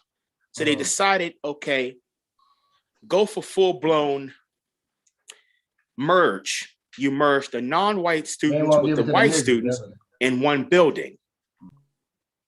So that would be more cost-effective to the state. So it was a compromise. But they didn't want that though, Linwood. They didn't want that. They didn't want us around their people or their kids. Of course. But look what ended up taking place. Okay, Right. now the Brown decision came down. We had what is called massive resistance, where the schools closed down for 5 years until it went through the court system. During that time, you had the civil rights movement. While that was a fight on one end, you had a fight in the streets for another end. For non-white people to be treated correctly in public accommodations, but it still got lost in the sauce as being treated correctly, meaning getting land, getting adequate transportation, getting our own schools, and getting things of constructive value. See, with reparations, we need repair, because this reparations game is a trick. They give us money and it'll go back in their hands tomorrow. So, that's why I'm not. You know what? I'm not for that. I'm give it to us and see. We that's projecting that we gonna just blow our fucking money. Yes. You know what I'm Why? saying? Because we're desperate. Everybody's not stupid. Some people will. No, vote. not. I didn't say that, man. Not all. Not all. Yeah, yes, a few of us are going to all of anything with the money, but the majority of us who don't have any money, who are starving like Marvin, you goddamn right we're going to use that money for something that's non-constructive, because we never had it. Non-constructive. If you're starving and you use it for food, well, guess what? That's constructive. What are you talking about? Yes, but what I'm talking about is there's a trick bag with that reparations business. What's the trick bag?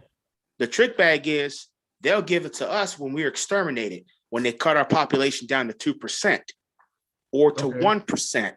Well, I don't think they're gonna give it to us at all. Here's your reparations. Let me tell you what the trick is. The trick is this. See, once our generation, a few of us, like by the time they get to zennials, they so stupid, they gonna act like, oh, we don't care about reparations. You can see it already. They're already saying it. Right. It's our Gen Xers and the baby boomers and the olders. We're like, yes, give us reparations. Except we got some stupid fool saying no, because they're gonna waste it. It ain't none of your motherfucking business. Right. Well, what they talking about? Portion of the money. What they mean by wasted, and I'll explain this because I recently heard this from Nearly Full.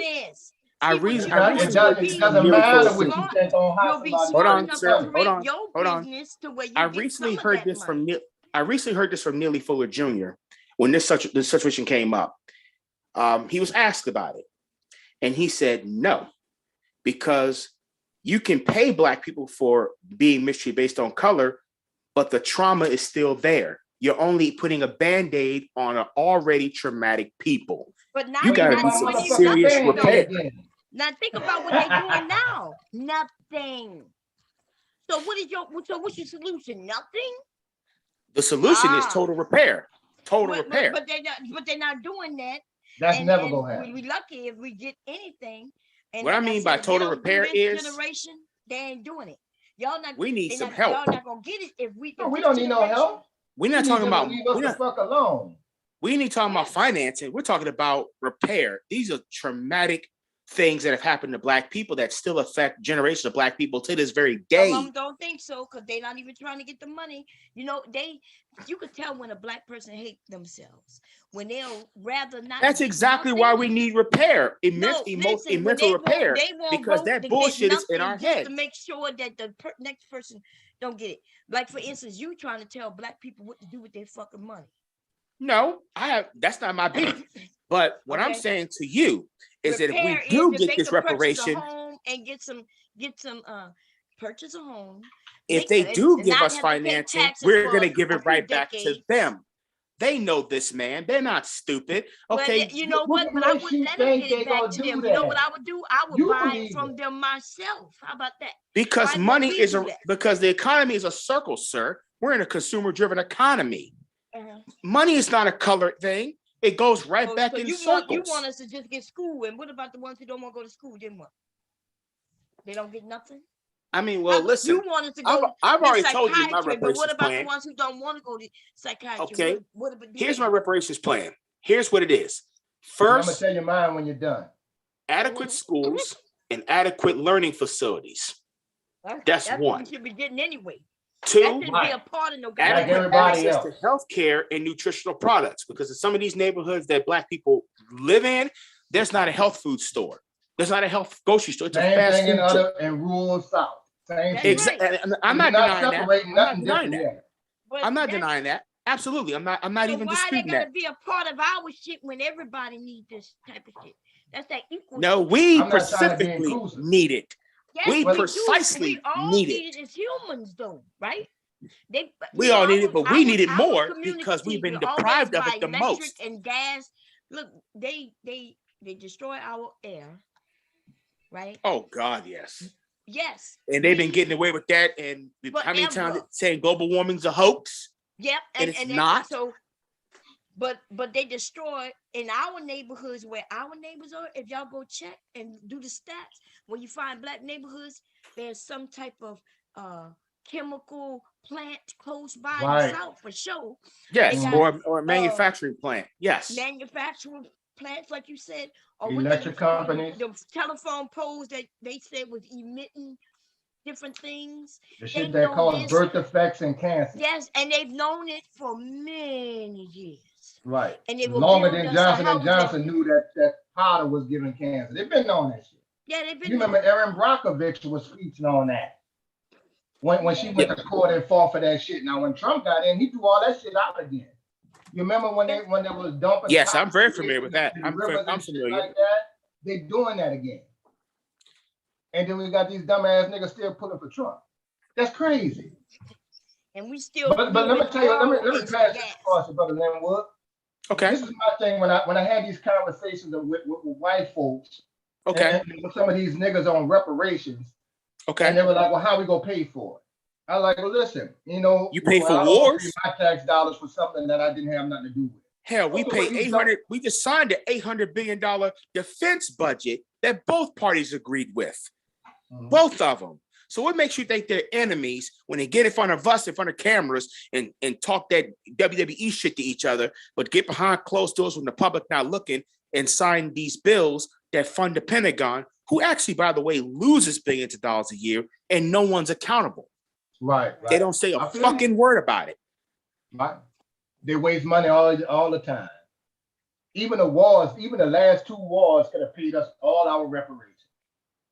And when I talk to some of these white folks, like, I don't want to pay my tax dollars for it and shit like that. Okay, well, you don't have to pay your tax dollars. This is one of my. You pay for war, don't you? Racism. That's no. They don't even have to pay tax dollars because that's how some of these. So, sir, you pay for war. Wait a minute. The response I would have said was, you pay for wars, right? You pay to send your kids to Iran and Afghanistan to fight an illegal war that we was told that one guy was involved in this September 11 business when it was the Saudi Arabians involved, and who the Saudi Arabians are to us? U.S. allies. Right. No, that's just come on. But it's for the Republicans. That's not U.S. That they just working with the Bush family. But yeah, 9 of the damn terrorists came from Saudi Arabia. You right? Or Israel is our friend, but they killed many U.S. soldiers. Friendly fire. Give me a fucking break. Let me ask you this, Linwood. Do you think what Nino came up? Wait, we want to say hi to Nino. Hey, Nino. Hey, Nino. You're muted. I'm not sure if you know you're muted. Okay, go ahead, Mr. Karen. He'll unmute himself and then he can talk. Go ahead, Mr. Karen. You don't try to come up, but yeah, I lost my train of thought. But yeah, but as far as I'm concerned, when I had these conversations, then with some people that feel like they don't want to pay their taxes for reparations, like this Cuban ass motherfuckers don't think we need it, even though your ass ain't from here. I always tell them, listen, we don't need you to pay your taxes for reparations. We know the top companies that benefit off of slave labor, the railroads, the banking system, insurance companies. Some of these Fortune 500 entities who use that cheap fucking slave labor. We can get some of that dividends from them and have them break it off to us. We don't need those tax dollars. Now, even though that sounds feasible, which we'll probably never get, it sounds like it'll work. some motherfuckers still don't want us to get it, even though it wouldn't cost them $1. Like the Cuban, he wouldn't want us to get it just because he ain't gonna get it, even though we suffered for it. And that's the mentality that some of these people take. Well, that's the mentality but once again, that's the power of brain control. See, if we can control the masses of white people to participate in your subjugation, we benefit the most from it. Mm. That's why you see the people behind the scenes of those the things you mentioned, those people, they will defend them to the death because they believe that if my sons or daughters are going to get there, I can't have you niggas in here trying to interfere with that, even though their sons and daughters will never get there. They will never be a CEO of Fortune 500 companies because in this country, it's about who you know. It's not what you know. This country is about clicks. You don't meet your spouse in a dance floor. Few do, but most don't. You meet them on the job. You meet them in close proximity in relationship to somebody else. Because I met mine on the pole. Because this country is designed to not trust strangers or outsiders. So you sort of stick to your own little clique. Hey, Bob, how you doing? Hey, Nino. Hey, y'all. How y'all doing? I'll just say. All right, go ahead. We can hear you, Nino. I agree with. I'm still learning. I agree with what Bomb was saying in the chat. You know, when I was typing the chat, I know y'all don't look at it as often when you're on Zoom, but the thing is, we have been conditioned to relate to others than to ourselves. We got to get out of this thinking how white America think. You know, I understand the business aspect of. I agree with that statement, and but they have the propaganda channels. Hold on, brother. Hold on. He was still talking. The conversation. He was still talking. Brother, hold on. You know, and that's the whole problem. And it's not white people who are the problem. It's everybody who want to be fucking white. They are the problem.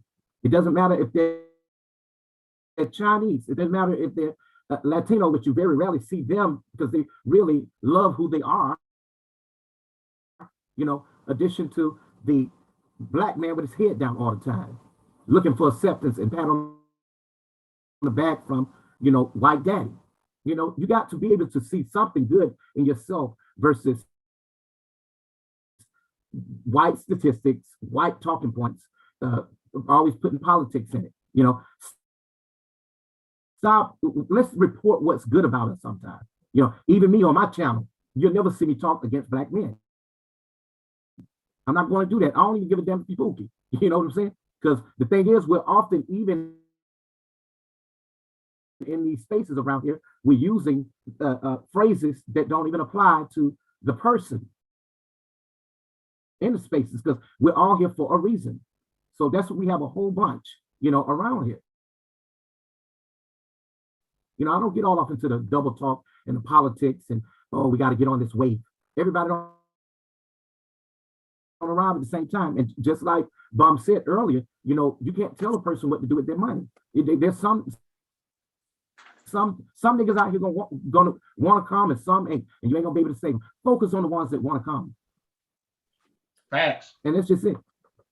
But I agree with that. But I agree with that statement. But then again, they will, we don't focus on the whole tribe, they'll be in it to fuck everything up from getting to the mission of what the people that you're talking about are trying to accomplish.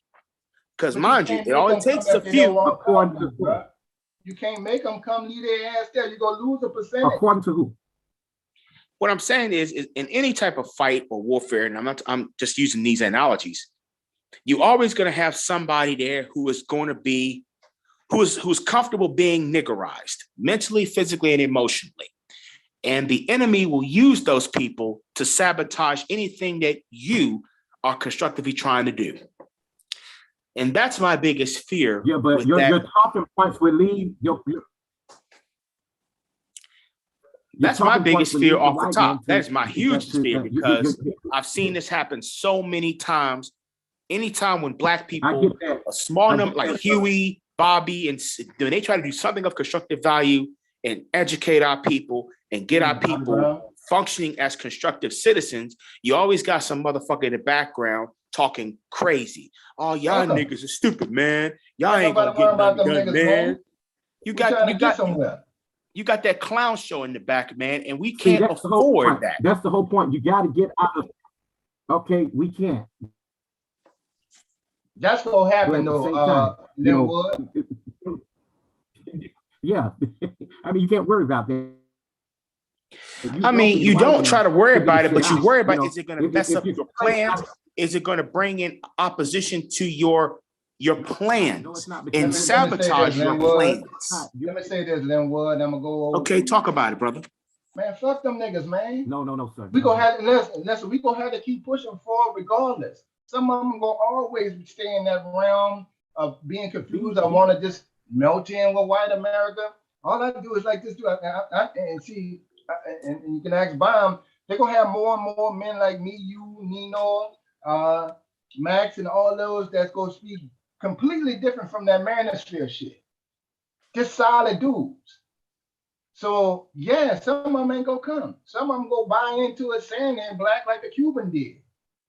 But it is what it is. We still got to keep pushing forward. That always all through history, they always had what 5 to 10% that might not go along with the traditional black program, but that ain't exactly, and that's exactly what I'm talking about.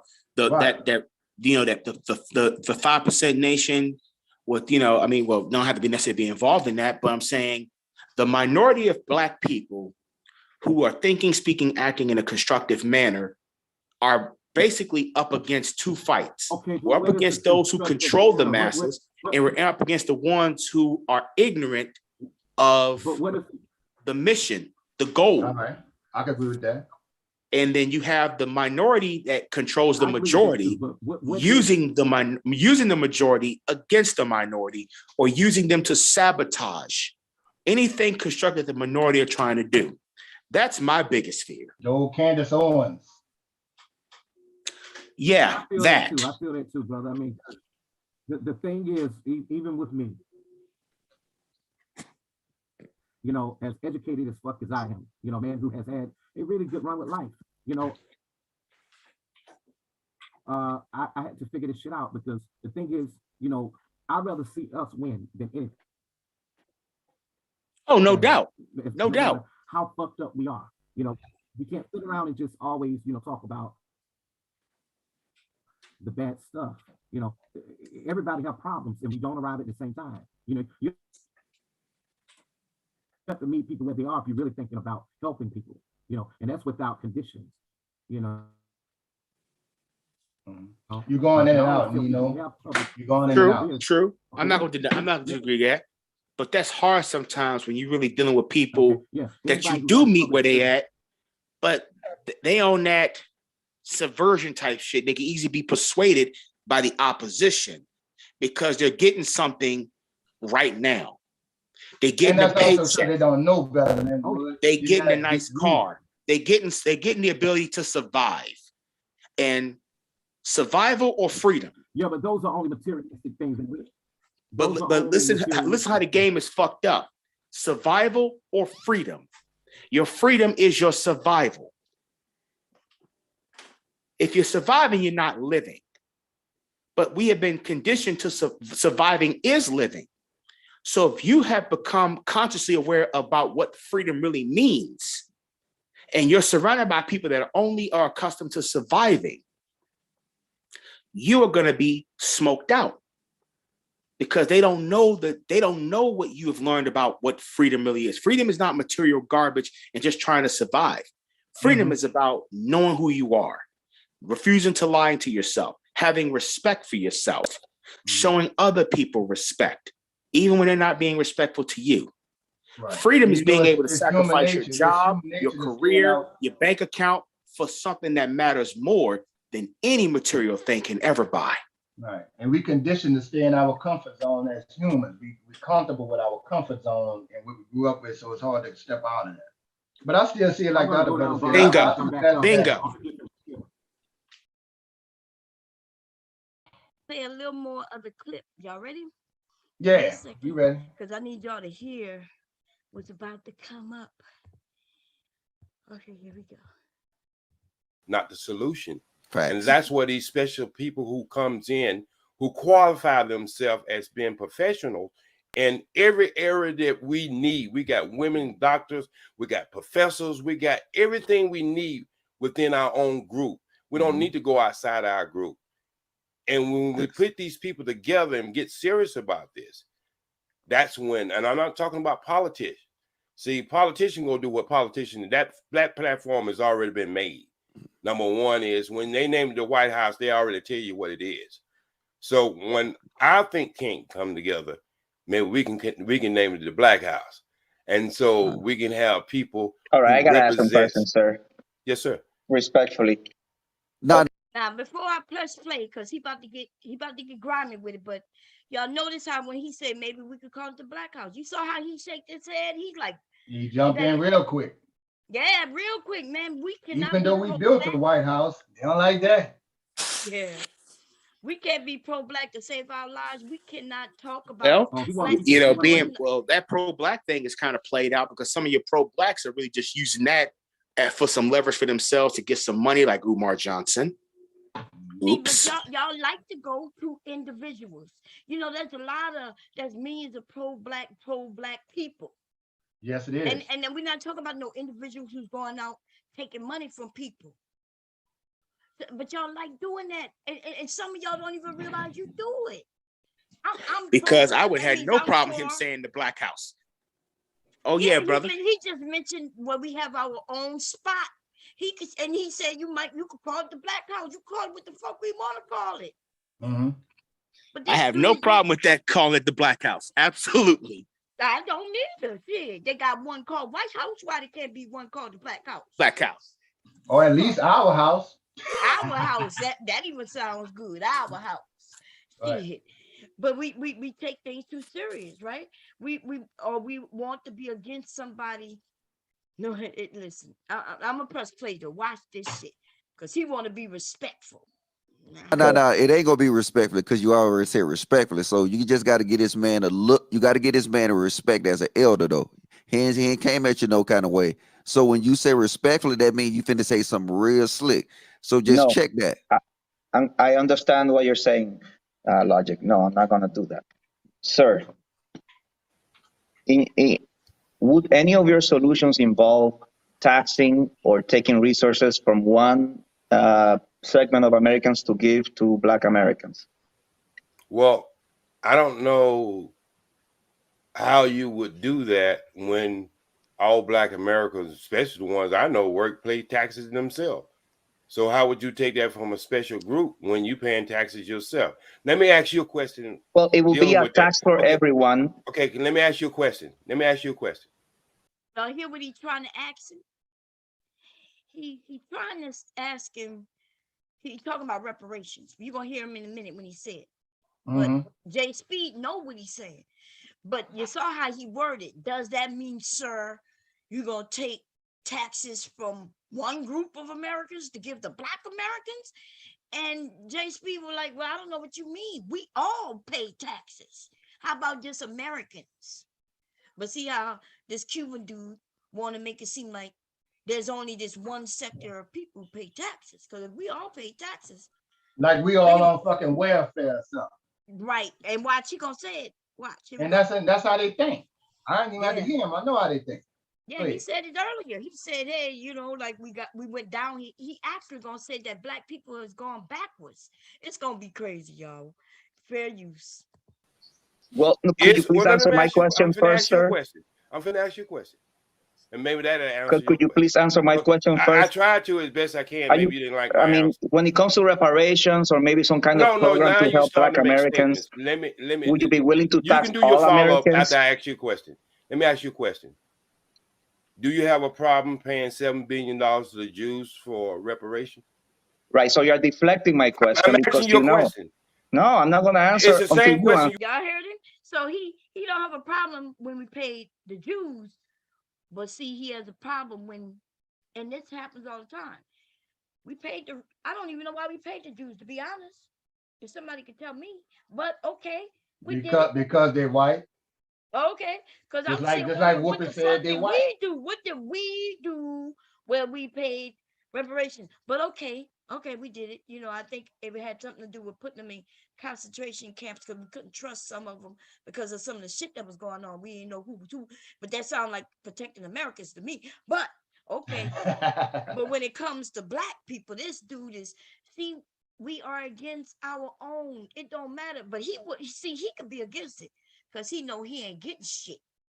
And he Cuban. That's Yeah, right, he ain't 'cause with us. he ain't getting shit. No, he ain't gonna get a motherfucking thing. Yeah, not a motherfucking thing. But I listen. I'm. But how you gonna knock on the next group? You still, I don't get that. I wish for everybody. I think the Hispanics should get them. I want us, whoever it is, whoever got screwed over should get them. Mm-hmm. Yeah, they get what they get. Right. And nothing wrong with it, but when it's us though, now they want to tell us how to spend it, how they got to give it to us. I don't Worried about how we go gonna spend our money. That's and all right. that. We go just waste it. What the fuck you mean we gonna just waste it? I'm sure I'm gonna leave some for my kids. Man. Some. It'll definitely close some of that wage gap. We only 10,000. That's right. Okay, here we go. Fair use. Because I asked you a question respectfully, and now you are deflecting the question, sir. You will never go into that setting and tell the Jews how you will they never should answer my suffer, question because you know. I couldn't answer your question. Matter of fact, I couldn't even define what you was trying to get at. Would you tax all Americans to benefit Black Americans? Why not? All Americans benefit from what was done. And there it is. I'm just. I hear it. Would you tax all Americans to benefit Black Americans? And see, that's what I was saying before, Bob. When I get into these conversations, they go to saying, okay, well, I don't want to pay for something that well, you don't have to pay. You can go to the companies. And they still won't like it. They just don't like us getting something, even this Cuban motherfucker. That's right. That's it. They don't like that. They don't. And we don't have that kind of issue because we wish everybody do all right, especially if they got screwed over. But this motherfucker here still don't. But he gonna live up under the same shit, the same freedoms and shit that we died and bled for. He just walk right in and just collect some of the fucking benefits. Watch where he goes. Watch it. It's about to get grimy. Down in the south, they beat the snot out that motherfucker. Yeah, Cuban or not. He's trying to get Jay Speed he's trying to put him in a box. And Jay Right, you Speed can't do was that with Jay. smooth and understood what he was asking him because Jay Speed is not a stupid man. You see, but he looked goofy. This Cuban dude looked goofy. Won't answer questions. Jay Speed answered his question and he didn't like it. Jay Speed said, I answered your question, you didn't like it. He's like, answer my question, sir. Answer my question. And like I told you, we all pay taxes. It's not that I've never paid taxes to where I was able to say, well, fuck my taxes go. Right? We all pay taxes. And with that tax, the taxes we pay, the government decide on what they're going to do with it. And I know none of us, I'm not agreeing to no $1 trillion and no military when we, you know what I'm saying? And then leaving, listen, if I would have paid we've been at war for what, 20-some years? 20-some years, and we picked up and left all that shit over there. I would like to be able to go over there and get me $1 million airplane and come back with that bitch and sell it to somebody. Right. Like, you know what I'm saying? Like they left enough money over there in right. equipment. All the vehicles, weapons, everything. That's right. Let me go over there and get, a shitload of guns and the tanks and all the shit they left over there. Fuck out of here. Anyway, fair use. Saying that socialism is ingrained in Black culture. Sir. In Black culture. Sir. Let me being Black or whatever it is. Let me give you something about socialism. You heard what he said? Or being Black or whatever it is. Right. And notice that Cuban accent coming out a little more bomb. Yeah. Yeah, it's coming now. Yeah, it's coming out. It's coming out. That being Black or whatever that is, the air quotes and shit he been doing since the beginning. What is being Black? Of course, he don't know what being Black is. Now, the police officer pull up on side his ass. Some of the niggas not Black, Mob. I hope I come across some. I'm reading the chat. I wish I come across one of them. I'm gonna easily put him back. We go the fuck on. You could say he not Black, but see when a police officer pull on side his ass, he gotta explain he ain't Black, cause I don't give a fuck how light skinned he is. This nigga look Black. You better Okay. speak another language. If he do that, he'll be really in trouble.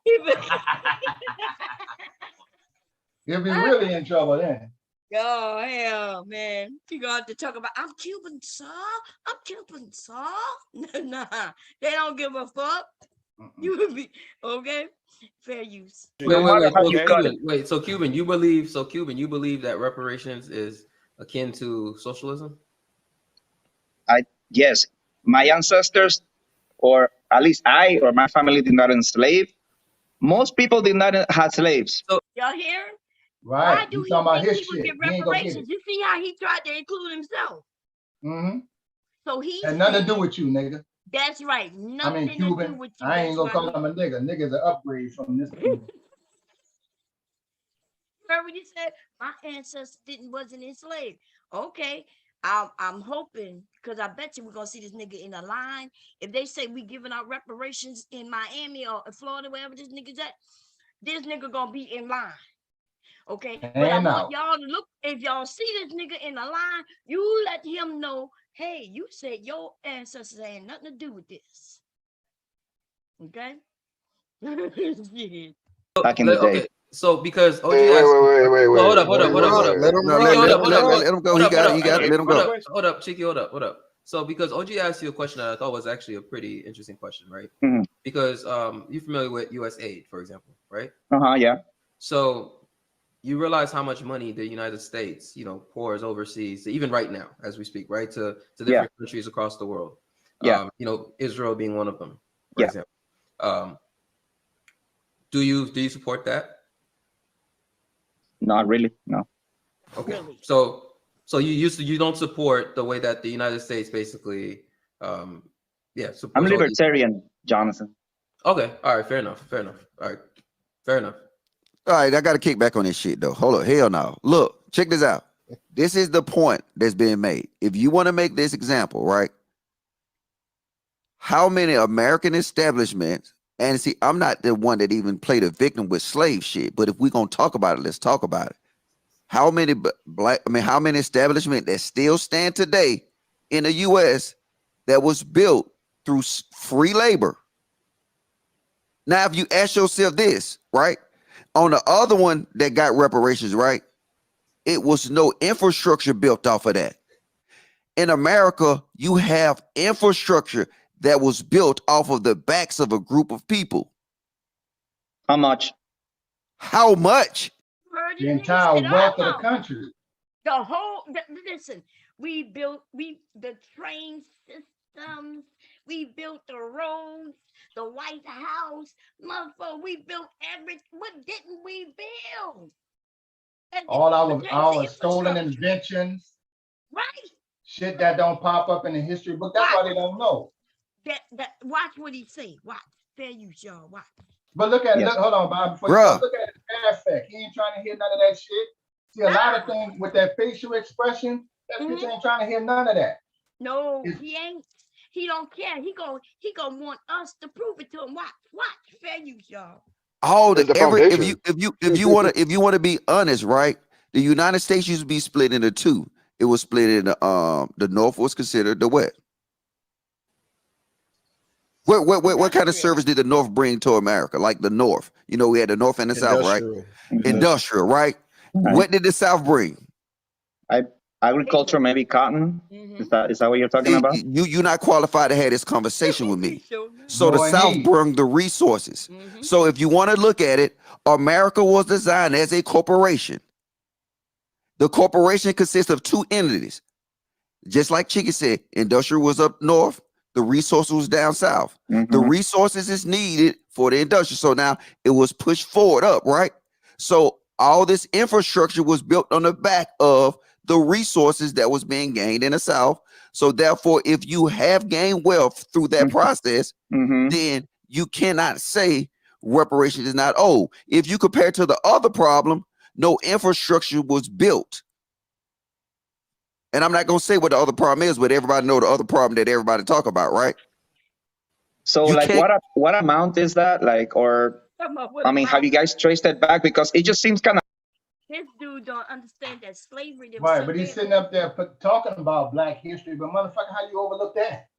Right, because he don't know Black history, but he wants to talk about it to to downgrade us, to make it seem like he gonna say we went backwards. And how the hell you go backwards if you started as a slave and now you're lawyers, teachers, doctors, and all kinds of shit, right? Working at even McDonald's, motherfucker.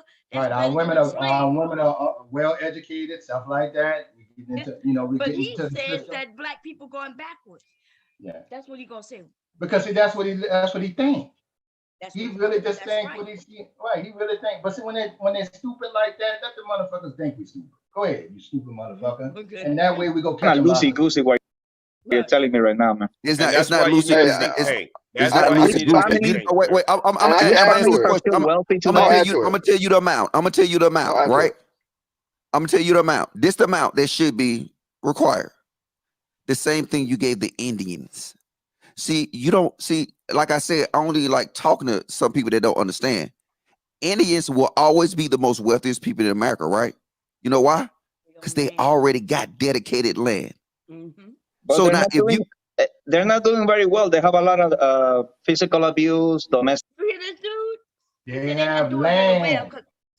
The most precious resource in America, land. That's right. This dude just said they're not doing very well because of them having physical abuse. Well, that happens all over the world. They got people getting abused. He said alcohol. I hear the people say about them being alcoholics. That's alcoholics all over the world. They did one CNN report on them being alcoholics, and now motherfuckers keep thinking that Native Americans are doing so bad and they're all alcoholics. And that shit is not true. They was talking about a generation of youthful people who have so much money that they don't even have to go to work, and they take their money and they go and buy alcohol and get drunk. Like all of them do it. Like all of us running around the street killing on O Block and in Chicago on 63rd and shit, all of them. But that's how they think. But see, I think it is sometimes when they don't see a group of people buying with a lot of lavish stuff, them people happy in the environment. That's their environment. They don't need to have a damn Bentley to be happy. Right, and some of them do have Bentleys. Right, and they don't need them. And you know what they're doing in business? They still go to their regular hometown while they're regular everyday folks. And that's when they still have it. They still got family. Right. They got, like I was talking one day, somebody, they was talking, I was like, well, in the South, they might not have what you have in New York, a condo and everything, but they got land and they have, they got family. The basics intact in a lot of places, not just the South, but other places that you don't have to be flaunting your shit to be happy. Some people are generationally wealthy. Their children get checks. Their children's are guaranteed checks. Their children's is guaranteed checks. If you are Native American and belong to some of these on these reservations and these certain what they call them, they get checks every month. I'm talking about either monthly or quarterly, however they got it set up, however their tribe have it set up. They either get money every month or every quarter. My verse said there's a lot of alcoholism with Native Americans. That's true. I have a partner, he got too much Indian blood. That nigga cannot drink. A beer and 2 shots, we got to carry this motherfucker. We don't even go out with him no more, Bob. He can't drink. They got too much alcoholism going on, but that's also in our community, in white community. Right. That's not like this dude tried to make it seem like they doing so bad just simply because they're alcoholics. Those who are alcoholics, and those who aren't. Fuck out of here. Okay. We got a lot of social alcoholics down here in New Orleans. I'm gonna get a drink before they go to work, lunch, and after. Functional drunks. Right. Functional alcoholics. They don't even excite us to go get a drink. Fair use. Here we go. Okay, and we understand that. But listen to what I'm saying. Do you understand that India have dedicated land and nobody else in America besides these corporations got dedicated land? They also had contracts with the U.S. government. I mean, you're talking about the reservations, right? You're talking about the reservations, Logic? I'm talking about the reservations. Those were treaties, dude.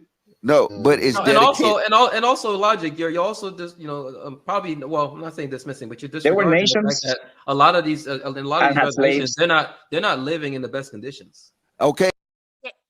It don't matter if they're living in the best conditions. Their conditions is the conditions they want to live in, apparently. Right. That's what I was just saying. They're not living in the, well, what the hell they got to have for you to be okay?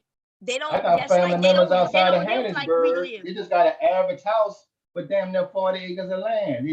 They got all the freedom they want. Right. They can make babies and go to work, and they still got the land. They can build 2 or 3 houses on the damn land, however big they want. See, that's the issue with some blacks, right? Though, right? Because they have what they need. Even if they lived in a trailer, they can have a mobile home on 40 acres of fucking land.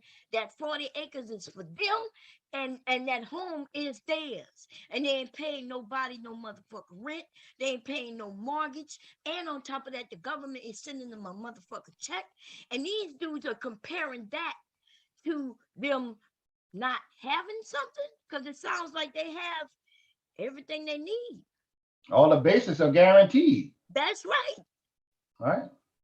So what is it? What is this? And that's what happens with the youth. And if hard times ever in a come, mansion somewhere. right? If hard times ever come, they know how to farm, just like we do, because we got the land to do it. That's right. They listen. Some of them Native Americans, they okay living out just out on the land. Right. That's what they was about. Always the culture right. is about land. They learned that since Right. being young. I know, because that's that's how my grandmother was trying to teach us and shit. Okay. That's how my grandmother was trying to teach us how to live on the land. Okay. My mom, though, it was, my mom was city folk. My dad, though, side of the family. Well, when I go in New Orleans, they couldn't, and I'm in the, they wouldn't be able to last a week outside of New Orleans. They wouldn't be able to last a week. Man, okay, here we go. Fair use. They conflating like they don't understand that if this group of people have this land, as long as they have that land, they always have money. And somebody even said they have contracts. Yeah, they give them contracts. Then they got their reservations where they got casinos where they making money from that. Yeah, that's guaranteed money. A check come from that, and they got casinos within Vegas that directly funds their people. And that's what I was telling some of these motherfuckers about reparations. We know the company that took advantage of us financially. Let's set up something like the Indians, where you go ahead and we're gonna have something coming from us from the companies that actually profited. We ain't got to go for the taxpayers. We know the companies that screwed us. Those same railroad companies, banks, and all of that are still here. They're still here. Still here. And thriving. Them banks and shit. Some of them even made money off of that other group that got reparations. They listen. They use insurance and was ripping them people off, stealing their stuff, not wanting to pay. They had them people paying for insurance, and then the people had to prove this, that, and the third. And if you couldn't prove that you had a family member that died in that thing, then the insurance company wasn't paying out. It was all kinds of shit, all kinds of scams. Okay, fair use. Hey, but that's by choice. But if you realize this, watch this, JB. You can tell you what happened. You can tell you what happened between the two. Look, even he said that's by choice. Mr. Logic know what he's talking about. But see, them young fools, they shaking their head. Why would they choose to live like that? Well, they got people who live in mobile homes. They got a lot of people living in mobile homes down south. Even in the Midwest, they got a lot of people who live the way they want to fucking live. And everybody not trying to live in no big ass home, but they do want the property that's theirs though. That's what most people want. A little lot of land that they could call their own, that the government can't come and tell them what to do on it. That's especially what the white people want. Okay. You cannot take that Indian land. Right. I can take your American land through taxation. Right. You can lose your land. You can leave your kids right now, 20 different houses. They can lose them 20 different houses through taxation. See, if you want to say resources, resources is land. Land grow resources. They have a dedicated amount of resources that nobody can touch. And yes, we call them reservations. And Indian is it nation. slimy? Yes, it's slimy because they choose to make it slimy. But I'm Yes, like this, if that's you want true. reparation, Black people should require these so-called reserve lands or reserve areas for their hard work. But you can't get niggas to even present and talk like a think tank, because you got to the first thing, if you work in a think tank, the first question of a think tank is, what's the problem? So now if everybody agree that it's a problem, if somebody ever come up and say that's not the problem, you kick that motherfucker out. That's right. Because he gonna derail the whole situation. It is. I agree with him 100%. So what he's Mhm. saying, because I'm earlier I with you. fast forward some of it, and they was talking about what is a think tank. And look at his facial expression, Von. As he going in one ear and out the other, he don't want to hear. Yeah, he Then wanna he hear it ain't gonna have a chance around Black folk. Yeah, you gonna Well, stay he don't your want to ass be over around there. Black people. He don't want to Right. be around Black people, you know. Stay your But Cuban ass and over that's there. okay, because we don't give a shit. But when they was talking about the think tank, and they was like, yeah, we need, you heard Jay Speed said, yeah, we need people from, different backgrounds who know something. They gotta be proven to know what they talking about. We can't Right. just think you know what you're talking about and have a seat at the table.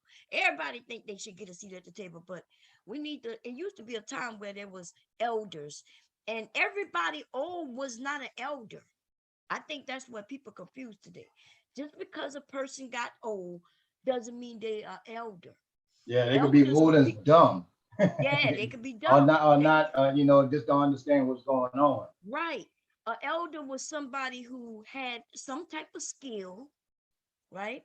Or some type of knowledge in which they could part, and they would educate, right? And pass it on. Those are the people who was at the table, right? They were proven to you. We all knew that they knew what the hell they was talking about. Whether it Right. was through books or whether they just had the skills themselves, however they learned it. But today we got people who think just because somebody is old that they supposed to be an elder. And that's why you got men who in their 50s with no wives, some of them with no children at all, telling young men and women how to have families. That's crazy. Well, there's nobody, like I'm sitting would be nobody's elder in no motherfucking country in this motherfucking world. You know what I mean? He's just he a don't short, have- older dude. Right. He's just an old dude. He wouldn't be an elder. He wouldn't be. What would he educate? Well, and Men the on how thing to be is, Bob, single. one of the things a lot of the stuff I hear some of the dudes talking, but a lot of the stuff they just read in the history. But I never learned nothing about Black history in any type of schooling. I learned it from my family. Right. And just using common sense and then understanding, because I'm in that environment, what was going on and what had happened. So we was kind of room with it. It's kind of like I heard one of the top YouTube, the dude bothered me with this one. One of the top YouTube dudes from the West Coast was talking about Rosa Parks.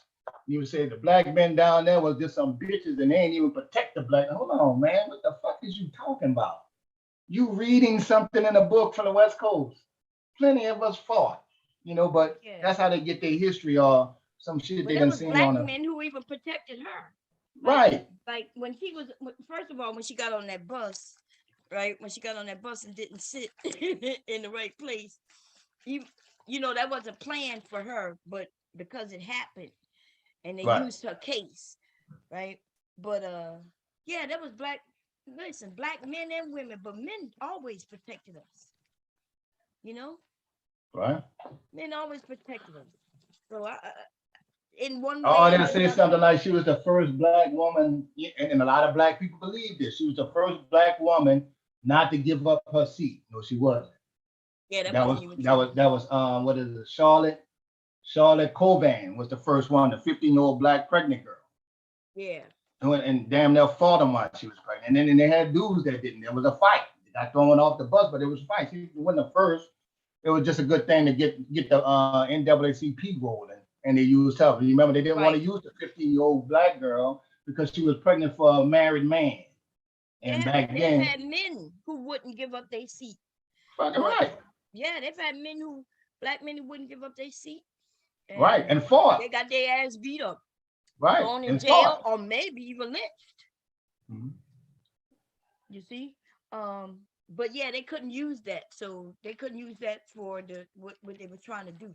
Remember, we was trying to get the world to notice what was being done to black people, and the weakest sex, when they abuse women, that's when it will make world news. You see what I'm saying? They would be able to use that to say, look what they're doing to our women. Women. I'm not saying that's a bad thing, but I'm saying we got to stop saying things that's not necessarily true. Okay, fair use. Let's listen to a little more. There's a problem. Now a think tank work because we do think tank activities on these panels. Trust me, these type of conversation, they be think tanks. And look at when it derails because we can't kick nobody out. Oh, that's not happening. Black culture is not trash. Okay, so now we got to defend black culture being trash. But now we'll never get nowhere because we can never get to the understanding that the problem is black culture is trash. Now let's think tank on how to fix that. But don't we need the other perspective? Okay. I understood what he was saying, but if somebody's saying black culture is trash, right? Which I do hear them say that a lot, and somebody come up and say, well, prove to me that it's trash, right? If I'm saying that I could go in certain neighborhoods and right now, right? What time is it? It's 1 p.m. and I go driving throughout most neighborhoods in the area, and you're gonna find that at least 70+% of the black people are at work. How could that be trash if we got most of the neighborhood at work? Now, will they have some people not at work and not doing nothing? Yes. But for the most part, most of us are just going to work every day, trying to make a living, taking, you know what I mean? Or taking care of our family. Huh?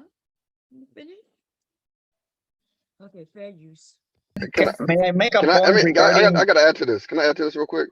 Well, first of all, I don't think it's black culture. I think it's American culture that's trash, and we're just a part of it. And we're the most visible within that construct. I think one of the things we got to understand is it was not just slavery, but we got to look at the things after slavery that were a part of that white people received as reparations. So, for example, the Homestead Act. Black people were not allowed to get the Homestead, participate in the Homestead Act, right? So, if you look at the Homestead Act, what Logic was talking about land, white people were given free land in the West through Homestead Act. That's one part of it. Second thing, you got to look at in the early 1900s with all the New Deal stuff, with the FHA loans and stuff like that. Black people were not allowed to participate in those things until the 70s. So that built up the white middle class. That built up wealth for the white middle class. Also, you got to think about unions black people were not being able to be a part of. You got to think about all of the laws that we were not be able to participate in society. We were constructed into several areas. See that dude's face as he's giving these factual information? Right. His affect is going off. Yep. You don't want to hear all that shit. Not only that, it's gonna look stupid because he don't know half of that shit. That's right. You really don't. You don't know none of it. Never even thought twice about that type of shit. It probably completely skipped over Jim Crow. Yeah, but he don't want us to have no money. Yep. But they don't. Jim Crow, man. God damn. Let me hit play. Fair use. We do redlining, and we were not able to participate in the wealth building of the United States. So those things should be able to be factored into reparations if we're going to get reparations. Yes, but what is the most powerful? Oh, go ahead. I want to ask him what is a socialist, brother. I want to ask you how you define a socialist? Because you said a couple of things when everybody said something that's more of a social. What is a socialist society for you? Okay, to me, a socialist society is a society where you basically enslave people to suit your own needs, right? That's not the technical definition, but that's what it amounts to. Socialism, communism, even Where did the word collectivism. come from? What did it come? What is the root word of that word? Socialism, Yes. social, society, people. Okay. When the last time you made a T-shirt, brother? Are you talking about? No. Stop right there. Answer my question. No. I'm leading you on like You mean like Perry Mason. Now, when the last differentiation, time you like made a people T-shirt? performing different tasks? Okay, listen. When the last time you made a T-shirt? Like just a tell me. supply chain? When the last time you ever went and got some eggs out of the barn? That's when the last true time you market built a car, brother? capitalism. When the last time you built a car? Did you That's make free your market glasses? capitalism. No, Human beings, you can call it what you want to because money's involved. But if you don't have the social people, the people you're of that trading with society, those people. So listen that what I'm I saying. buy Listen what the I'm saying. T-shirt. I don't Listen what make I'm somebody saying. make it. See, this is how we get the word all twisted. We live on a social planet that provides things for us naturally. Damn. Okay, so what he is saying, right? First of all, wow, I don't even know how to begin because I'm just shocked. This dude, he keeps mentioning socialists, and he think just because somebody gave you something, or and what Jay Speed is basically saying, if we work for it, then we should get it. Like he about to say, hey, I paid somebody to make this shirt. And what we're saying as far as reparations is, we worked. Our ancestors did the work. Now pay us for it. But he think he know where Jay Speed is going. Right? He's like, I got this shirt because I paid somebody. I paid for it. And I got this because I paid for it. Yeah, leak. Wanna ride my back? You wanna ride my back? You wanna ride my back, y'all? Okay, I'm gonna hit fair use. And then there's other things. Wait a minute, let me finish, brother. Come on. Go ahead. Okay, you act like a hen get ready to lay eggs. Mm-hmm. Come on, just be still for a minute. All right, okay? Go on. All right. So what I'm trying to tell you, my brother, when I go to the store and buy my shirts or I go buy my food, it takes a group society that root word come from to come together, even they're getting paid for it or not. It still takes a group that we depend on other people to do things for us that we're not willing to do for ourselves. I agree. Okay, so okay, I understand. The money is throwing you off. The money is throwing you off a little bit because then you calibrate that into a word that you really think it means something, but it really don't. Working for free is slavery, my friend. Okay. I understand. Working for free is slavery. I'm saying is you can get the same definition of the word that you're trying to use to deflect on something. We live in a social planet, brother. We depend on each other regardless if we get paid. Yeah. We do depend on each other.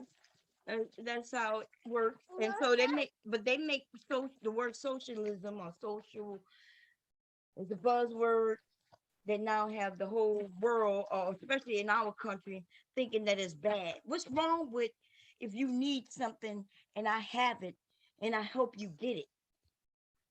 What's wrong with, hey, my baby need Pampers and I can't afford it, so but you got some extra ones and you give it to me so I can use it for my baby? What's wrong with any of that shit? White people don't, if you don't think welfare is socialism, then I don't know what the fuck it is then. What in the hell is welfare? And there's more white people on it than anybody. What is the government even giving us things? In fact, we give the government our tax dollars every goddamn pay period that they get to use all year long. just so they can give it back to us at the end of the year. But the problem with that is they get the what they call it when you put it in the bank, they get the interest off it. The government make money off of our money. And then we got people say, well, if you're black, you don't even pay taxes. What the fuck? Yeah, they make interest off our money and That's right. But a lot of people don't know that apparently, because they say, if you work and the government give you all your money back at the end of the year, that means you ain't pay taxes. That's a fucking lie. How about you take the money that the government take from you every month, put it in a bank that gives you an interest on it, and let it sit there, and you get interest every goddamn month off it. That's what the government does with our money. Hundreds of millions of dollars at a time. That's right, millions of dollars at a time. Interest on millions and millions of dollars at a time. So, but a lot of people don't understand that. If they don't understand that, then that's why they don't know what the hell they be talking about. Okay. Anyway, fair use. For or not to prevent. If you're a Delaware homeowner and you haven't made the switch to solar, then you're missing out on the #1 home improvement project to get rid of provide services for us that we're not willing to do for ourselves. Right. OG, if you don't mind me, if you don't mind, right? I think the disconnect between what you're saying and what Cuban is saying is that you're making a point about just us being social, right? But he's using socialism in terms of, the actual economic, just set of policies or framework that people understand as socialism, right? So those are two, like you guys are approaching this. What you're saying is apples, and what he's saying is oranges. Essentially, I understand that, but it's been made that way, and believe it or not, that's right. It's not apples and oranges. They're the same. But they made it seem like they're not the same, but they actually are the same. If the government giving us money is definitely socialism, and there's a lot of people who get it. We okay with that. We okay with them helping fund the schools, right? We okay with a lot of shit that they do. But when it comes to giving Black people anything, they're not okay with that. They want to take everything from us, Kev. I hear some of these people, they say, yeah, Black people should be on welfare. And it's Black women's fault that we on welfare. Now, if the government came in and really said, okay, yeah, we're not going to do welfare no more. What do you think most, listen, we're going to have just as many Black men displaced as Black women. We're going to have Black children, Black women, and Black men. But we also going to have a whole shitload of white people too. A whole Even more. lot of Americans. At the end of the day, I think we still know how to pull together, Bob. In hard times. I think some of us will be able to pull together. But I think look at some of these people. Some of these younger dudes, they think they smarter than us for real. Yeah, they really do. And they don't think, they're not thinking about, you see how they're against even helping each other. They're not thinking about helping nobody. They want to be better than everybody. And I think some of them will set your ass up. You ended up in jail for some shit you didn't even do, just so they can get credit for putting somebody in jail. I'm telling you, they got a generation, man, that's coming up. They ain't about shit. I'm gonna tell you, they ain't about shit. When they the elders, God help this world, right? If you even have rights in the United States. We already at a time where it seems like there's more young people than older people, and right now, man, we about to lose the rights. I believe, and I'm not even joking about this, I believe you give it 2 generations, Black people will be slaves again, fucking around with these young dumbasses. And you know what they'll say? That's on them. It will be on them. Yeah, no, that's what they'll tell the slaves. Well, that's on them. That's a choice. That kind of dumb shit. heard It's some like people Kanye say West they'd said rather be slavery was a slaves. choice. I'm not even joking. I was on a panel.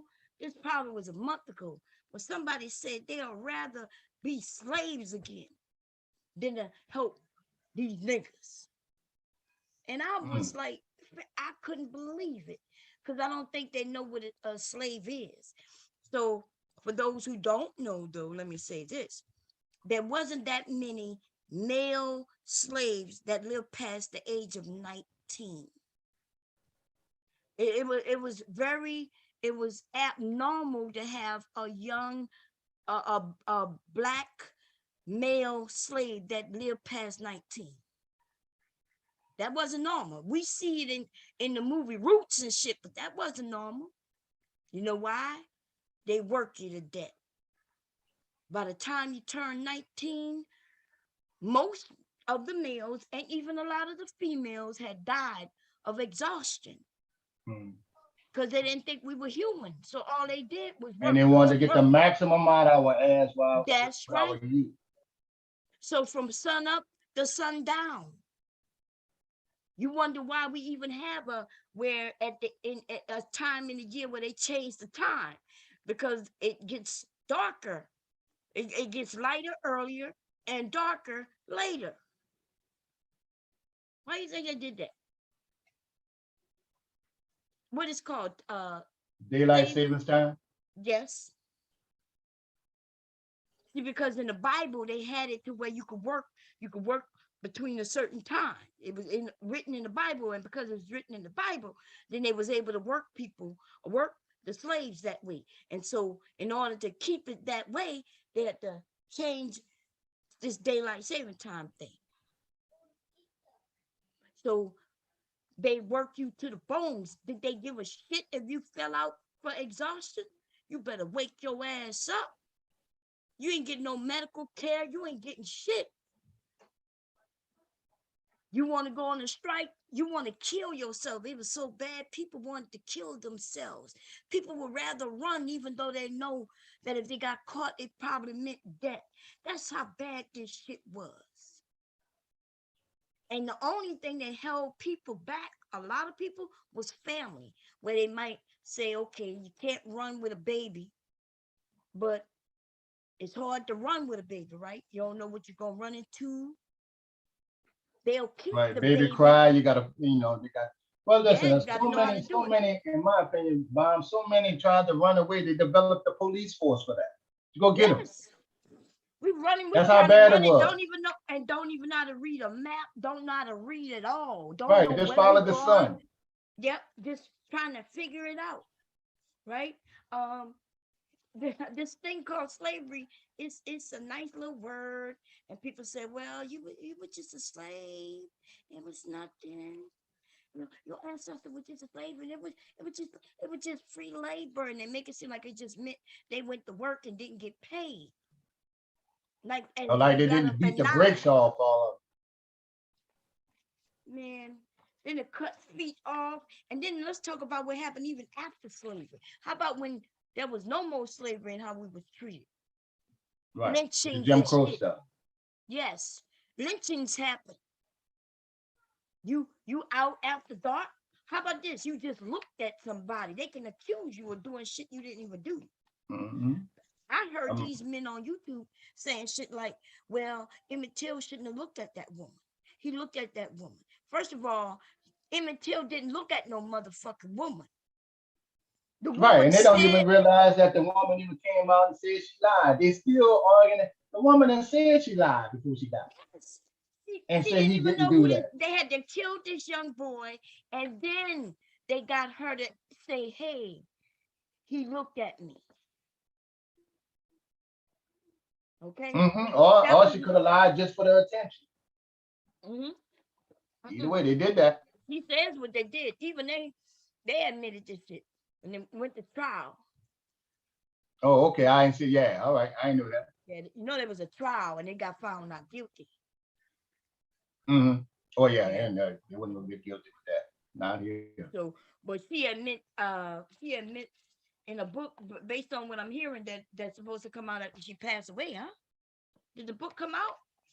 Because I know she was. I don't know what the book. I know she admitted some stuff that she lied. I Yeah, think she she did. I admitted think that she lied. They said, but they was trying to sell a book, but they said that she wouldn't. She was gonna release the book after her death, upon her death, and so I'm not sure if she died yet or what. Cause that was like a few years ago. Wasn't that was recent? Yeah, and I know I ain't paying no money for no book from that bitch to see what she lied about. To her family. To her family. Hell the fuck no. Okay. If the money was going to Emmett Till family, that's one thing. But I ain't helping them get rich just to see what she lied about. I mean, it's not shocking that she lied. I don't even know why. I guess they want to inform white people that she lied. But shit, I don't think anybody black thought she was lying back then. Anyway, today though. Oh yeah, we thought she was lying, but you know what? The thing is, I learned that it hadn't. A lot of things in America have to be written for them to damn respect the shit. For the rest of society to respect it. Then they just go down on history that this one woman lied on Emmett Till, and not to mention that they've been thousands of them used to lie on. Thousands. Lying all the time. Right. My grandmother was raped, and she know who raped her, and they lied. They said it wasn't them. So that ain't nothing new. And right. Like I said, that was my grandmother. Okay, that was about 100 years ago now, I guess. Because if I'm 50 and my dad would have been 70, and my grandmother would have been in the hundreds by now, maybe about 130. Okay, but if my dad I think my dad passed away when he was 75, so that was 3 years ago. So he would have been 78. So 78 years ago. Just 78 years ago. By the way, that's not that long ago, right? Because I'm 50. Right. I'm 52.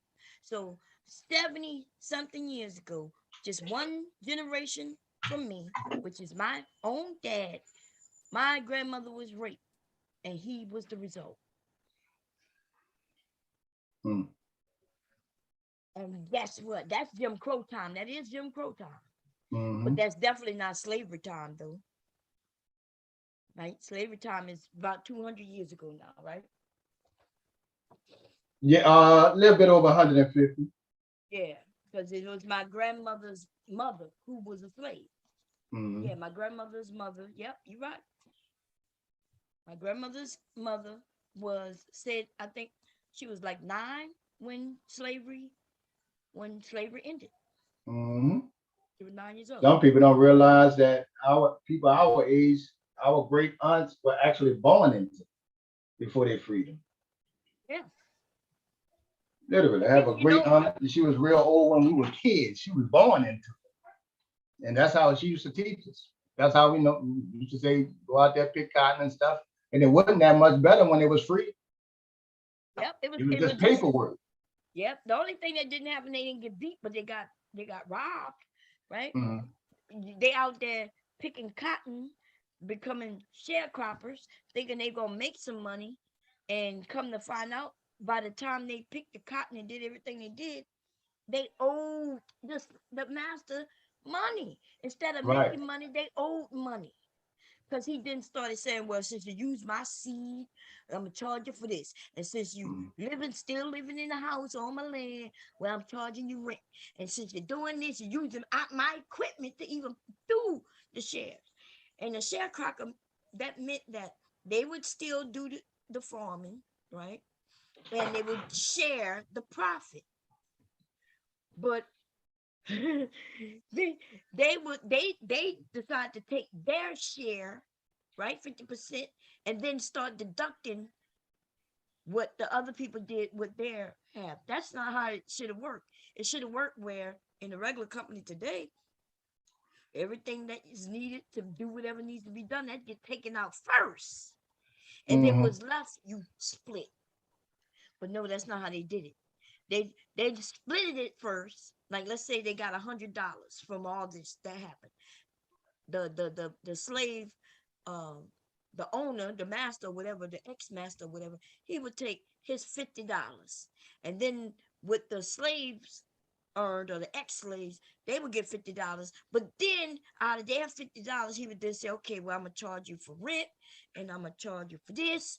Food, water, lunch Yep, I'm breaks. gonna charge you for this. And now, not only do I not owe you the 50%, which is the $50, but now you owe me $25. So they've been working all that season, bringing that bringing everything to harvest just to owe money. Them people are still suing. I think they still got some people still suing. I think somebody won a case not that long ago, like maybe about 4 or 5 years ago. They were still fighting a family who's wealthy. Like there's families in Louisiana and Alabama and Tennessee, Mississippi, who are still wealthy off of slavery. That's Mickey? Oh, where he at? Okay. Anyway, they still wealthy off of slavery. That's right, generational wealth off of slavery. Why wouldn't they pay the descendants, those who were slaves? Shit is enough. A lot of us. There's a lot of people who not living anymore. I'm talking about they died during slavery, died on a boat over here. There's a lot of people who probably deserve reparations, and they're not in America. Okay, I'm shocked Africans didn't come and sue their asses. You know what I'm saying? Think about it. Like if there's some people in Africa who could prove that over 200, 300 years ago, some people came through and stole their loved ones and shit. Because it's crazy, man. Anyway, fair use. It's been made that way. Cuba do a great thing, a great service. Doctors go all over the world. They don't get paid for it. There you it see what I'm is. saying? They don't get paid for it. They do it because they know it's a need of human beings when they're not able to afford the necessities of life. And you can call it what you want. Now y'all see why I put his raggedy ass name in the title. I don't even know this dude, but this dude is kind of slow. He looked like he's slow anyway. Not only, but see, he's slow, but his hairline is a fast ass motherfucker. Because his hairline left his ass quite a few years ago. His hairline was like, I'm out of here. I got many jokes for this raggedy ass nigga right here. Look at him stand on top. This nigga is not. This is don't let the hairline fool you. This nigga not bald, not by choice. He's balding, okay?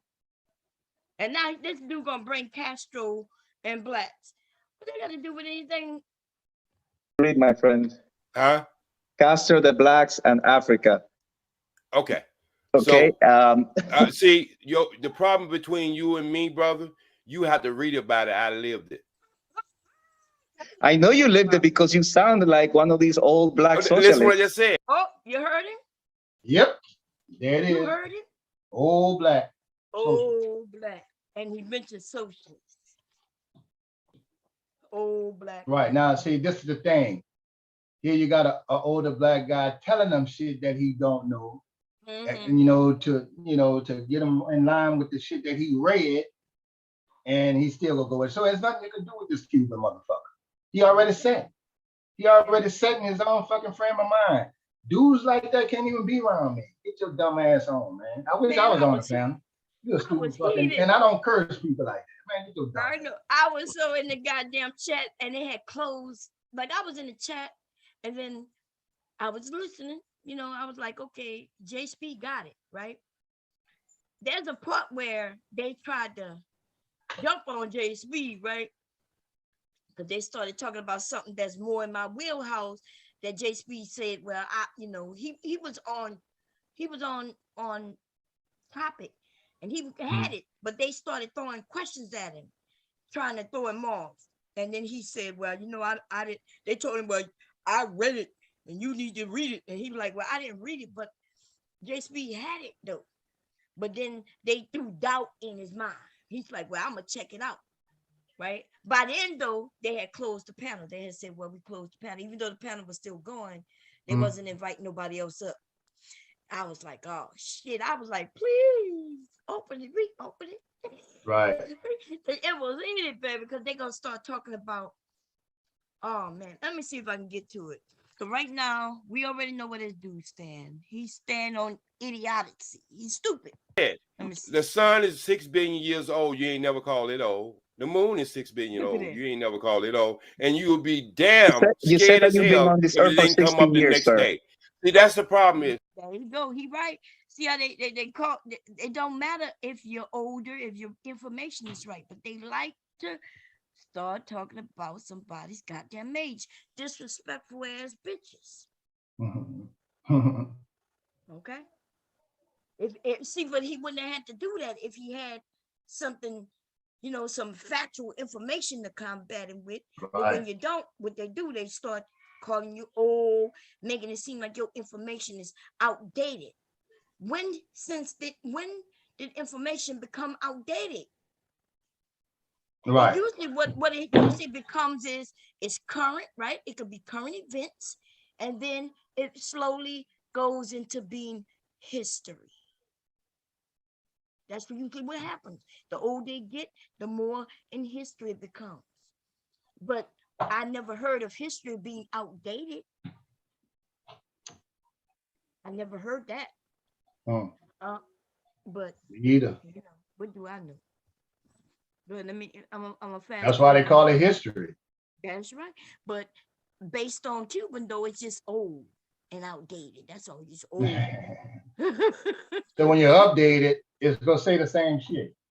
Right. Unless you go put our version in there and make sure it's not a lie. Right.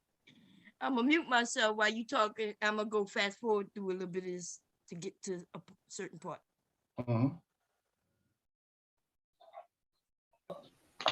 The main thrust of what my argument is, no matter where we go with these conversations, it always ends up with Black people wanting to force everybody else. History of Cuba, and also what Cuba, like the good deeds of Cuba beyond just the communism. That I understand that. To me, I guess those are like kind of tangential. They're not the main focus of the strategy that they have.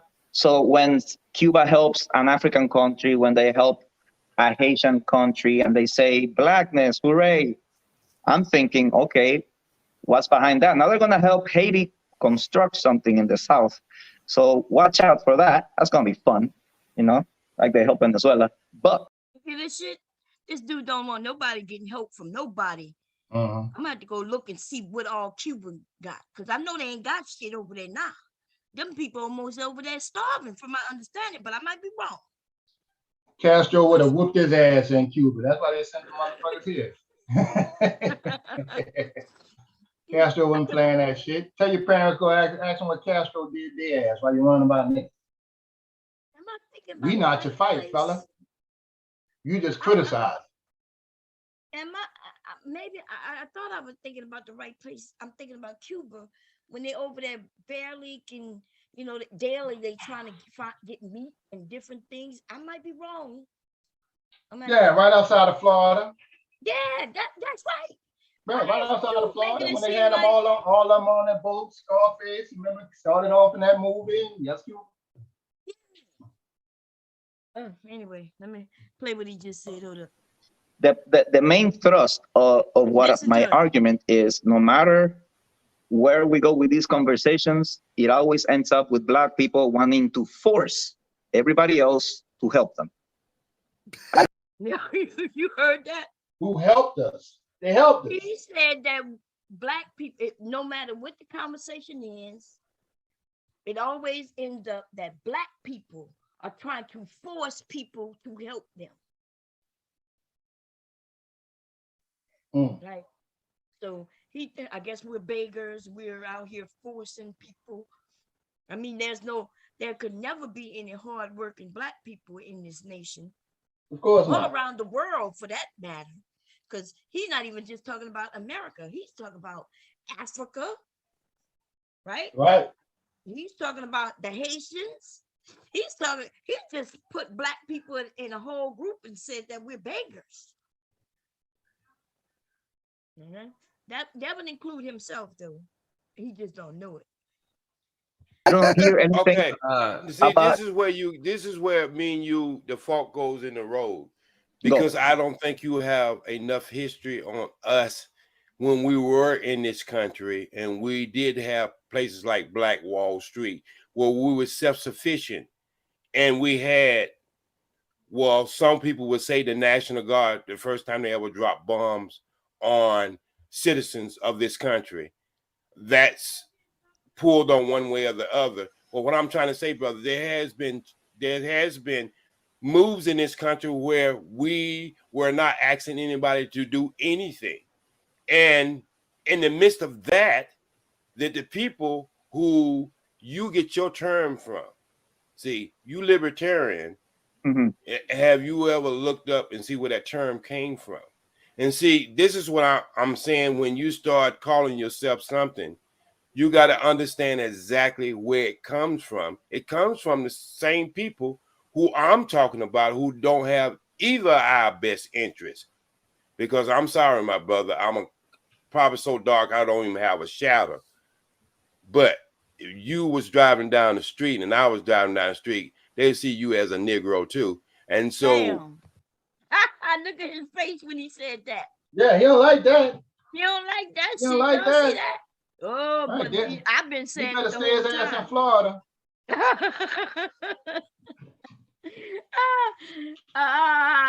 Yes, everywhere he go, he's a nigga, no matter where around this goddamn world. If he Right, go by to some default. places in By Africa, he gonna be a default, nothing. sand nigga. You see what I'm saying? What I'm Right. saying? Oh, he don't like that. Look at the look on his face, y'all. He's Hold on, trying let to me figure blow up my out. screen. I ain't see that. I want to see it. Yeah. Okay. You see, Like, damn, nigga, why you telling me that? No, I'm not.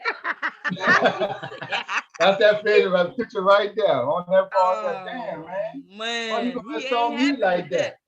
Don't insult me. Saying I look like a black person. I'll be treated like a black person. Oh man, he don't like that at all. Let me see if the chat's still here, y'all, because you know I'm talking about a hot topic, and YouTube will knock my ass off without me knowing. But I don't check. Yeah, it's still up there, Bob. It's I'm still looking up. at it. Okay, because YouTube, man, they don't be playing. They be like, okay, she over there doing that. My twerk said, nigga with a taco. Them niggas over there, his eyes wide open. He ain't like that. He ain't like that at all. Looking like a Ninja Turtle. Fair use. maybe you need to understand the history and how these things evolved and how these things have became the way it is. Maybe you need a greater understanding of that, because I did understand what he was Karl saying. Marx and Che Guevara loved black people? By the way, socialism and communism came from Austria and then England, where Karl Marx lived. So when black people try to take this ideology, it's not black either. Okay. So, can I ask you a question? So, if somebody, let's say, you gave somebody $50, right? Yes. And you said you need that money back, right? Yes. Is it socialism if you try to take your money back? Of course not. So, I think there's a difference between looking at reparations as a handout versus looking at it as you owe me this. I've worked for this. We've worked for this. Right. Right. And you owe us this, because black people were paying taxes the whole time. Before that, we had slavery. We had black people paying taxes. Black people weren't able to be represented in a lot of social programs that everybody else was able to participate in. Bro, if you can trace it back, I'm with you. Like, if you can tell me this company, this family took this from us, enslaved us, give it back. The government. I heard this. This dude said, if you could tell me which. So not only now do I not. He don't want me to just prove that my grandmother's mother was a slave, but now he wants me to prove who owned her, and I gotta go be able to show you. And yes, this nigga just said, well, you gotta show me who who was the slave and who enslaved you. That's what he just said. Okay, if they want to do that, we can do that too. We know the families. We can easily. No, that's right, because that's our last You know, we name. have to do, yeah. A lot of black people down in the South, Indian Son, last name in the S-O-N. Huh? And that was the sons of them, and the name after their man. That's easy to do because most of us still can go right back to St. Francisville and remember the white folks still there. They cousins, their kids are still there too. Well, I take their shit. I have no problem with that one. We can easily do that. Then we can go to the companies that benefited too. And we know those. I know that. We can get all the way to the prison system. Oh man. Anyway, look at him. He got his hands up like, okay, write it on my hand. Give it to me. Now I'm gonna go and check it. This dude is crazy. Oh, let me close this door. Uh-oh. Okay, let me hit fair use, y'all. Fair use. The government. The I'm talking about the government government right now. is financed by taxpayers like me who just came over here, dude. You can't do that. Yes, you can. Because that's injustice. No damn. Y'all heard him? He said, He said that's injustice. Now he don't realize the roads that how he got here and the roads he drive on. That's part of our shit. Or at least got it going. He said it's injustice. Injustice to me would be so much injustice. We can't do that. I mean, I know that you was enslaved for 200 plus years, and now you know, yes, that was injustice, but why should I be? I wonder what he think. I wonder what he think we was doing all those 400 to 500 years of slavery and Jim Crow. I wonder what he thought we was doing all that time. I don't know.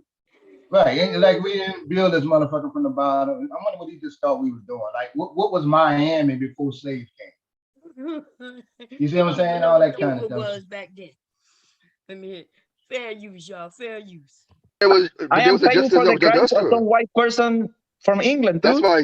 That's my exact argument, because we were paying taxes the whole time and they were able to get, for example, FHA loans, right? And we weren't able to get those FHA loans, right? So therefore they were able to buy, hold on. They were able to buy a house when it was $13,000 for a house, and now that same house is $300,000, right?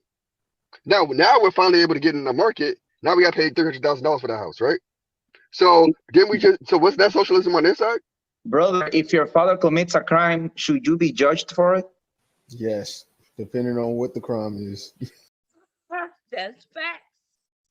Depending on what the crime is, especially if you get the benefit from it. Even if your dog bites somebody, bite the neighbor, you responsible. That's right. And listen. You see, oh look, Bob, you see George Zimmerman try to sue Trayvon Martin's parents. He did? He's trying to do that now.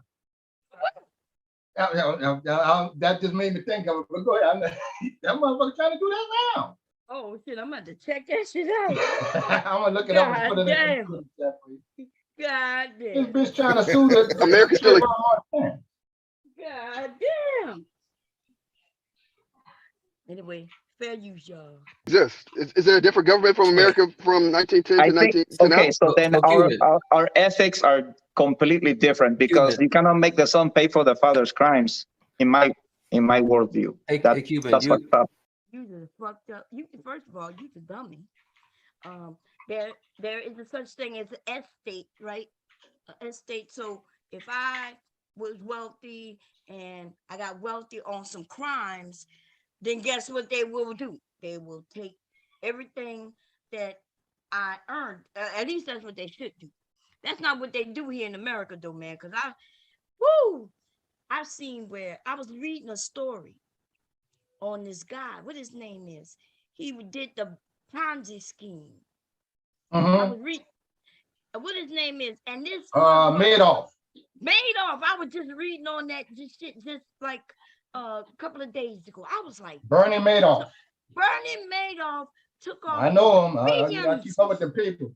His wife, his sons, one of his sons, he's in jail for 100+ years, but one of his sons killed himself from embarrassment. Though the wife get to keep like $2 million, right? The son got wealthy, but that was on another business. And I'm thinking it's crazy. Then they trying to sue other people who were victims, claiming to be victims, but it was just a big Ponzi scheme. Oh yeah. It's weird how the government will come in and some lawyers get paid and some judges get paid off. And even though somebody may have taken billions of dollars, they only make them pay millions of dollars. It don't even cover.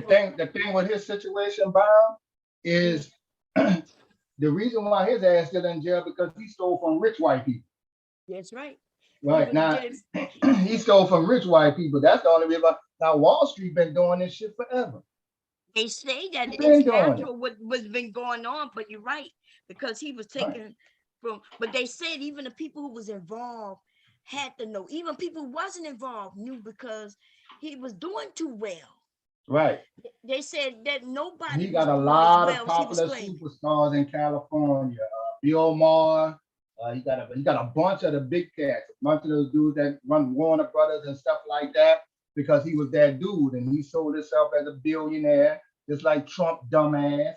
And he was just doing the old pyramid thing, you know, when it was pyramids. Taking money from the new people to get to the old people.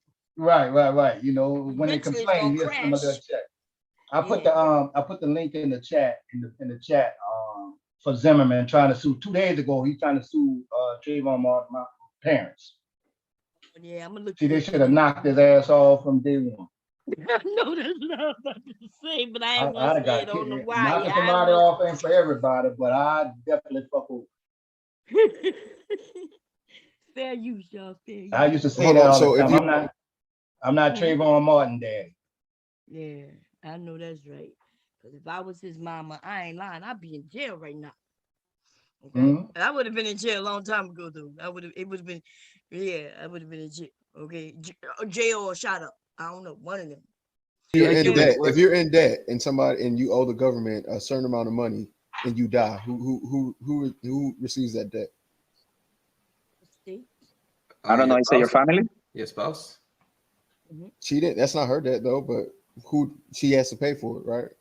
No, not well. I mean, the estate, whatever estate, your estate is going to cover that. Either way it goes. Commercial. I know, but it's not like the debt that gets transferred over to your family. It's your estate is responsible for. If you're a Delaware, and what he don't know what an estate is. An estate is usually your family, unless somebody in your family who you love. Well, if they was going to leave that step, the estate was going to you.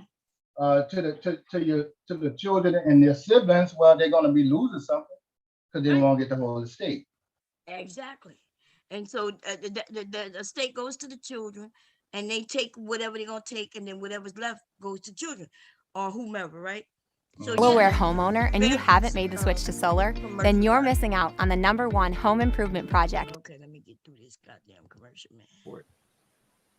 Because otherwise, I mean, other people sin, and then I have to pay their sin. I think not even God would allow that, man. That's not But true. No. Okay, see, hold up. CQ. Dude, went to God. I can't even. I'm gonna fast forward because they about to go through this stupid ass conversation with this dude talking about not even God allowed that. God wouldn't make me pay for sins of my daddy. Yeah, right. Some of them gonna be paying. Are the canary in the coal mine. You are the spearhead of the socialist ideological subversion and the. If you're a Delaware homeowner and you haven't made the switch to solar, then you're missing out on the #1 home improvement project to get rid of your demoralization of America. You are at the front. Wait, let's see what happens. He comes back up. Thank you. Listen what I just said. If you take white, what you would call white poor trash, and you call you take ghetto Pookies and Ray Ray that would be considered as white trash in the white community, if we was there, and you take that sample size, you'll find out it comes out pretty even. This is when this is the part I want to share. This is when he started talking about stats, right? And he says that, hey, cause they start talking about stats. He's like, hey, but stats can be manipulated, and then they go ballistic. Oh no, not that. Please don't talk about stats. Stats is real. Stats is real. And wow, let's finish listening to it. Yeah. But what the problem is this wealth that we keep talking about, generational wealth that's been passed down to make a better middle class in certain groups, and we try to take the best of them and put it against the worst of us. Thank you. I don't think that's how they're doing those studies. No, listen. No, that's how we're doing They're this taking an conversation. aggregate Sir. of all the different groups. Wait a minute, sir. There's people who have forgot more things than you will ever know, who really understand how they do these small sample size and how they do these things. And that's what I just say. I'm gonna give you a cheat. I'm gonna give you a cheat code. I'm gonna give you a cheat code. If you ever want to know what square you're standing in and what you believe, type in what you think you believe in and put right behind it bias news. This is a trick Dick Gregory taught me how to do. And then you starting to understand the full scope of what you're talking about. Yeah, but okay, OG. Here's where I can't rock with you on this one because it's okay. So we when, can do when the it Michael comes to Jackson stats, afterwards.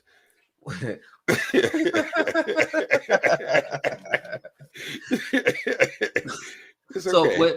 when it comes to the stats, right? Like I listen, I can appreciate skepticism, right? But I can't rock with the let's just dismiss the stats as under like as not as if they were not conducted properly. Now, if you have, because you're making a generalized statement about stats. Now, if you have a specific study, right? If you say, okay, here's one specific study that I've seen you reference whatnot, and I believe this specific study is wrong for this reason, and sample size could be one of them. But sometimes the sample size, it's not necessarily about the sample size, it's about the sample itself, right? Because the sample size could actually be small, but it could still be a representative sample, right? So I mean, this is my wheelhouse, right? Like math and stats and stuff like that, right? Like the sample size can be small, and he said this is his wheelhouse. And this is why I say when some of these people, they lie.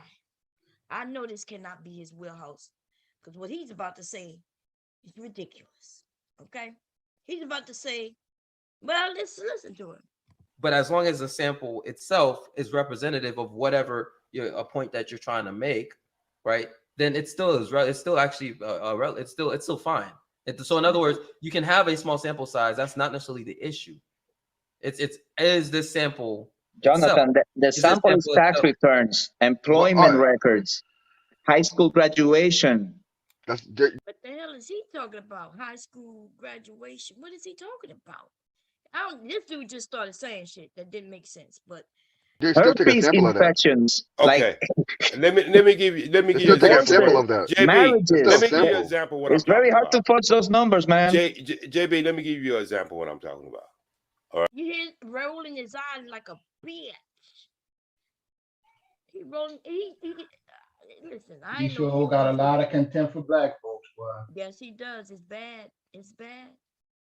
And he thinks that's why I had to listen to like what like your boy said on the radio show. He said no, they classify them as white. They won't be white.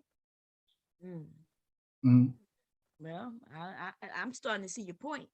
You know, I won't give him the satisfaction. The police not gonna give him the satisfaction. I'm not gonna give him the satisfaction of classifying as white.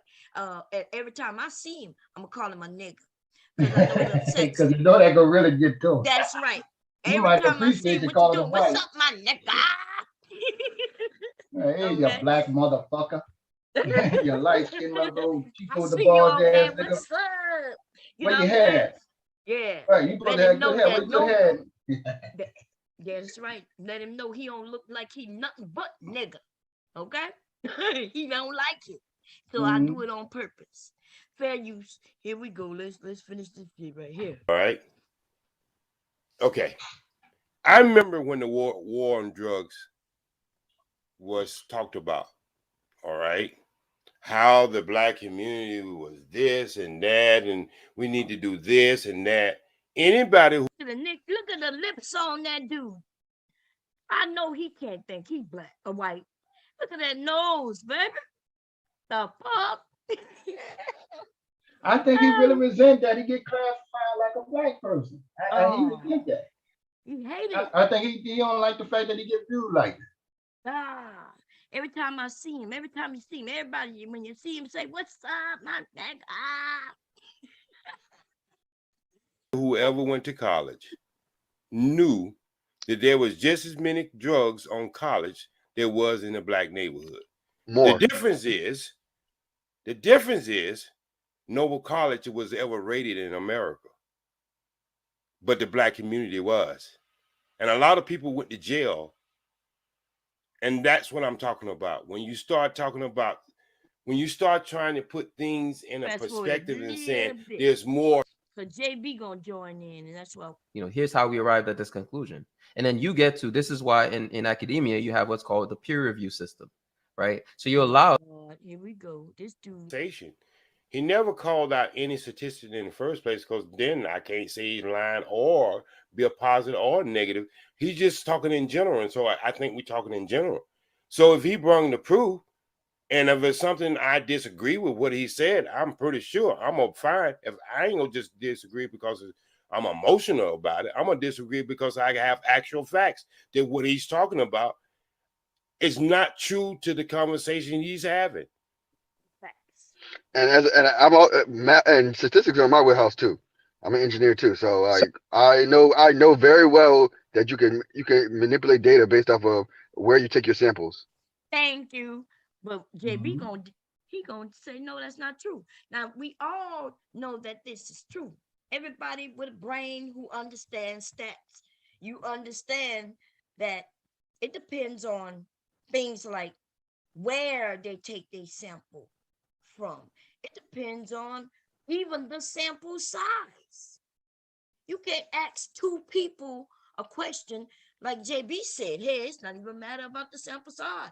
You know what I mean? It really actually does. It should be a percentage of a group, and depending on what they're talking about or what area they're talking about, it should be a sample from majority. Like if they're going to talk about in the US, I think they should take some information from every state. But what they will do, and they do that for most part, but they'll go in particular neighborhoods. Like they might go to a mall, and the mall happens to be in a white neighborhood, right? They may have a few blacks in there, but it's mostly white people. And then they grab their sample size there. Or they go to a university, and this university, right? It just depends, like what they're trying to prove. And my question is, why are they using stats anyway in today's age when raw data is very available to us through computers? When they can say, okay, we need 1 million people to answer this question. And so we're gonna send out 1 million. Hey, since you need 1 million, 500,000 of these questions will go to make sure that they black, right? People in America. And the other half, we're gonna make sure they go to white. Or we could do, we're gonna make sure it go to half of the half go to black men, the other half of the half go to black women, and on the white side, the same thing. Now, if you want to be fair about, but then that might even change up, right? It might be what you doing, knocking at my door like that? Oh, he ran into my door with his bike. You coming in your bike? You riding your bike? You need your pamper change. I'm gonna just change you about an hour ago. Go get pepper. Go get pepper. Okay, I'm gonna hit play on this, y'all. And how you take your samples. I wish I knew. Case in point, if you ask the general white people, how do you feel about black people, you'll get one number. But if you went and ask a group of Klan men at a Klan meeting, I'm pretty sure you're gonna get another number. If you throw that out there and say this is how all white people feel, just because you took a sample size of the Klan members and you didn't tell the people that it was not just general white people, it was Klan members, then you go come out with something different from the general public of white people. So what I'm trying to say is, you got to understand where these statistics come from. And just like I say, If he put one out there, right now, brother. And then let me go research it. Okay, sir. If we're saying that the CDC stats, if we're saying that the census, put one out there. Hold on, the Department of Put one out Education, there so I can. we're saying that the IRS, that is, and the All right, FBI hold up. So statistics on give you, crime. hold up. Let me give you one. Okay. Yeah. So, okay. All that. You right, Bob? OG. Yep. Wait, let me 38.4% of all. Okay, we're gonna hear what he about to say, because that's where shit about to get So, hot. let me say something right quick, Brian, before you start. I mean, that's what I always tell people when they talk about the census. How many black people fill out census reports? Exactly. I ain't never. I know people that ain't never, especially in New Orleans, the hood and everything. I know. That's We got right. 9 people living in here. I can't fill that shit out. That's right. And they never did. But they're not doing it because we think the government in our business. Right. We didn't trust them like that. We don't trust them like that. That's right.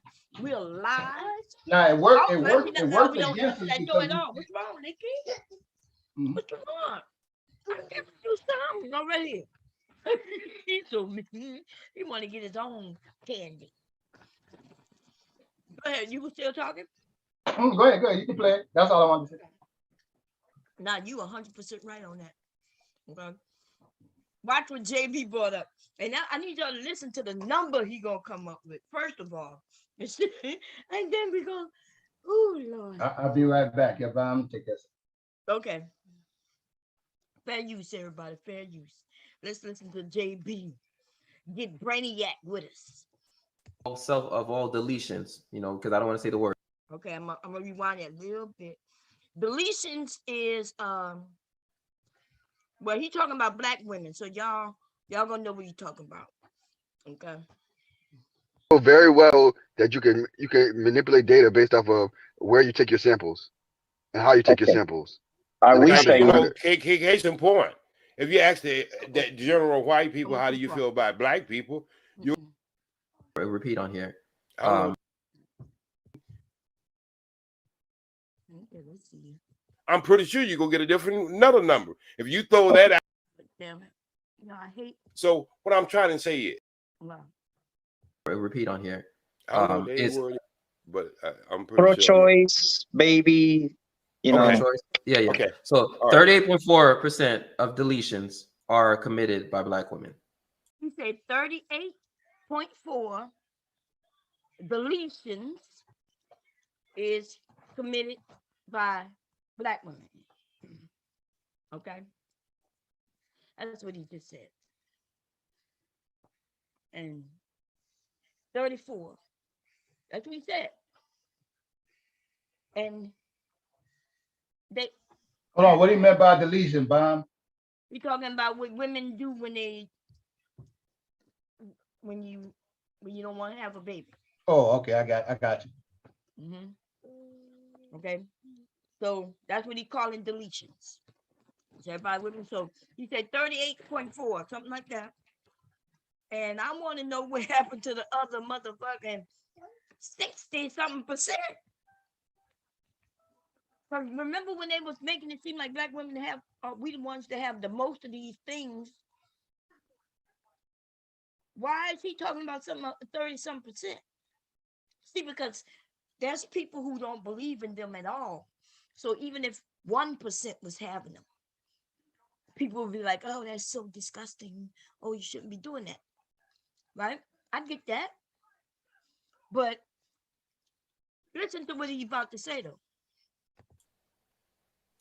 Oh, and black women make about, I think, 14%, I believe, of the childbearing population in America. Now, see what he just threw in there, ladies? He said that we have 30-something% of the abortions, but we're only 14%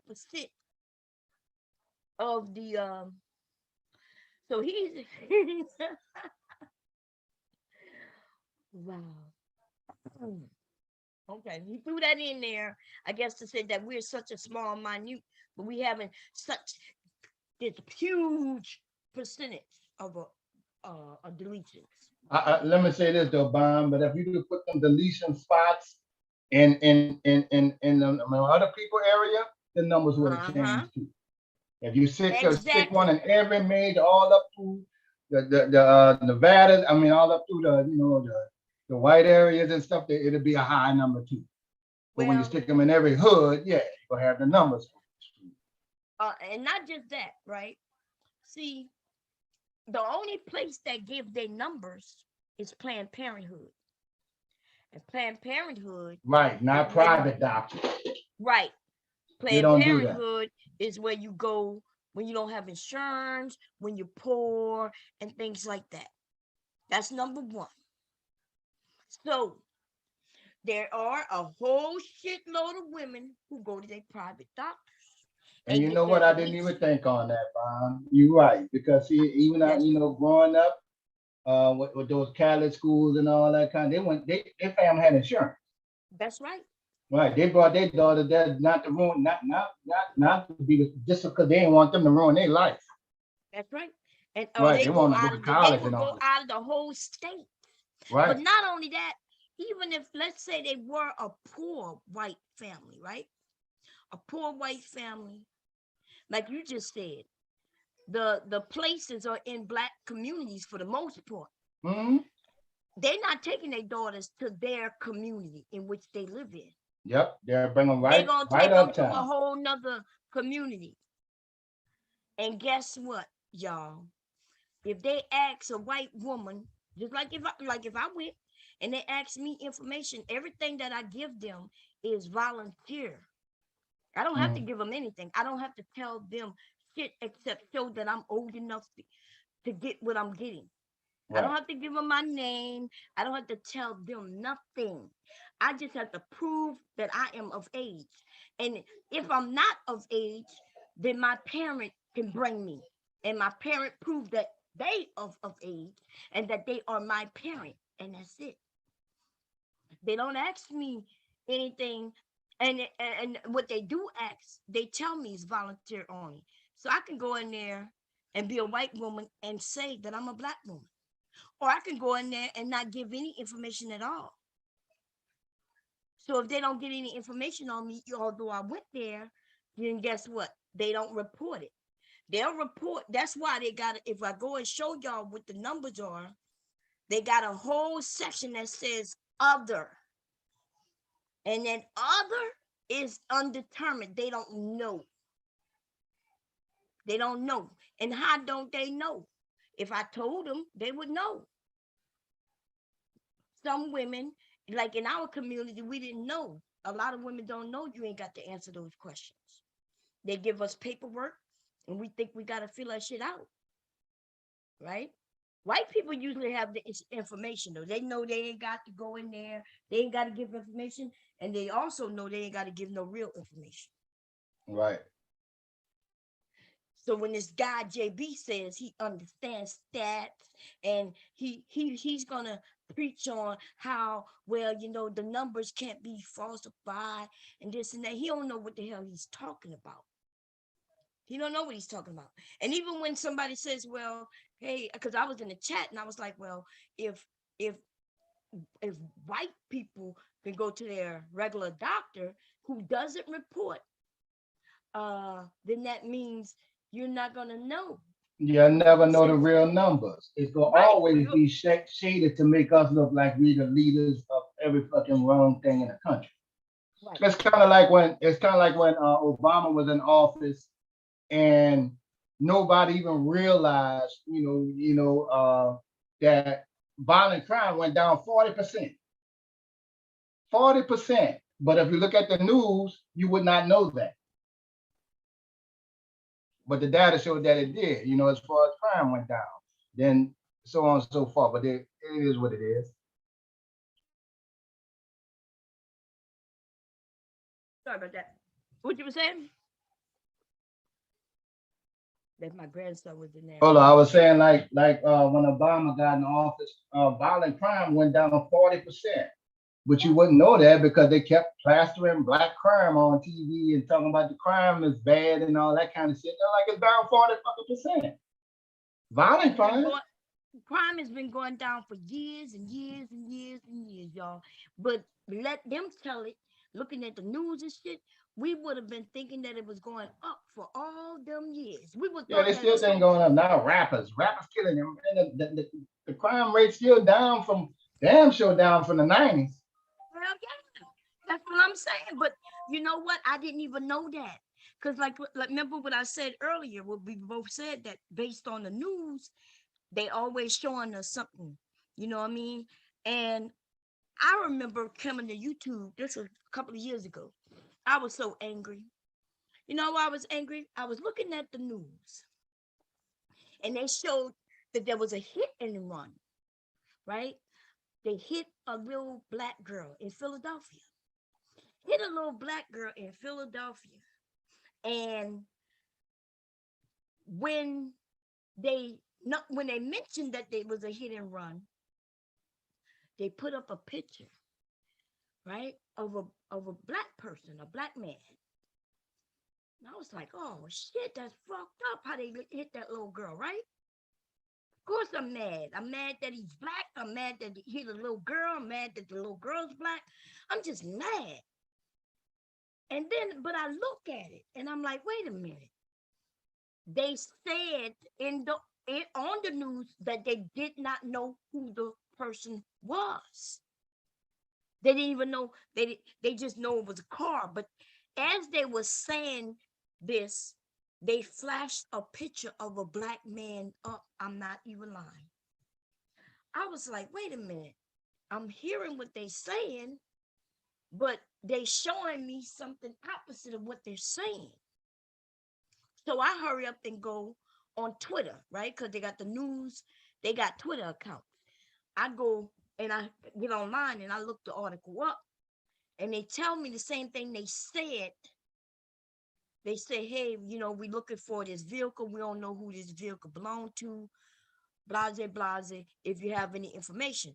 But then I go and I'm like, I go on their page and I said, well, wait a minute.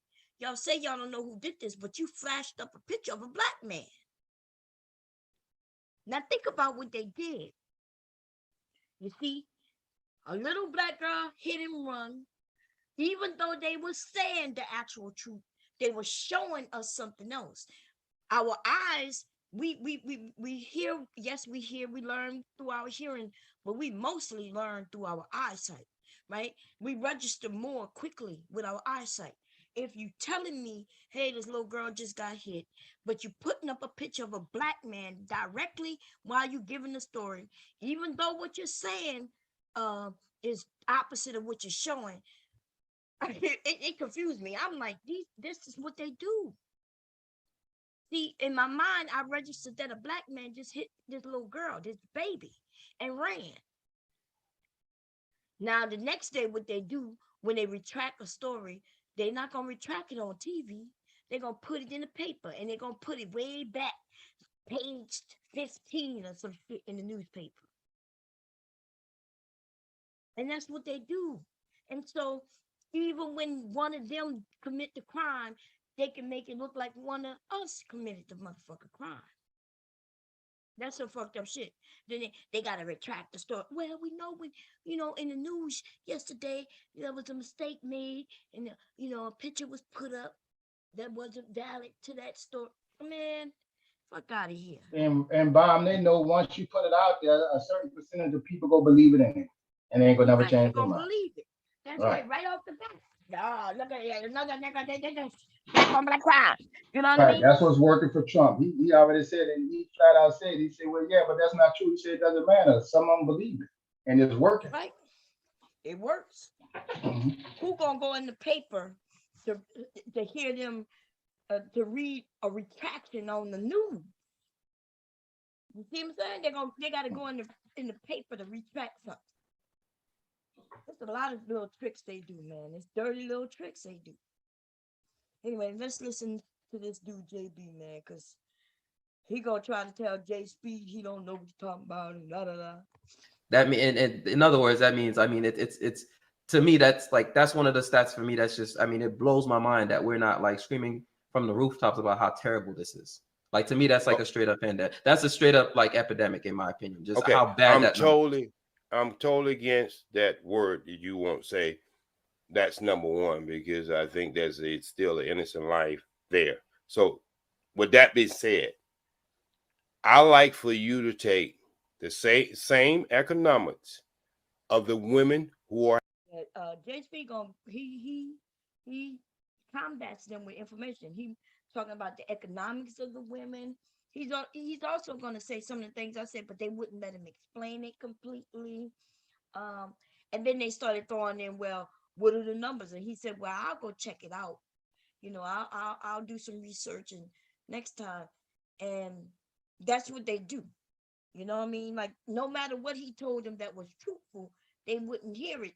And they start saying, well, you don't know the numbers because you didn't read it. And what I was in the chat is telling them that they the ones who don't read. See, JB can go to the stat that he claimed he's read, and everything I've said, he can see exactly what I said, but you can't just go looking at the numbers, like the chart. You can't go just looking at the chart.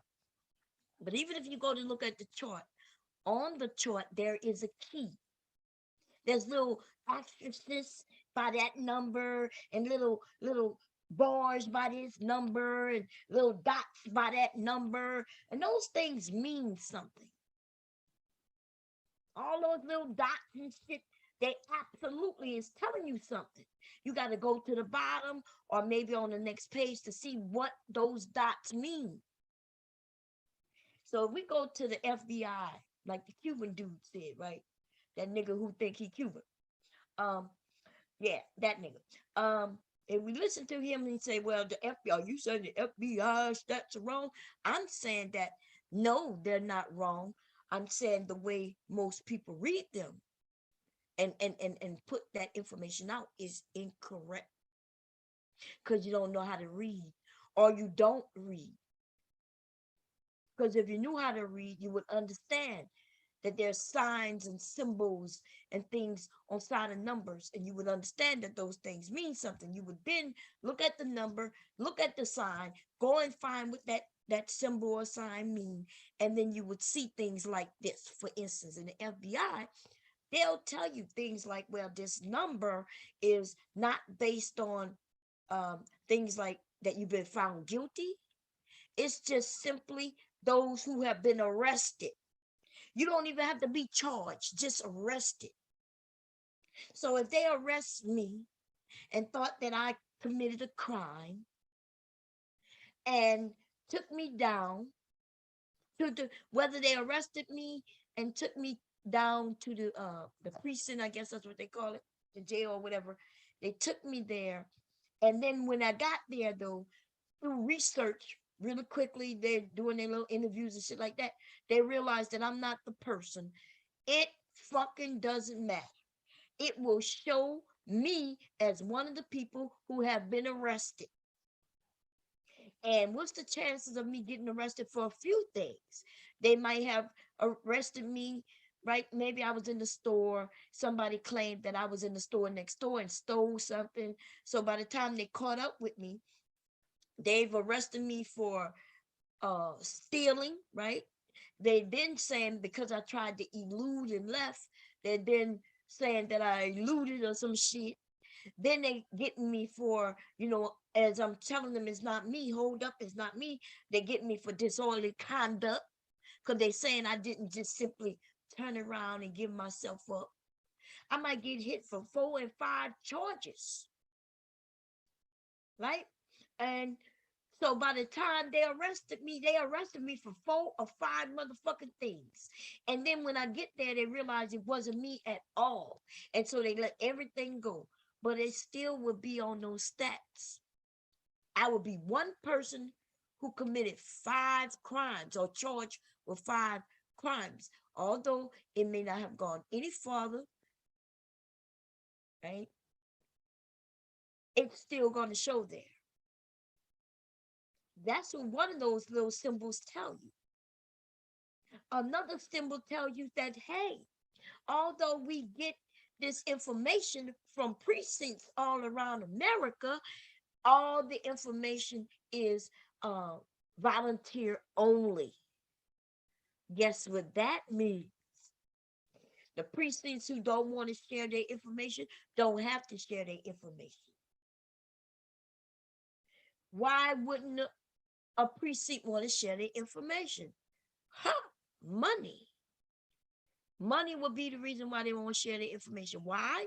Well, in certain communities, if the crime is high, then guess what? They tax the property taxes, not just the taxes, but the value of the property goes down.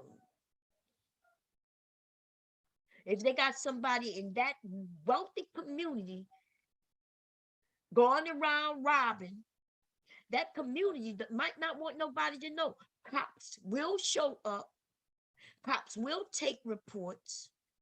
They may or may not find the person who did it, but I will tell you what they're not going to do. They don't want to destroy the property value. And so they make a decision not to report to the FBI.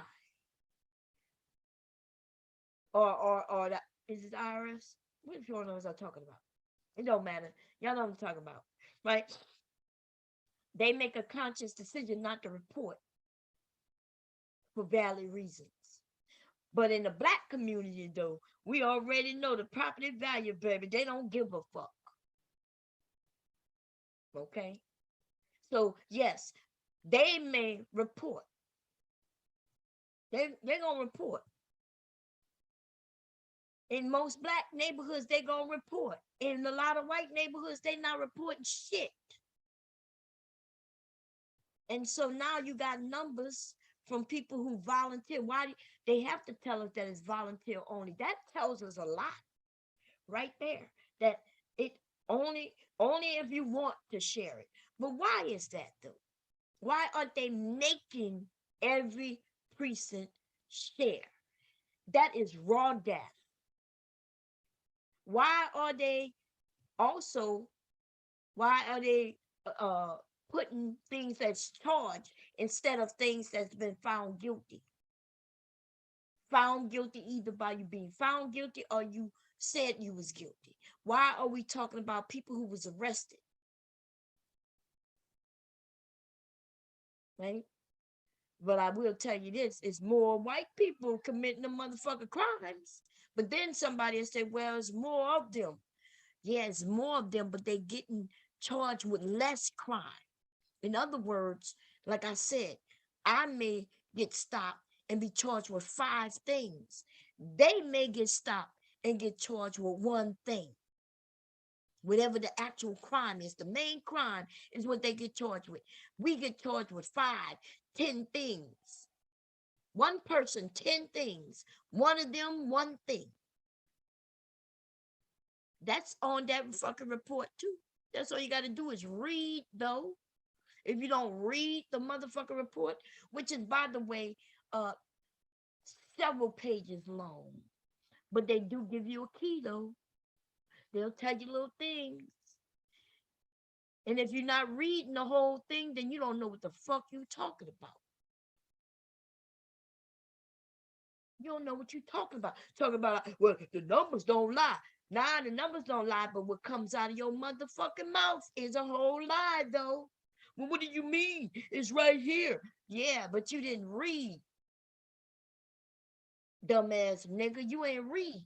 All you did was look.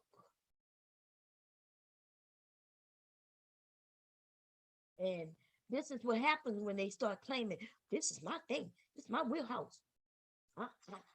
This is what I do. Nigga, what you mean? What you do?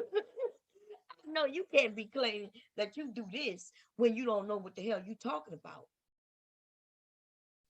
Anyway, let's play a little bit more. The nonsense, man. They got more white men committing crimes at a high rate. And I've never heard of, like y'all said, white on white crime. But we get a whole term to ourselves. Ooh, it's black people killing black people. Oh my God, where they do that at? They do that all over the world. We end up, which I always thought was kind of silly, like we ain't got shit in our neighborhoods. Why are we robbing other people who broke as we are? Why are we not going to the wealthy areas where there's wealthy shit, where people got wealth? But nah, you're breaking my house, scramble through my shit, find little bits and pieces of this, that, or actually nothing. Last time somebody broke in my house, y'all, Let me tell you what they stole. Snacks. They tried to get some DVDs, which most of the DVDs was empty. Okay. And they ended up taking my sex toy bag and putting it on my steps. I'm not even joking. Y'all know I got a bag of sex toys, and they put the dildo right on the steps, yo. That shit was funny. You know what I mean? But they was kids, and you know how we know they were kids? Because they didn't go. Had guns in the house. They went through the stupid, silly shit that if you look at TV, where you hear where people might keep shit, right? Like they look under the mattress, but didn't look under the bed, right? In my closet was a whole fucking gun, a whole green bag. For those of us in the military, y'all know the duffel bag. The duffel bag used to be all green, big ass tall duffel bag, filled with guns. I'm not even joking. Sitting right in the fucking closet. Right there, right there. All you had to do is open the closet. It was sitting right there.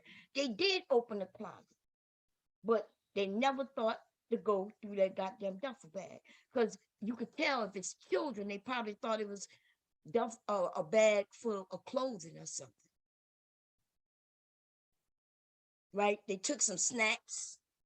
In fact, we know who did it because they got caught in the house looking at TV and eating snacks in my fucking house. The police caught them. It was my children's friends. Like they used to always come to our house and eat there, spent the night. I told y'all every weekend there was some child or a group of kids, always boys, sleeping at the house.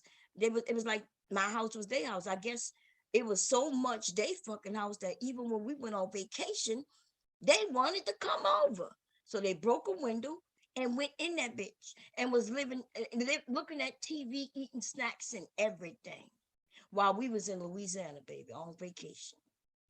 And the cops, the one of the boys' mother is the one who told him to get out of the house, and he told her, fuck you. And so she called the police on her own kids, on her son and all my son's friends. The bigger boys had convinced the younger ones to come in the house with them. And they all got caught. I think that was at the last time, or that was because we got broken in a couple of times. Okay. We don't even know what happened to that because we didn't have nothing to do with it, right? We wasn't there.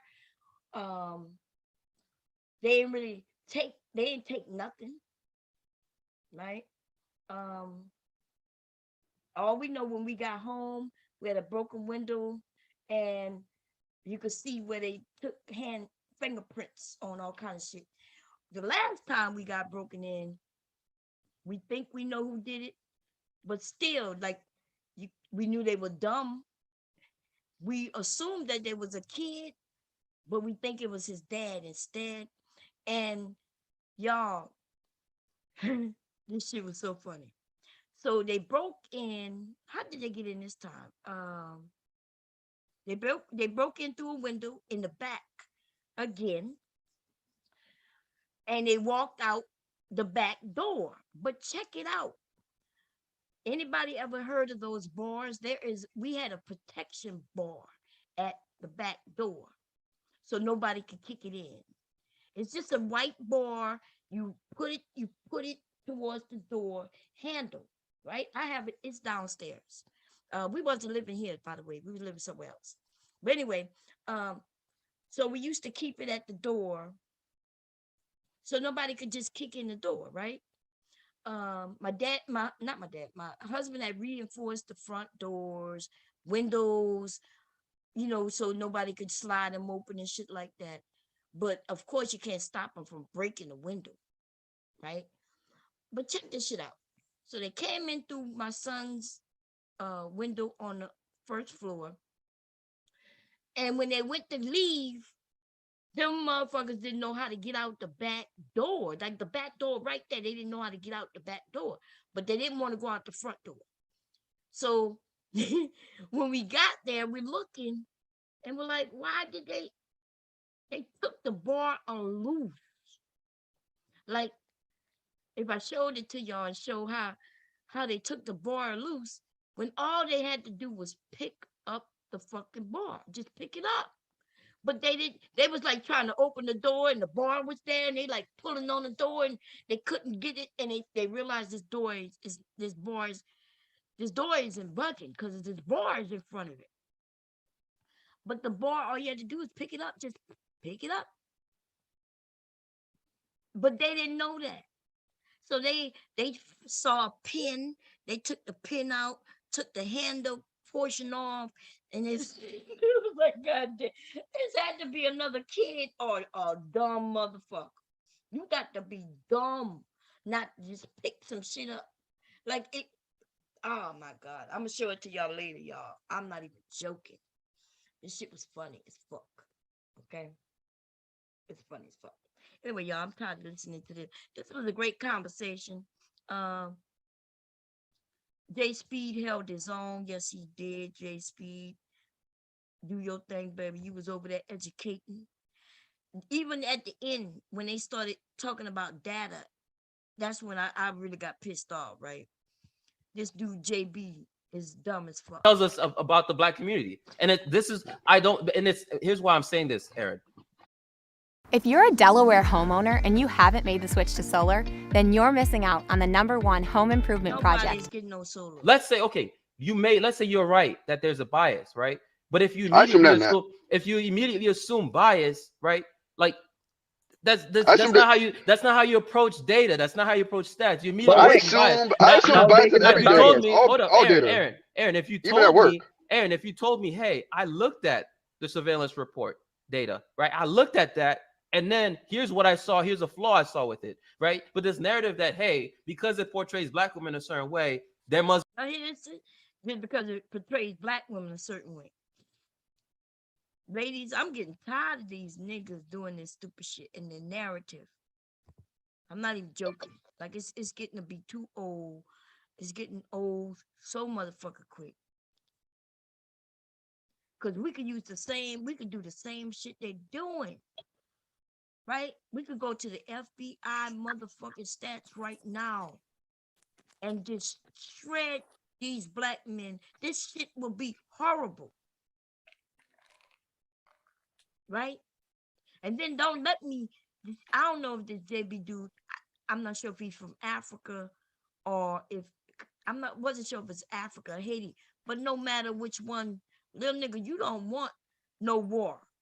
You don't want me to start breaking down where you from.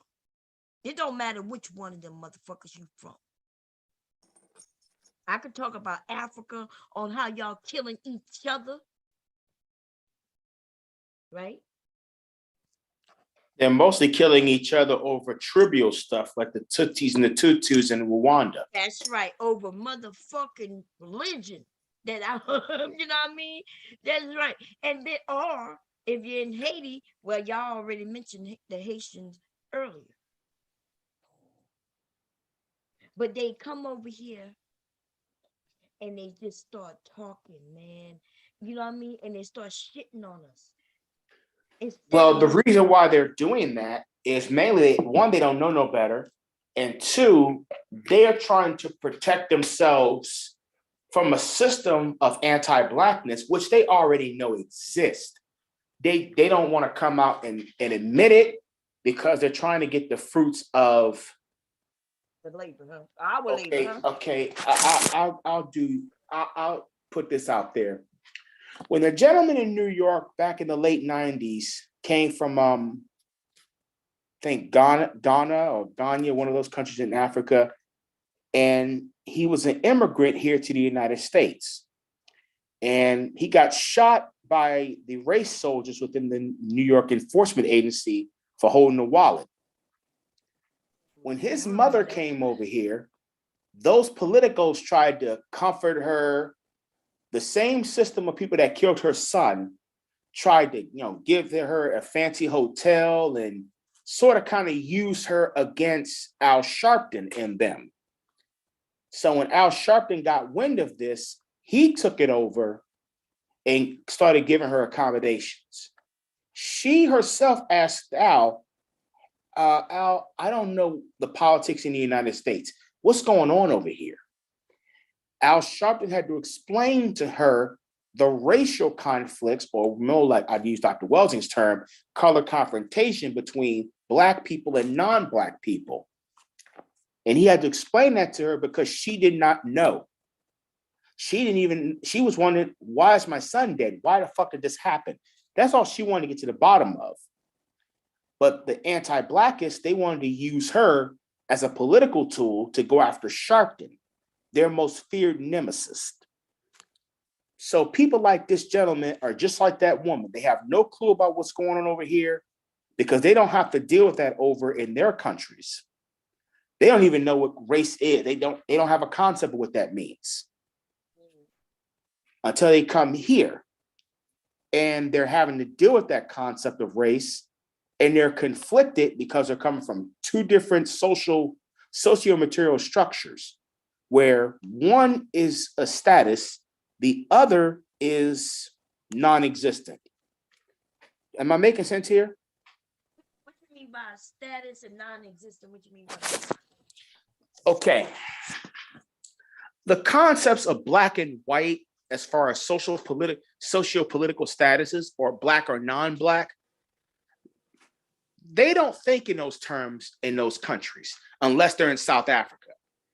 But outside of South Africa, those concepts are not really, they don't make, the concept doesn't make sense.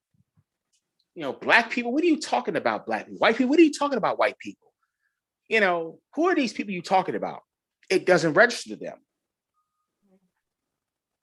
See, that was my first introduction to how Africans function, whether they're from Nigeria, Kenya, Madagascar, Somalia, you name it. Their concept of color, that it doesn't register to them like it does to us because we've been engineered into it. Oh, okay. Yeah, we was born into it, so yes, that's all we know. Shit, you know what I mean? Damn here, we learned it early on, and most of the learning is indirectly based on what we're surrounded by. Right. When they come over here, they have no conceptualization of that. So that's why a lot of these non-Black people adopt these children from these non-white continents or so on and so forth, because they don't have the knowledge of it. They're not aware of it. They come over here and they thinking it's all peachy and creamy and normal, and it's not. It's a smokescreen. They know what these non-Black people who are racist, white supremacists, they know exactly what they're doing. They're bringing them over here to pit them against other people of color. And so those people will be confused, and many of them is well documented. Those that were adopted into non-Black homes were very confused about the racial politics. And their parents were racist white supremacists. Yeah. Did y'all see did you see this Harlan, what is his name? Kaepernick story? Did you see that? Yeah, yes, I'm familiar with that one. Oh man, did you see like when he got stopped? Like they took that trip all the time. And then when he got old enough, they let him drive. And the police walked up to him with a gun drawn up. And even his parents were like, ooh, you're lucky, this, that, and third. And he was just scared. Like he experienced something and they acted like it wasn't nothing. Because it's not something they deal with. Right. See, put it like this. If you don't have color in your skin, you're not going to get mistreated because you don't have color in your skin. Right. If you have color in your skin and you're a non-colored person and you interact with a colored person, expect to be mistreated if you're a colored person. When a non-colored person experiences that and actually sees it for themselves, they're shocked. Yes. They're like, I can't believe this is happening. It's been happening all the time. But what the smartest and most powerful people do is shield them from it by giving them things of distraction. Okay, we're going to, go to your gated community. There's nothing to see here. Go walk your dog. Go run butt naked with skates on in the streets. Go do something. It's like 9/11 when Bush told everybody to go, hey, go shopping. Don't worry about none of this. Go shopping. Go live your American life. What the fuck does that mean?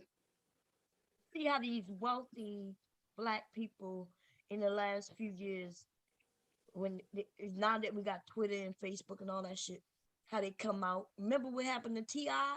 and it trying to get in his own gated community? That just happened 2 years ago, right? I'm not aware of this happening. Yeah, he tried to get, so I think he had locked himself out, right? He didn't have his ID or something to get in his gated community. And they wouldn't let him in. So he was like, hey, just call my wife. This is my address. And they ended up arresting him. He got arrested trying to get in his own gated community.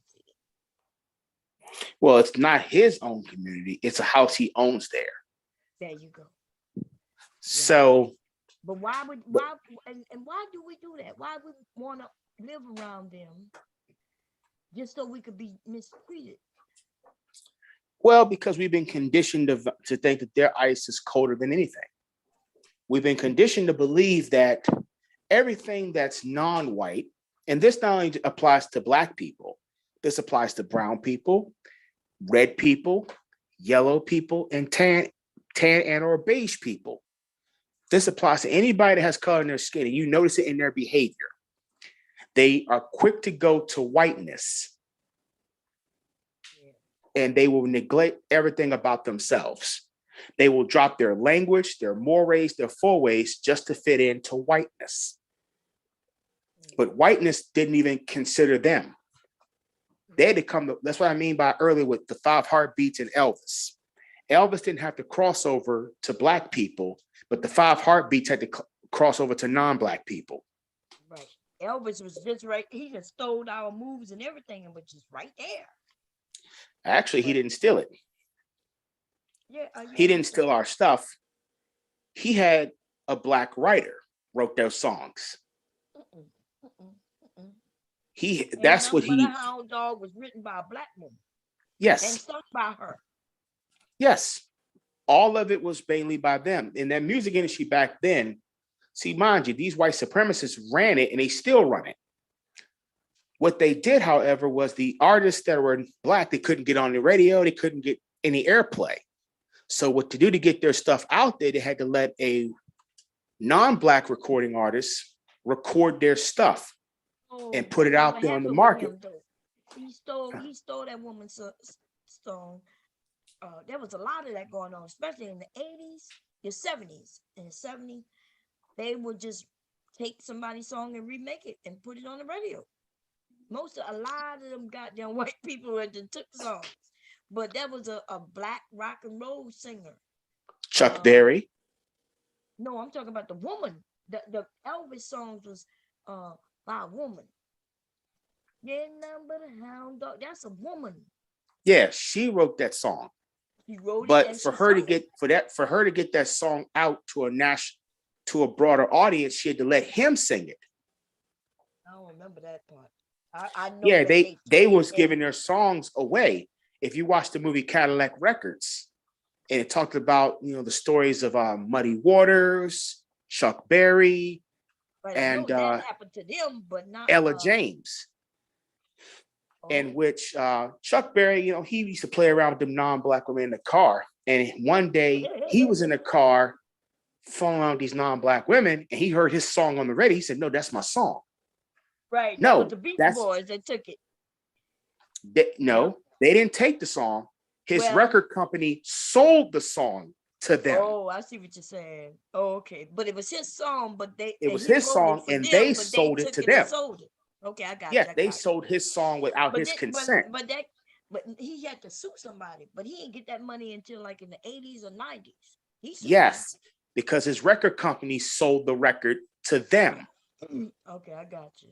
See, a lot of these white person, see, a lot of people, see, this is the thing I keep bringing up too. White people are pawns in the powerful white people's game. No different. Michael Bolton, Pat Boone, they're just pawns. We use you and you take the hits. We collect the checks. Right. When Michael Bolton got sued by the Isley brothers, Sony didn't pay a dime of that money to the Isleys. Michael Bolton had to pay that money. Oh shit! So wait, they got to keep their money on the record end, but he, as the artist, had to pay. He is the artist and the songwriter had to pay the bulk of that money. God damn. Okay. Columbia, which is record company, they fucked him.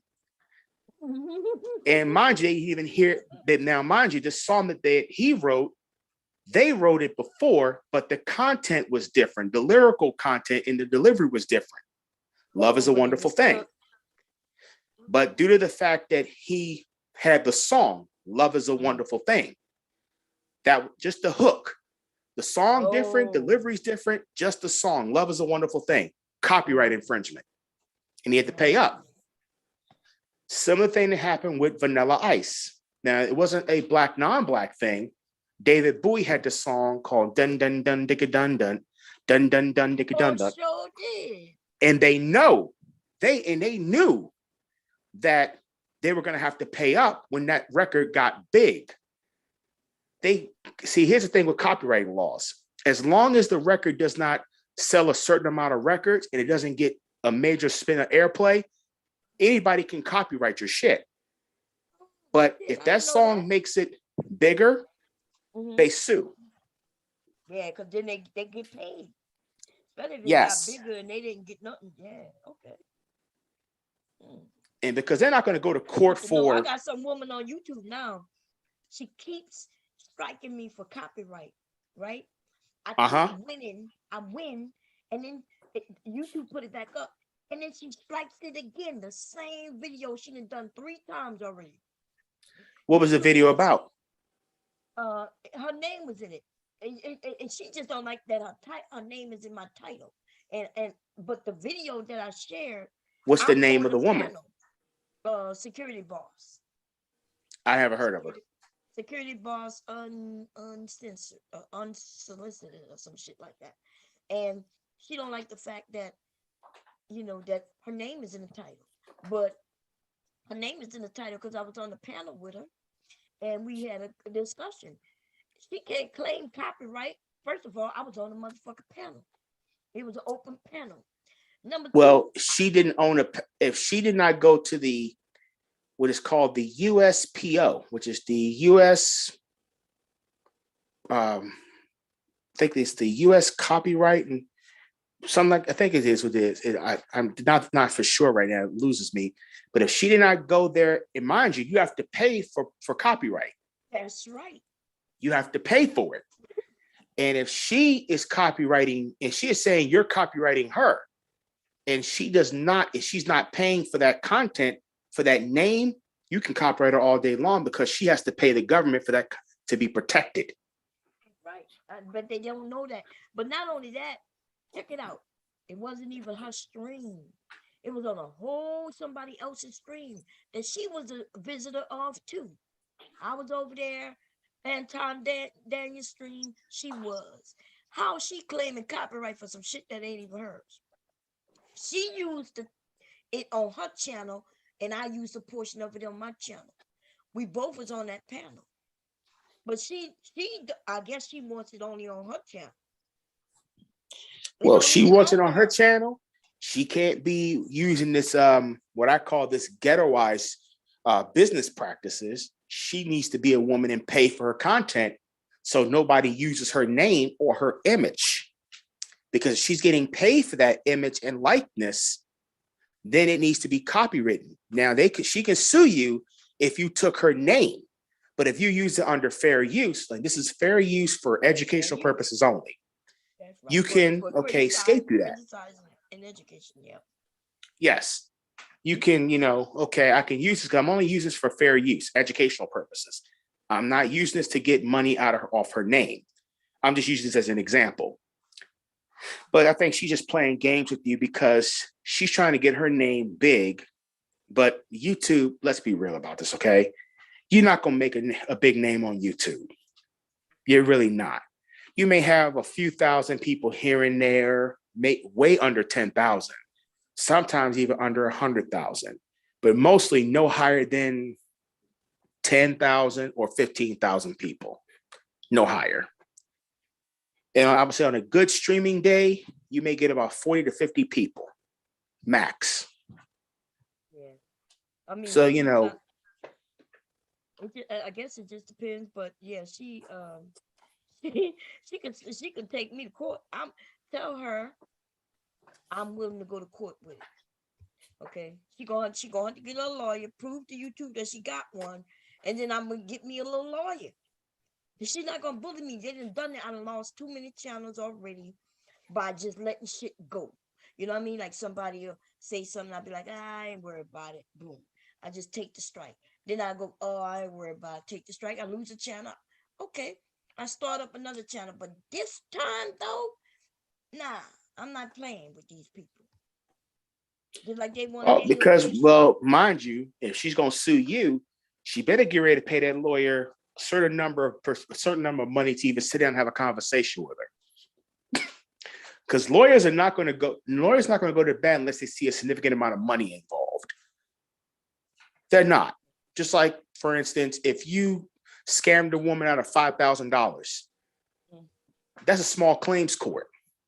Lawyers are not going to go out and say, well, I'm gonna take that job, because by the time I take that job, the woman or the person I'm upholding ain't gonna get no money out of me. I can't make any money off this case. Lawyers look to make money because they have law firms to run. This is a waste of time. Oh, this clown right here. Look at this fool tried to sue y'all for defamation and conspiracy. Mm-hmm. What? Let me see. Okay, you know why he's doing that? Why? Because no one's gonna hire him. Like Casey Anthony. Oh, so he's suing them because they claimed that he did something wrong or something? Wait, but he can't get a job. So he's suing under the thing of is defamation, that they defamed him for being able to make a living or being able to move on with his life. So the people that, even after he was acquitted of that crime, that's what I'll make a little disclaimer about the court system. Just because you win in a court of law, don't necessarily mean you're not going to pay for it in a court of public opinion. Right. Because like Casey Anthony, when she was accused of murdering her daughter in that exact same state, and the jury of her peers, keyword quotes, peers, found her innocent of the charges. Nobody would hire her in that entire state. She couldn't even get a job nowhere. So she had to go work for her attorney.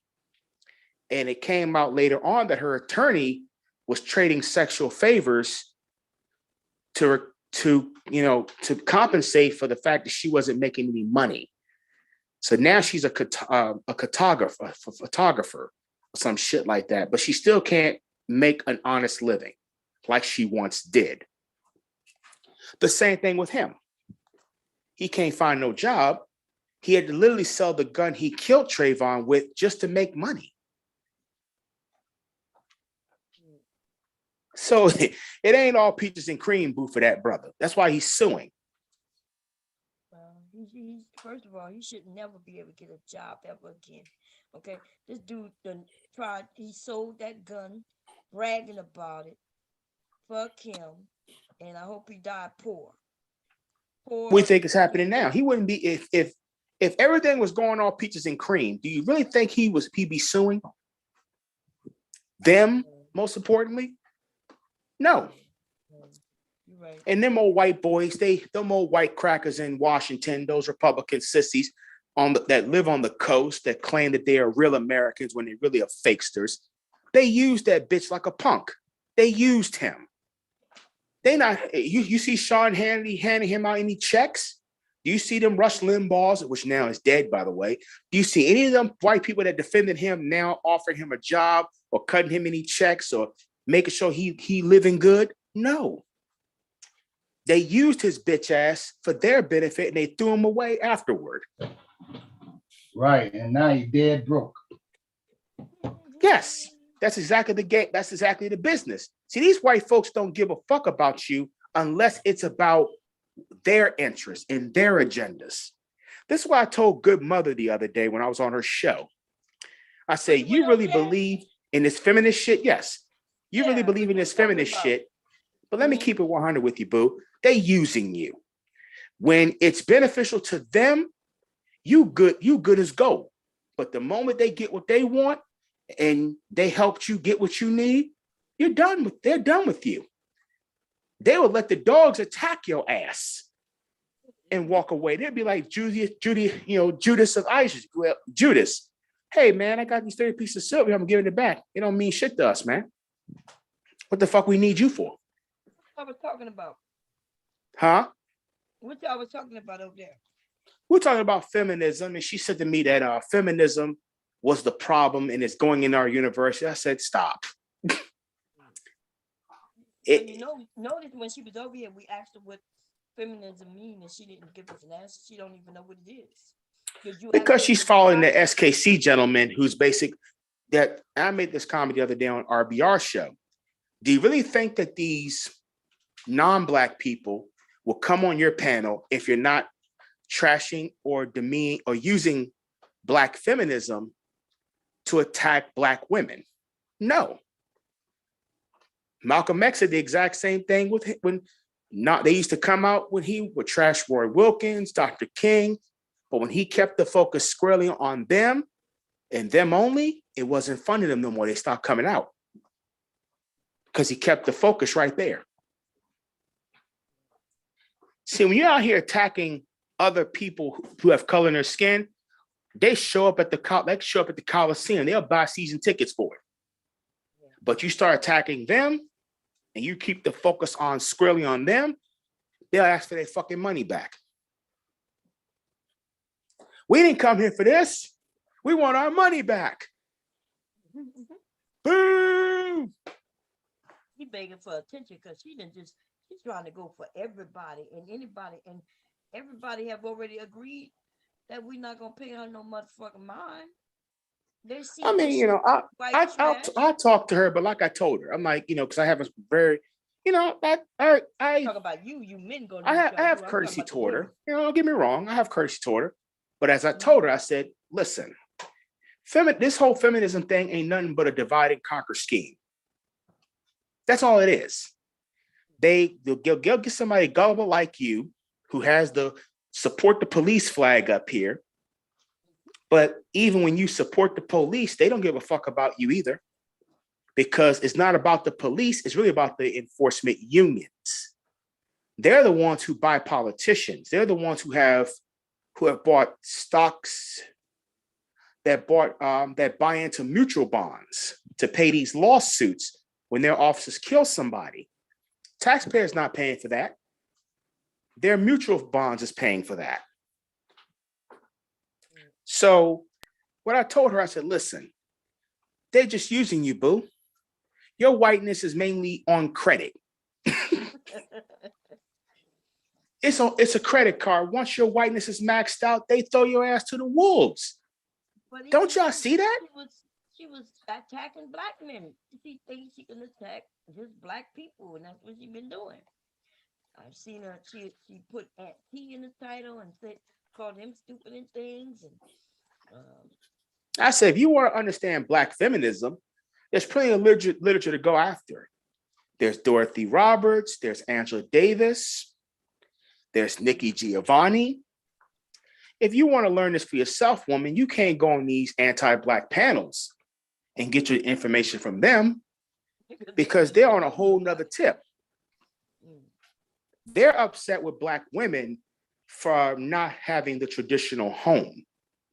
They believe that you, Bomb Cherry, should be at home, sitting on your butt, cooking your man dinner, putting on a dress, raising the kids, and he's supposed to bring home the bacon, and you're supposed to say, yes, daddy.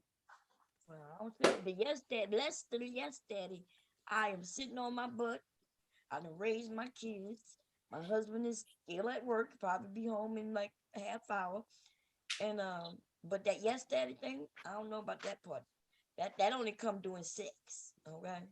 Other than I mean, that, well, it is what it, but they want you to mainly be back in some old time traditional shit that's not around anymore. right. You know, women are working. Women are out there in the labor force. Women are going back to the kitchen and back to modest appeal dressing. It's just not, I mean, I would like some of that. I said some of that, but it's not going to happen. Sorry. Right. And listen, even when y'all say y'all would like some of that, are y'all willing to, you gonna get married before you have sex? Because when y'all say y'all want that time, that's that time. Well, my mother's generation. now, okay. And you know, it's interesting that you brought that up because that's not discussed. I know. they skip all their part. They just want to tell us. They want us to go back in time. They want to stay in this current generation, and they want us to act like back then, but not really, because they want us to act like now. Like they didn't. Oh yeah, by the way, you can't be fat or anything. You got to lose some weight. Right, as if. But there I was can no fat gain people weight back then. and be out of shape and everything's fine. Yeah, but and you know, for us to be not as healthy or fat as we are, guess what? There can't be no more McDonald's and Burger Kings. We can't have no fried chicken. You know that these fast food restaurants, these can't Yes. exist because back then they did not exist like that. They existed, but people ate at home. People cooked That's right. meals. So they didn't make as big a profit until it came to the weekends.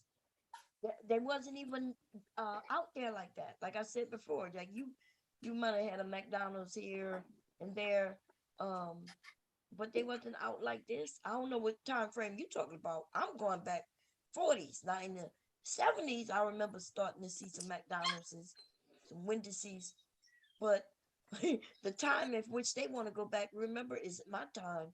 They want to go back to my parents' time. Yes, but they want certain parts of it.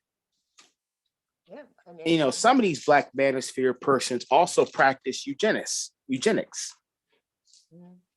They're engaged in that behavior. They don't want Black females anymore because Black females are not going to put up with that bullshit, and you shouldn't. So they want gullible white non-Black women like Good Mother. They want them type of women to produce their offspring, and they think they're getting better with just having a baby with her because they can sort of train. It's like, I'm like, well, really, you're treating her no different than you want to treat Black women. You want them to be treated like dogs, submissive. Sit down, doggy. Sit down. But them white women not going for that shit. They not. They don't even go through that with their own men. Why would they do that with them? You see that they're mainly using these platforms to make money, mainly petty cash, and they're putting out something what's called unreal realities. Right. And these unreal realities are something that they don't have it in their own personal lives. That's why they cover up and don't show their faces. They may on occasion show their faces, but they know better. The shit they talk behind scenes about women being all fat and sloppy, these brothers ain't in shape at all themselves. Some of them brothers are carrying a little weight on them. Let's see, what do they got titties and all? I'm not even joking. I've seen them. Oh, they're over there talking about, and she got to be fit and feminine. And dude over there with titties bigger than mine. I'm like, damn. I'm like, you know, your standards on women, you don't have those standards on yourself. You don't have those standards on yourself, so why you want standards on women It's total bullshit to me. Total bullshit. But what I will say though, these young women, a lot of these young women are they're like, okay, well, let me get fit. The thing is though, once she get fit, she's making these standards for herself. And that's what the men don't want. Like, why would a woman who really listen to Kevin, right? Because he does tell the woman, hey, you need to be this, that, and the third. But he also tells them not to date a man unless he makes 6 figures. So now we're going to have a group of young women who going to take care of themselves, as they should. But they're not going to want to date a man making less than a certain amount of money. I heard a young woman on panel. I'm waiting for the stream to be put back up. I just saw the little fight portion, but somebody asked her, you know, how much it costs for this, and she said nothing less than $5,000 for sex. I was like, go ahead, girl. I guess she can price it like that if she gonna be feminine and fit, right? Well, once you have that, you know, then she's competing with the whole marketplace, because there's just a female, there's just another female who is just as fit and just as, you know, petite as you, even though they were there already. You just got here. But men like variety. We ain't got no men out here trying to get especially if he's available and have the money. He not even they already say they're not trying to get married. So, and the women know this, so they pricing it. That I would price it high too.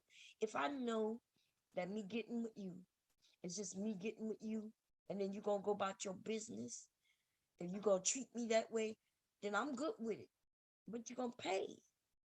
And it's gonna be enough for me to, you know, for me to be able to at least do something with. I know that may not sound good to you men, but what y'all expect women? Y'all say y'all not marrying them. So we supposed to just let you run through us and get our numbers up, right? That body count that y'all don't like, and not for nothing. So she figures, look, if I'm about to put a notch on my belt, then it costs $5,000. $5,000 for me to add you to my body count. And that sounds reasonable to me. And y'all can thank Kevin Samuels for that shit. Hey, book. Oh, he coming in. Y'all can thank Kevin Samuels for that, because I know the men not paying attention to what he's telling the women. The women are paying attention to what Kevin is saying to them and to the men. And what he's telling you men is that you need to make 6 figures, and you need to make it for so many years for you to be considered high value, and that you shouldn't be worried about women. And if you're going to be with a woman, it should be all about business, money. He's telling you to be you know what I mean? To be a simp or a John, I guess. And the women are like, yeah. Y'all believe it or not, a lot of the women like what he's saying. They may not like that he's being mean to some of the women, but most of the women over there, they like what he's saying. They like that bomb, but I agree with him. Because we do need to make 6 figures. The man do need to make 6 figures. He do need to be the breadwinner. He need to make all the money. Bomb, I want to be able to sit. I like Kevin. And so the men who say, yeah, they got just as many women over there as men, they shouldn't be happy about that. They should actually be scared. Okay? But these women say it's gonna cost you $5,000, baby. Listen, I might have to get back on the market my goddamn self, ladies. $5,000. Fuck out of here. And they got a lot of men who pay it too. If all the women start requiring that, then I guess that's how I go, right? Supply and demand. I wish they had layaway plans again.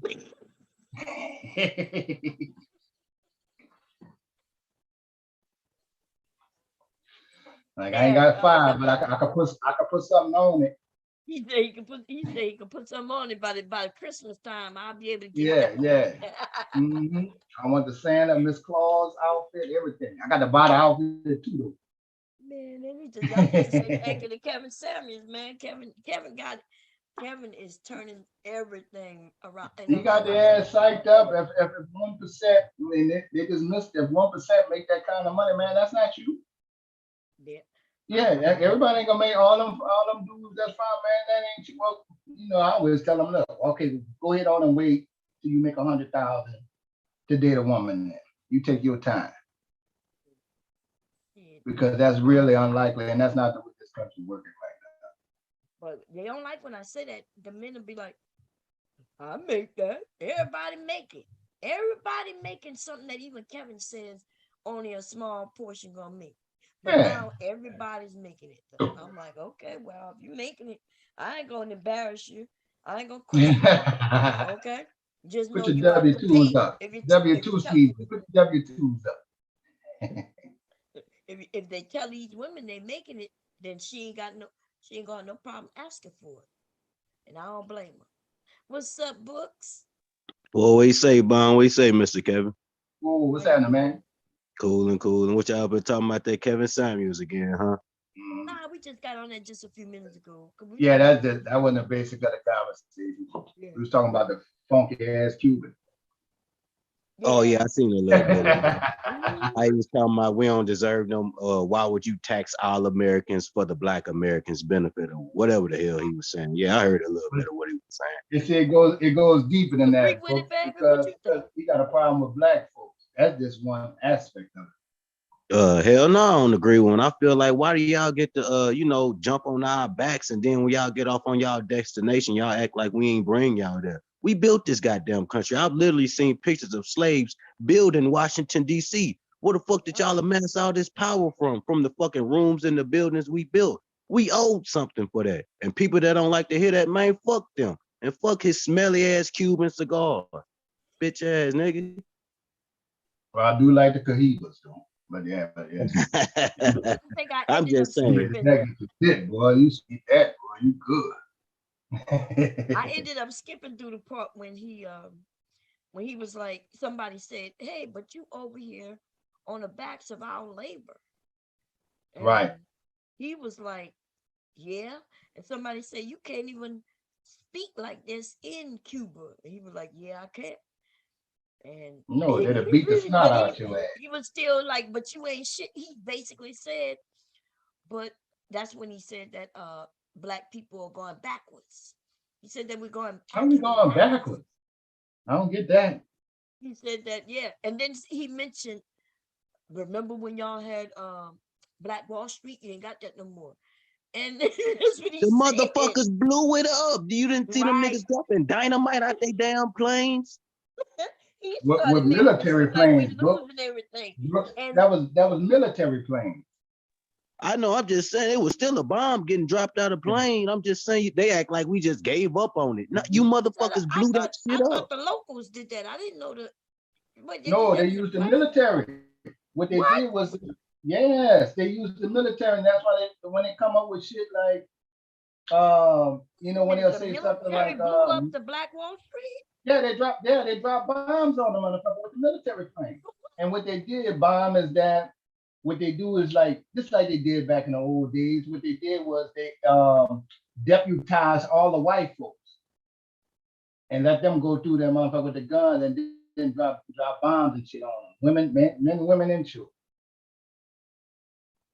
And then they, I think they went through trying to take their guns first, just like they did with Katrina.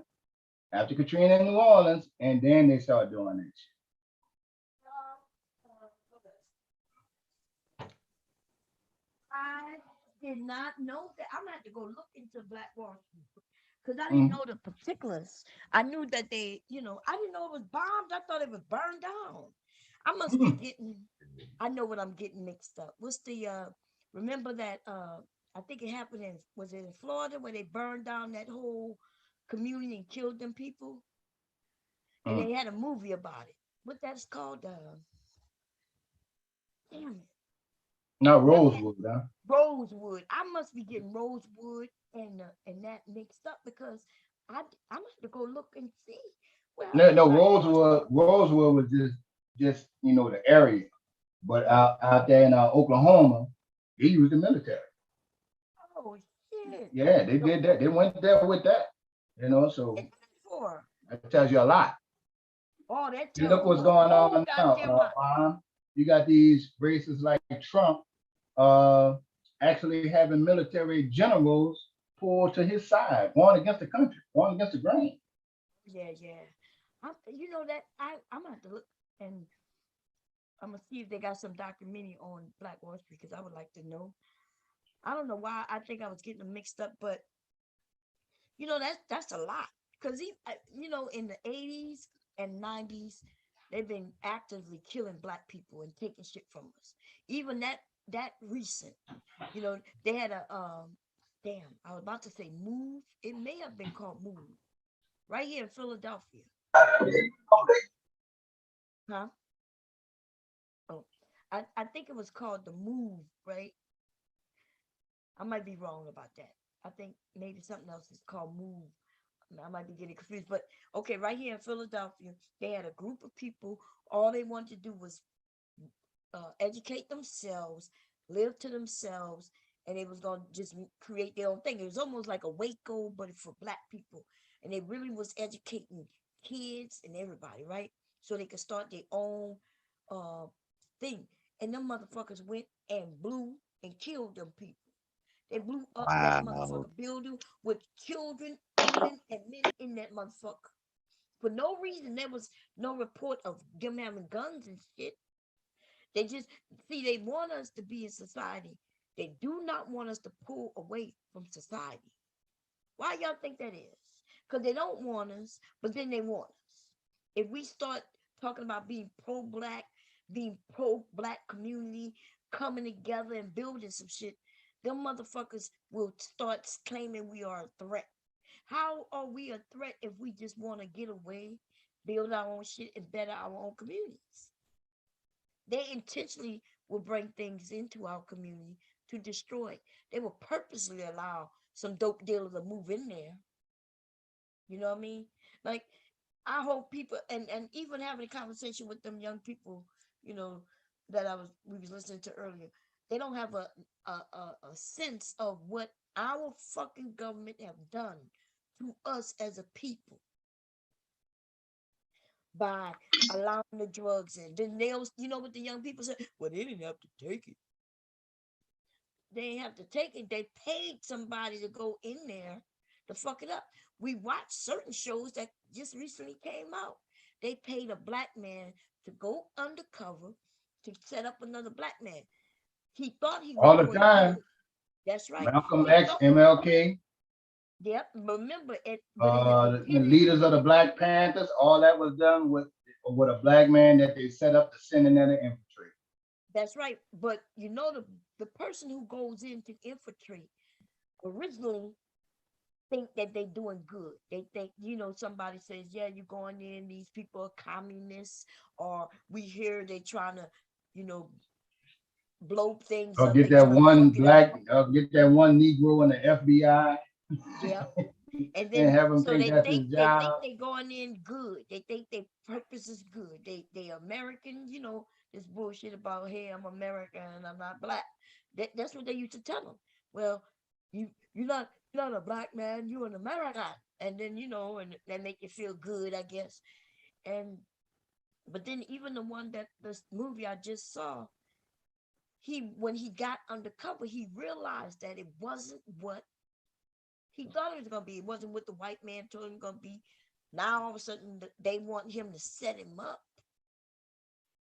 right? Because remember the Black Panthers had gotten with some white people that went around white people and say, "Hey, I'm not your enemy. The pig is the enemy." You know, that's how they was talking. And then now they had white people and Black people all against the police because the police was killing everybody. They would go out in Right. these groups. On a much faster and bigger level than they doing now. And they got cameras on now, so you can imagine what they was doing when they didn't have. That's when we had that motherfucker president who was no good. You know, we had some was he the president or he was the head of the FBI, wasn't he? Or CIA or some shit? What his name was? Damn, y'all, I can't think right now, but that's because my head is hurting. I'm gonna take some medicine. But anyway, they was really just Look, we still have some Black Panthers still in jail. Like you mentioned that crime bill. That crime bill still have people in jail for marijuana and shit, doing life. Right. See, and now this what I always say about that crime bill. Even though me and my brother was years apart, he got hit with the 25 and they threw our ass as juvenile. But a lot of people forget that when they started that prison for profit system, they also did that profit for juvenile system with the black boys. That's why you're starting to see some of these damn judges get called out for profiting from sending juveniles to juvenile detention. They was getting kickbacks. Yeah, everything. In fact, they were getting stock. They was they invested in the private They prison would put money into that business, be part owners and shit. Oh yeah, and all kinds of shit. Now I don't know many black people that was even able, because see, the private prison system is not on the stock market, so the public can't invest in that. Mm-hmm. So it's a good old boy system who profit off that prison system. Yeah, they're getting paid. You mean right? 24/7. So when I tell people, I'm like, okay, well, look, let's take a hotel. It might be $69 a night to stay in a hotel, or something cheap. Mm-hmm. Imagine if they got 15 dudes in the size of your living room, which was the New Orleans jail, all getting maybe about $24 or $30 per person to the private prison system, paid by the government. They're making a killing. Yeah.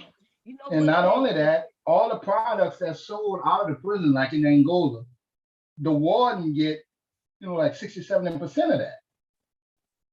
So they keep getting rich off that shit. And that's a state prison. So you imagine what the private prison.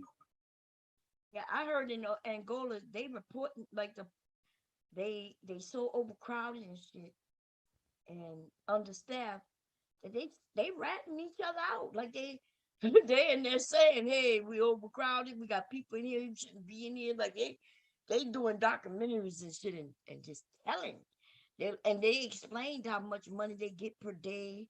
And so it's okay. They would put somebody who shouldn't even be there in there, right? And then they get free labor out of them, right? And I was pissed off when I saw that and Angola is like being on a slave plantation. The motherfuckers out there growing their own food and shit, but not just theirs. I think they sell some of that shit too. Yeah, not yeah. They pick beans, cotton, canned goods. There's only one. There's one company called, I think it's CSX on the stock market, and that's out of California. Mm-hmm. And they invest in that shit heavily. Yeah, I heard right? They make so and not only that, in California there's a fight with the local grocery stores and stuff like that, because prisoners in California are canning corn, beans, and stuff like that with the cheap labor and putting it on the shelves in the grocery store, was cutting out the private owners. See, that's the only time white folks really say, hold on, man, you cutting our profit, you got free labor. Now, how do prisoners get to make products which they can't receive no benefits and put it on the fucking stock market?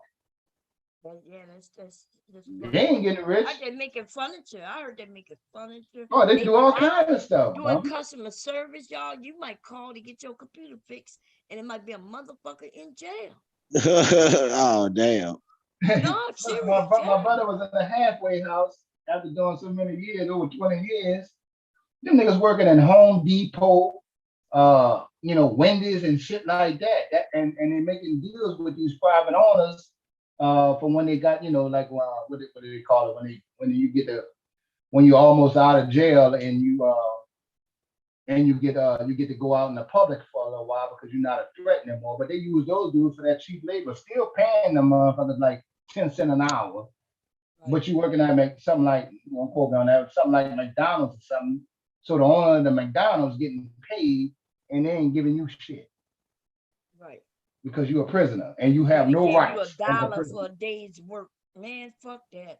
See, right. I wish, man, we got to stop as a people. Like, I know there's some people who probably don't have no family and they thinking that, but 10 cents an hour? Like, fuck out of here. Like, we need to start organizations that will give them that. Let them motherfuckers go on strike or something. They should be At able least to. let them make some money so when they get out, that they can Right. sustain themselves. You know, That's look. right. That's why we got repeaters. But see, they know they looking for the repeaters, right? You go Right, out, right, they know right. they ain't got no money. They know they're gonna end up doing something to get them right back in. Get them right back in. If the family not And there check to it out, Bob. When I've been to 5 facilities when I was a juvenile, right? And one of the guards told me he said, one of these racist white folks, he said, well, don't worry about it. You'll be back in here. You've been here you've been back and forth for almost 2 years. So you ain't got no education, so you'll be back. I'm like, I ain't coming back to this motherfucker, man. Ain't never went back since. And my shit was just pretty much just whooping a white boy ass, you know. Yeah. But that's how they get down. But they want to keep that system full. Oh yeah. All right, there's moves being made every day and laws being changed every day. A lot of people don't realize laws change every day.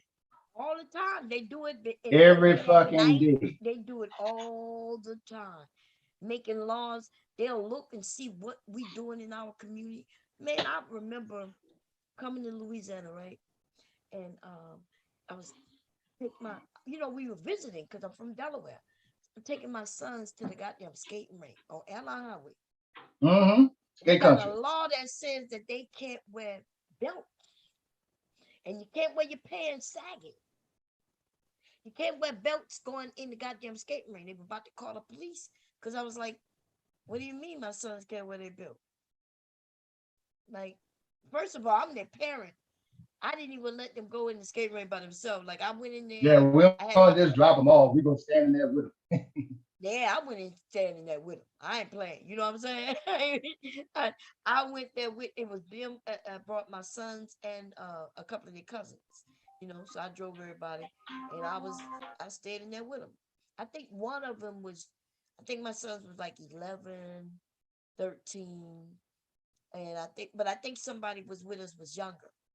You know, so I had to stay there because they had one of the cousins was probably like 8, 9, something like that. So I went in there. But yeah, they put laws, and I remember they said that, okay, so isn't it true in Kenner? Kenner, you can't wait. Either Metairie or Kenner, your pants cannot be sagging. That's a law. What they did with the women, but you can't have no sagging pants. What else? And if you went into certain places, you couldn't have they couldn't have their belts. And I was thinking, well, what the fuck they doing with belts? That they can't wear their belts. Like what were they doing with belts? Were they taking the belts off? Now back then they did have the belts with the big buckles, like the buckles used to be jeweled and maybe with their name or something. So maybe they was using them as weapons in Louisiana. I don't know. I did. Oh, you did?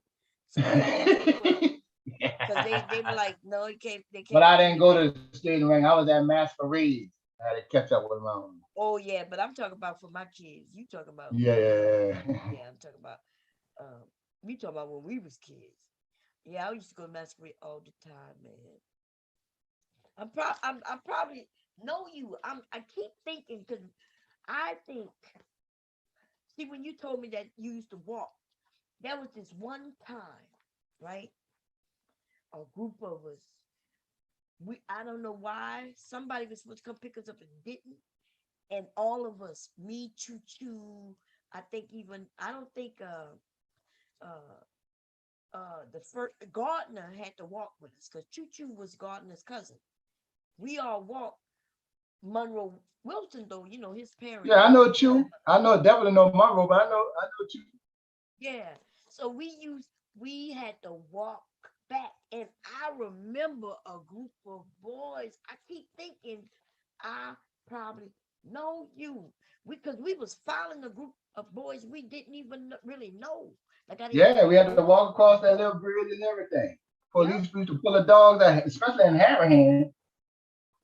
one of the most racist areas. That's where masquerades was. There was. Yeah.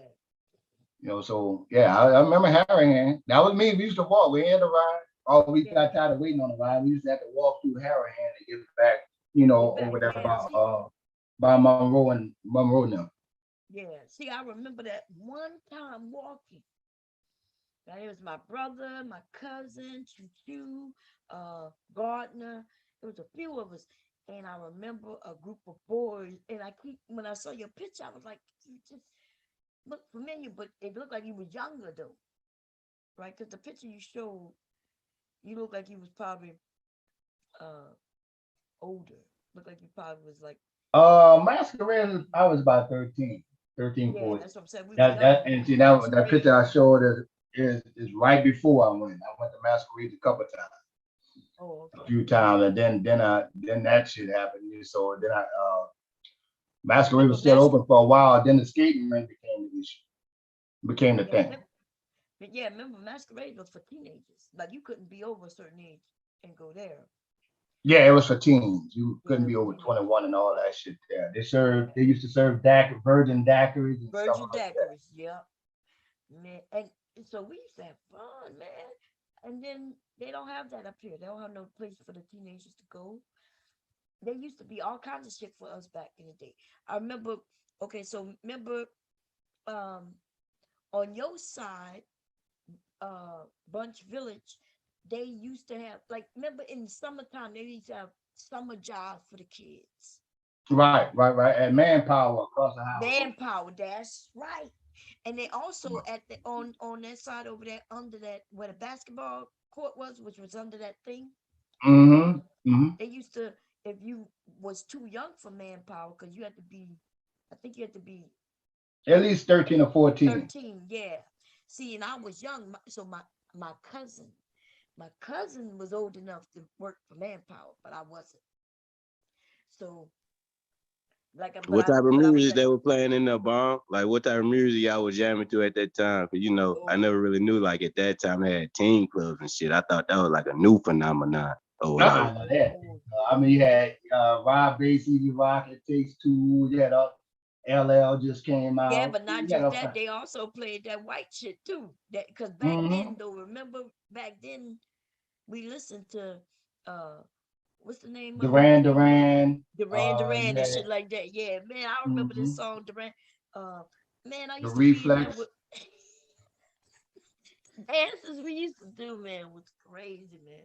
But I used to dance with Monroe Wilson, right? Gardner did not dance. It was me, Books. Wilson. Let me show you how small the world is. That's my cousin. Yeah, you told me. I was letting Books know. That show you how small the world is, Books. We didn't really know that until we started talking, and Bomb hadn't been down here for a long time. And it just so happened I come out of New Orleans, but my people stayed right now where she's talking about. So I was like, damn, Bomb, I know you. You was right around it. Yeah. And she way in Delaware. Ain't that some shit? It is. Masquerades was the shit though, man. It was like I used to do whatever I needed to do, so my dad would bring us. Or he'll at least bring me to Kenner, because when I became a teenager, a certain age, of course, I didn't live in Kenner anymore. Like we moved to St. Charles Parish, but still my family still lived in either Kenner, Metairie, So on the weekends I would do whatever I need to do in school and everything. So my dad would bring me to one of my cousins on Fridays, just so we could go to Masquerade. But let me think, because in the summertime, was Masquerade on the weekend or the weekday, like a Wednesday or some shit?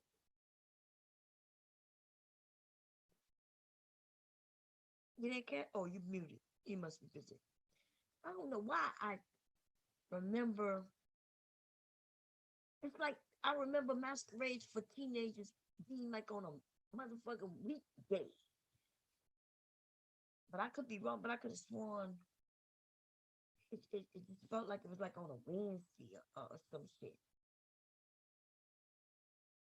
which is weird, right? But maybe it was for adults on weekends. I don't even know, but I know it was it was a kids club. You couldn't be over 18. And I used to buy daiquiris, and I still only drink virgin daiquiris. I don't drink alcohol. I don't like to taste alcohol at all. None of it. No beer, nothing. I could taste it. Can't even slip me a what they call those wine coolers. Wine coolers are so the the alcohol portion of it is nasty. So there's no, it don't matter what flavor it is, I can taste that alcohol. That's what medicine my head hurting. What's wrong, man? What's wrong? I'm coming. I'm coming, man. I'm coming.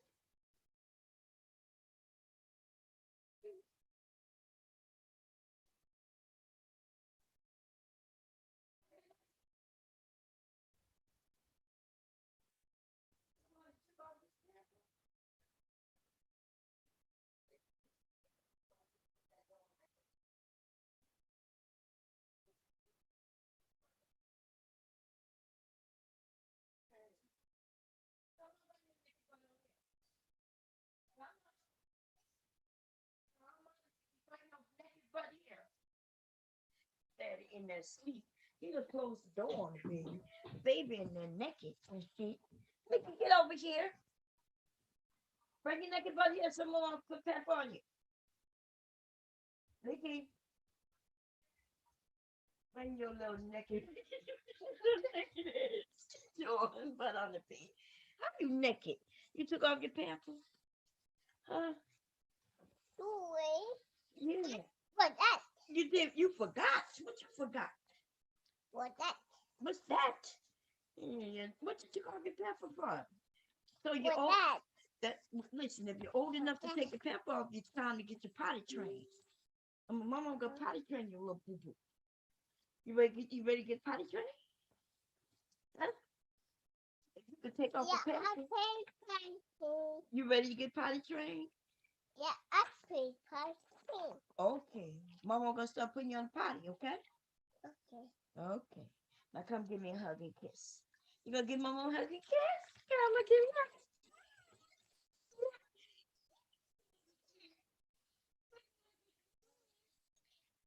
You eat my candy. Don't eat my candy in my mouth.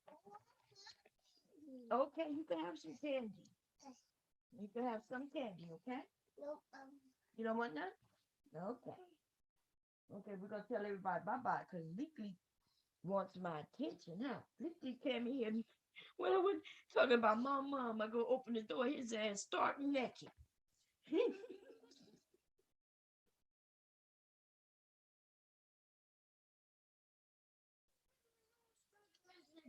His daddy don't feel good, so he in there laying in the bed and shit. And my grandchild walking around naked in his room. Let me go see. Hold up. My mom coming. Uh-oh, my mom about to catch a crap. Huh? Give it to me. You want it? Mama, eat it. Yeah. Mama, you want to eat? Huh? You want to eat? Yeah. Mama, I'm about to catch crap.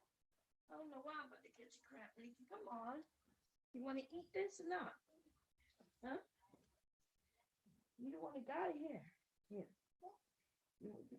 I'm not putting on your feet. Here. You gonna eat? Yummy. Oh, huh? You want me to warm it up? You said, what is so funny? Say, Mama, I'm like you, huh? Uh-oh, Mama about to catch crap in her legs. I know. I don't know what to do to stop it. God damn. Let me call you Pop. Uh-oh. I think my phone is dead, though. Did you Pop leave his phone? His watch? Nope. Go get me your daddy's phone. Where's my other phone at? Downstairs. Hold up. Come get your bike out of my room. Please. Bike out of here. Nobody can grab you too old for this shit. Let me call you Papa. Hey Siri. Hey Siri. Hey, what the hell, Siri not answering me? What the hell, Siri? Hey Siri. Hey Siri. Call Mark Edwards on mobile on speaker. Calling Mark Edwards. Mobile on speaker. Oh Lord. He going to give me something, man. Your mom is tired already. Get your bike out my room, Linky. I'm gonna trip over it. Get this bike out of here. Oh God. I don't know why I brought. Leave your message for 3.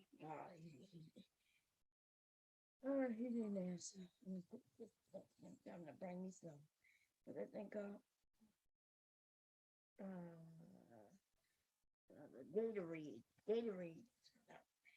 That's what I need. Yeah. You gonna come say bye-bye? Me Gatorade. Gator. I think that's how you spell it. Gator with A. Gatorade. There we go. And I want some food too. I want food. I'm gonna tell Papa to bring us some food, man. Okay? We don't care what it is, huh? We don't care. Anyway, everybody, I hope y'all enjoyed the whole show. I think I've been on here for a few hours. I'm not sure what time I signed on, to be honest, right? You come eat? Yeah?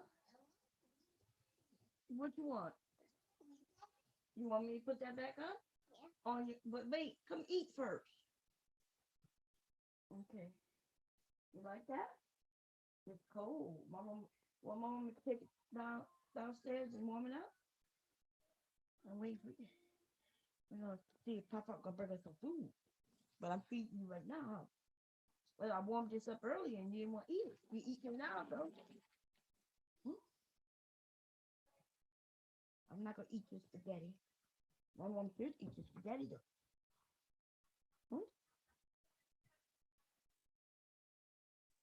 You gonna give my mom her medicine? Thank you. Don't open it. Don't you do it. I'm coming to get the bill.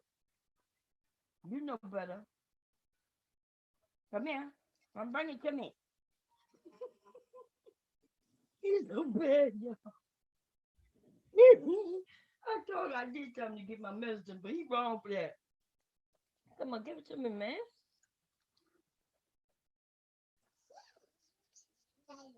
What? You're not gonna give it to me? No. Why not? Let me see if something in it. Can I see? Can I see if something in it? No. Hit mama butt. That hurt. I hit my mom on the butt. When I hit mama on the butt, you gonna go get the medicine from her? Okay. That's why I'm sending your butt to your mama. Because you hit my mom on the butt.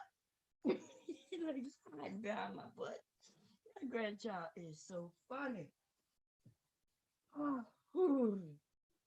He gave me a run for my money. Yesterday, I didn't sign on at all. I was asleep. Actually, the day before, knocked out, right? I think I was over there by, what's his name? Platinum. I had fun over there by Platinum, right? Because I get tired of, it's hard holding these streams, you know what I mean? And then I know some of y'all come up and help me and everything's cool, but I had a lot to do. Okay, I had some masks to make.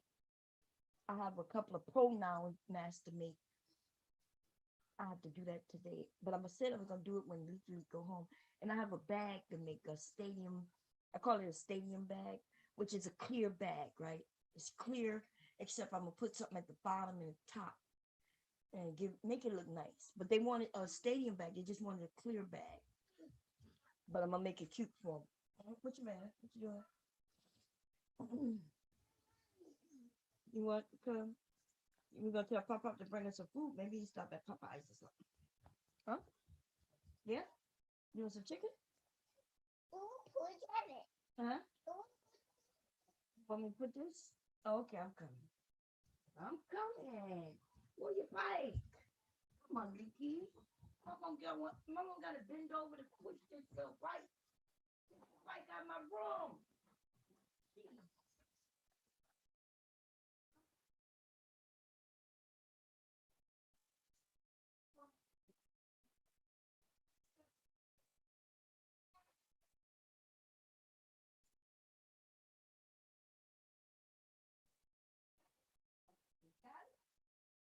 Okay.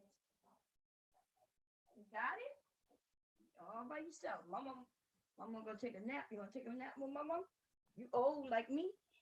Well, you the young one and I'm the old one. Yeah. Okay, y'all. Listen, I had a great time. Hope you did too. Hope you watched the show. Hope you enjoyed yourself. Hope I didn't go overboard, but I may have, and I don't give a fuck. You know what I'm saying? It is what it is. That's the good thing about just being me. What you doing? Nikki, you cannot be bringing all these toys in my room. Your papa gonna be here. And Papa, I like it to be clean when he come in. I like it to be clean, white man, clean. White man from town, clean. Huh? But why are you bringing this in my room? You done brought a whole track set, partial of it anyway, in my room. Huh? Ricky, bring this back to your own room. Wait a minute. Mom gonna fix it for you. Okay, take your tracks back to your room. Huh? You gonna bring it to your room? Hmm? You're not gonna bring it to your room, huh? Huh? You want for 7? What you say? What are you fussing at me? I don't know what you're saying. Say it slowly for me. Say it for me, baby. I didn't tell you to say it lightly. I said say it slowly. Come here. Come here. I'm sorry. Come here. What you want, Mickey? Get off the floor. What you? Okay, I'm coming. What you want, man? What you want? Come on. What you want? I don't know what you're saying. Get up and tell me again. Come here. Mama, thank you. Come here. Now, what you say you want, man? Huh? Oh, you want the food? Huh? You want? Oh, your tablet? Huh? Is that what you said? You want your tablet? Okay, let's go get your tablet then. What you do with your tablet? Why you mad at me? Because I didn't understand. Why you mad at my mom? Did your tablet die? Let's see what your tablet is.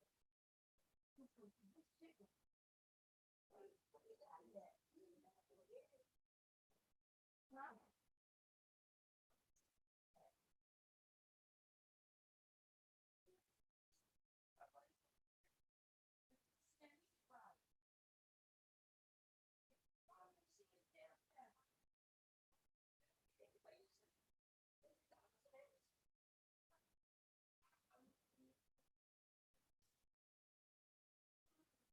Downstairs.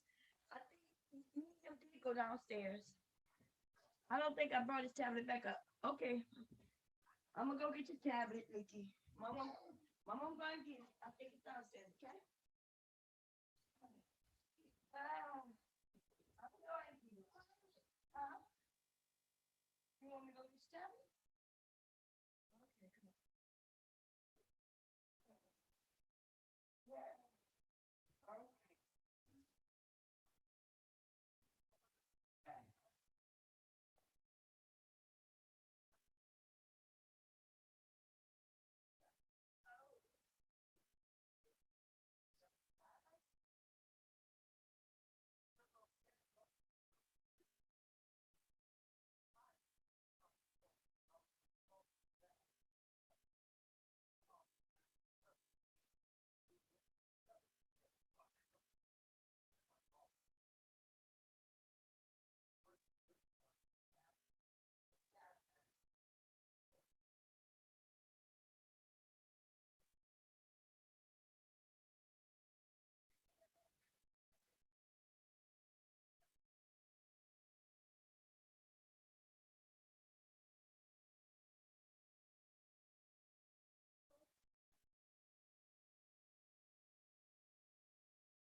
Thank you. Pop call me.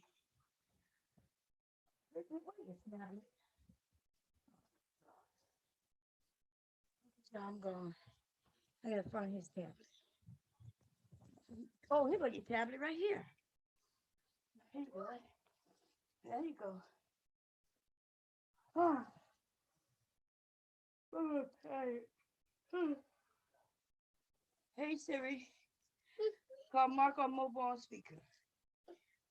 Calling Mark Edwards. Mobile on It died? Oh damn, it died. Oh Lord, give me your charger. You could use my tablet. Hello? Yeah, you call me? Yeah, what do you want? Where you want to go? I don't care. What do you want? Where you at? Are you already, you left? No, I'm leaving now. I was in the bathroom when you called. Oh, okay. You want to get some Popeyes? I don't care. Okay, What do you want? Popeyes. I mean, I could get it. You want to get chicken meal or you just want to make a sandwich or something? It's up to you. If you want a meal, I'll get you a meal. Yeah, I want chicken.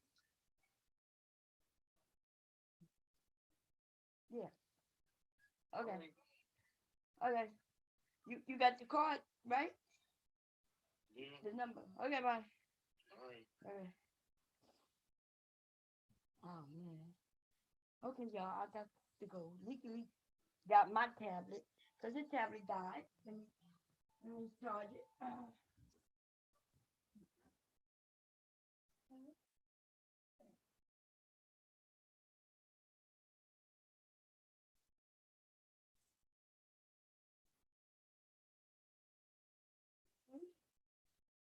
Okay, my mom's other tablet over there. Why you always messing with my tablet? And your daddy should have charged your tablet up last night. Huh? You need some help? Oh, okay. That's because you don't know my code, huh? Yeah. There you go. Okay, y'all, I am out. Okay, my grandson is a handful. He wants my attention, as y'all can see. I'm gonna be honest. I'm about to go to sleep. I'm gonna put him in the bed with me, and we're gonna be asleep, huh? We're gonna sleep. We're gonna take a nap. Yeah, so Mom having a hot flash right now. So she about to take off all her clothes, man. Huh. Yeah, she is. It's hot. It's hot as shit. Okay? He's not. Mickey, where you at? There you go. You coming back? You in bed with my mom? Okay, y'all. I'm gonna end this really quickly. And I'll see y'all maybe tonight. I know I have a couple of bags. I have to make that one bag tonight for sure. And I may be back. But I'm not sure what time, because it may be after midnight. I'm not even sure. I'm tired. Huh? Okay. What you got it? You got chips? Okay, y'all. He playing one of my video games or something on my pad. Let me see. Oh, yeah, you're right. I don't know what he said just now, but I told him he was right. But that's what you do as a good grandmother, okay? You just tell them they're right. You're right. You're right. Okay? I'll figure out what he's saying in a minute.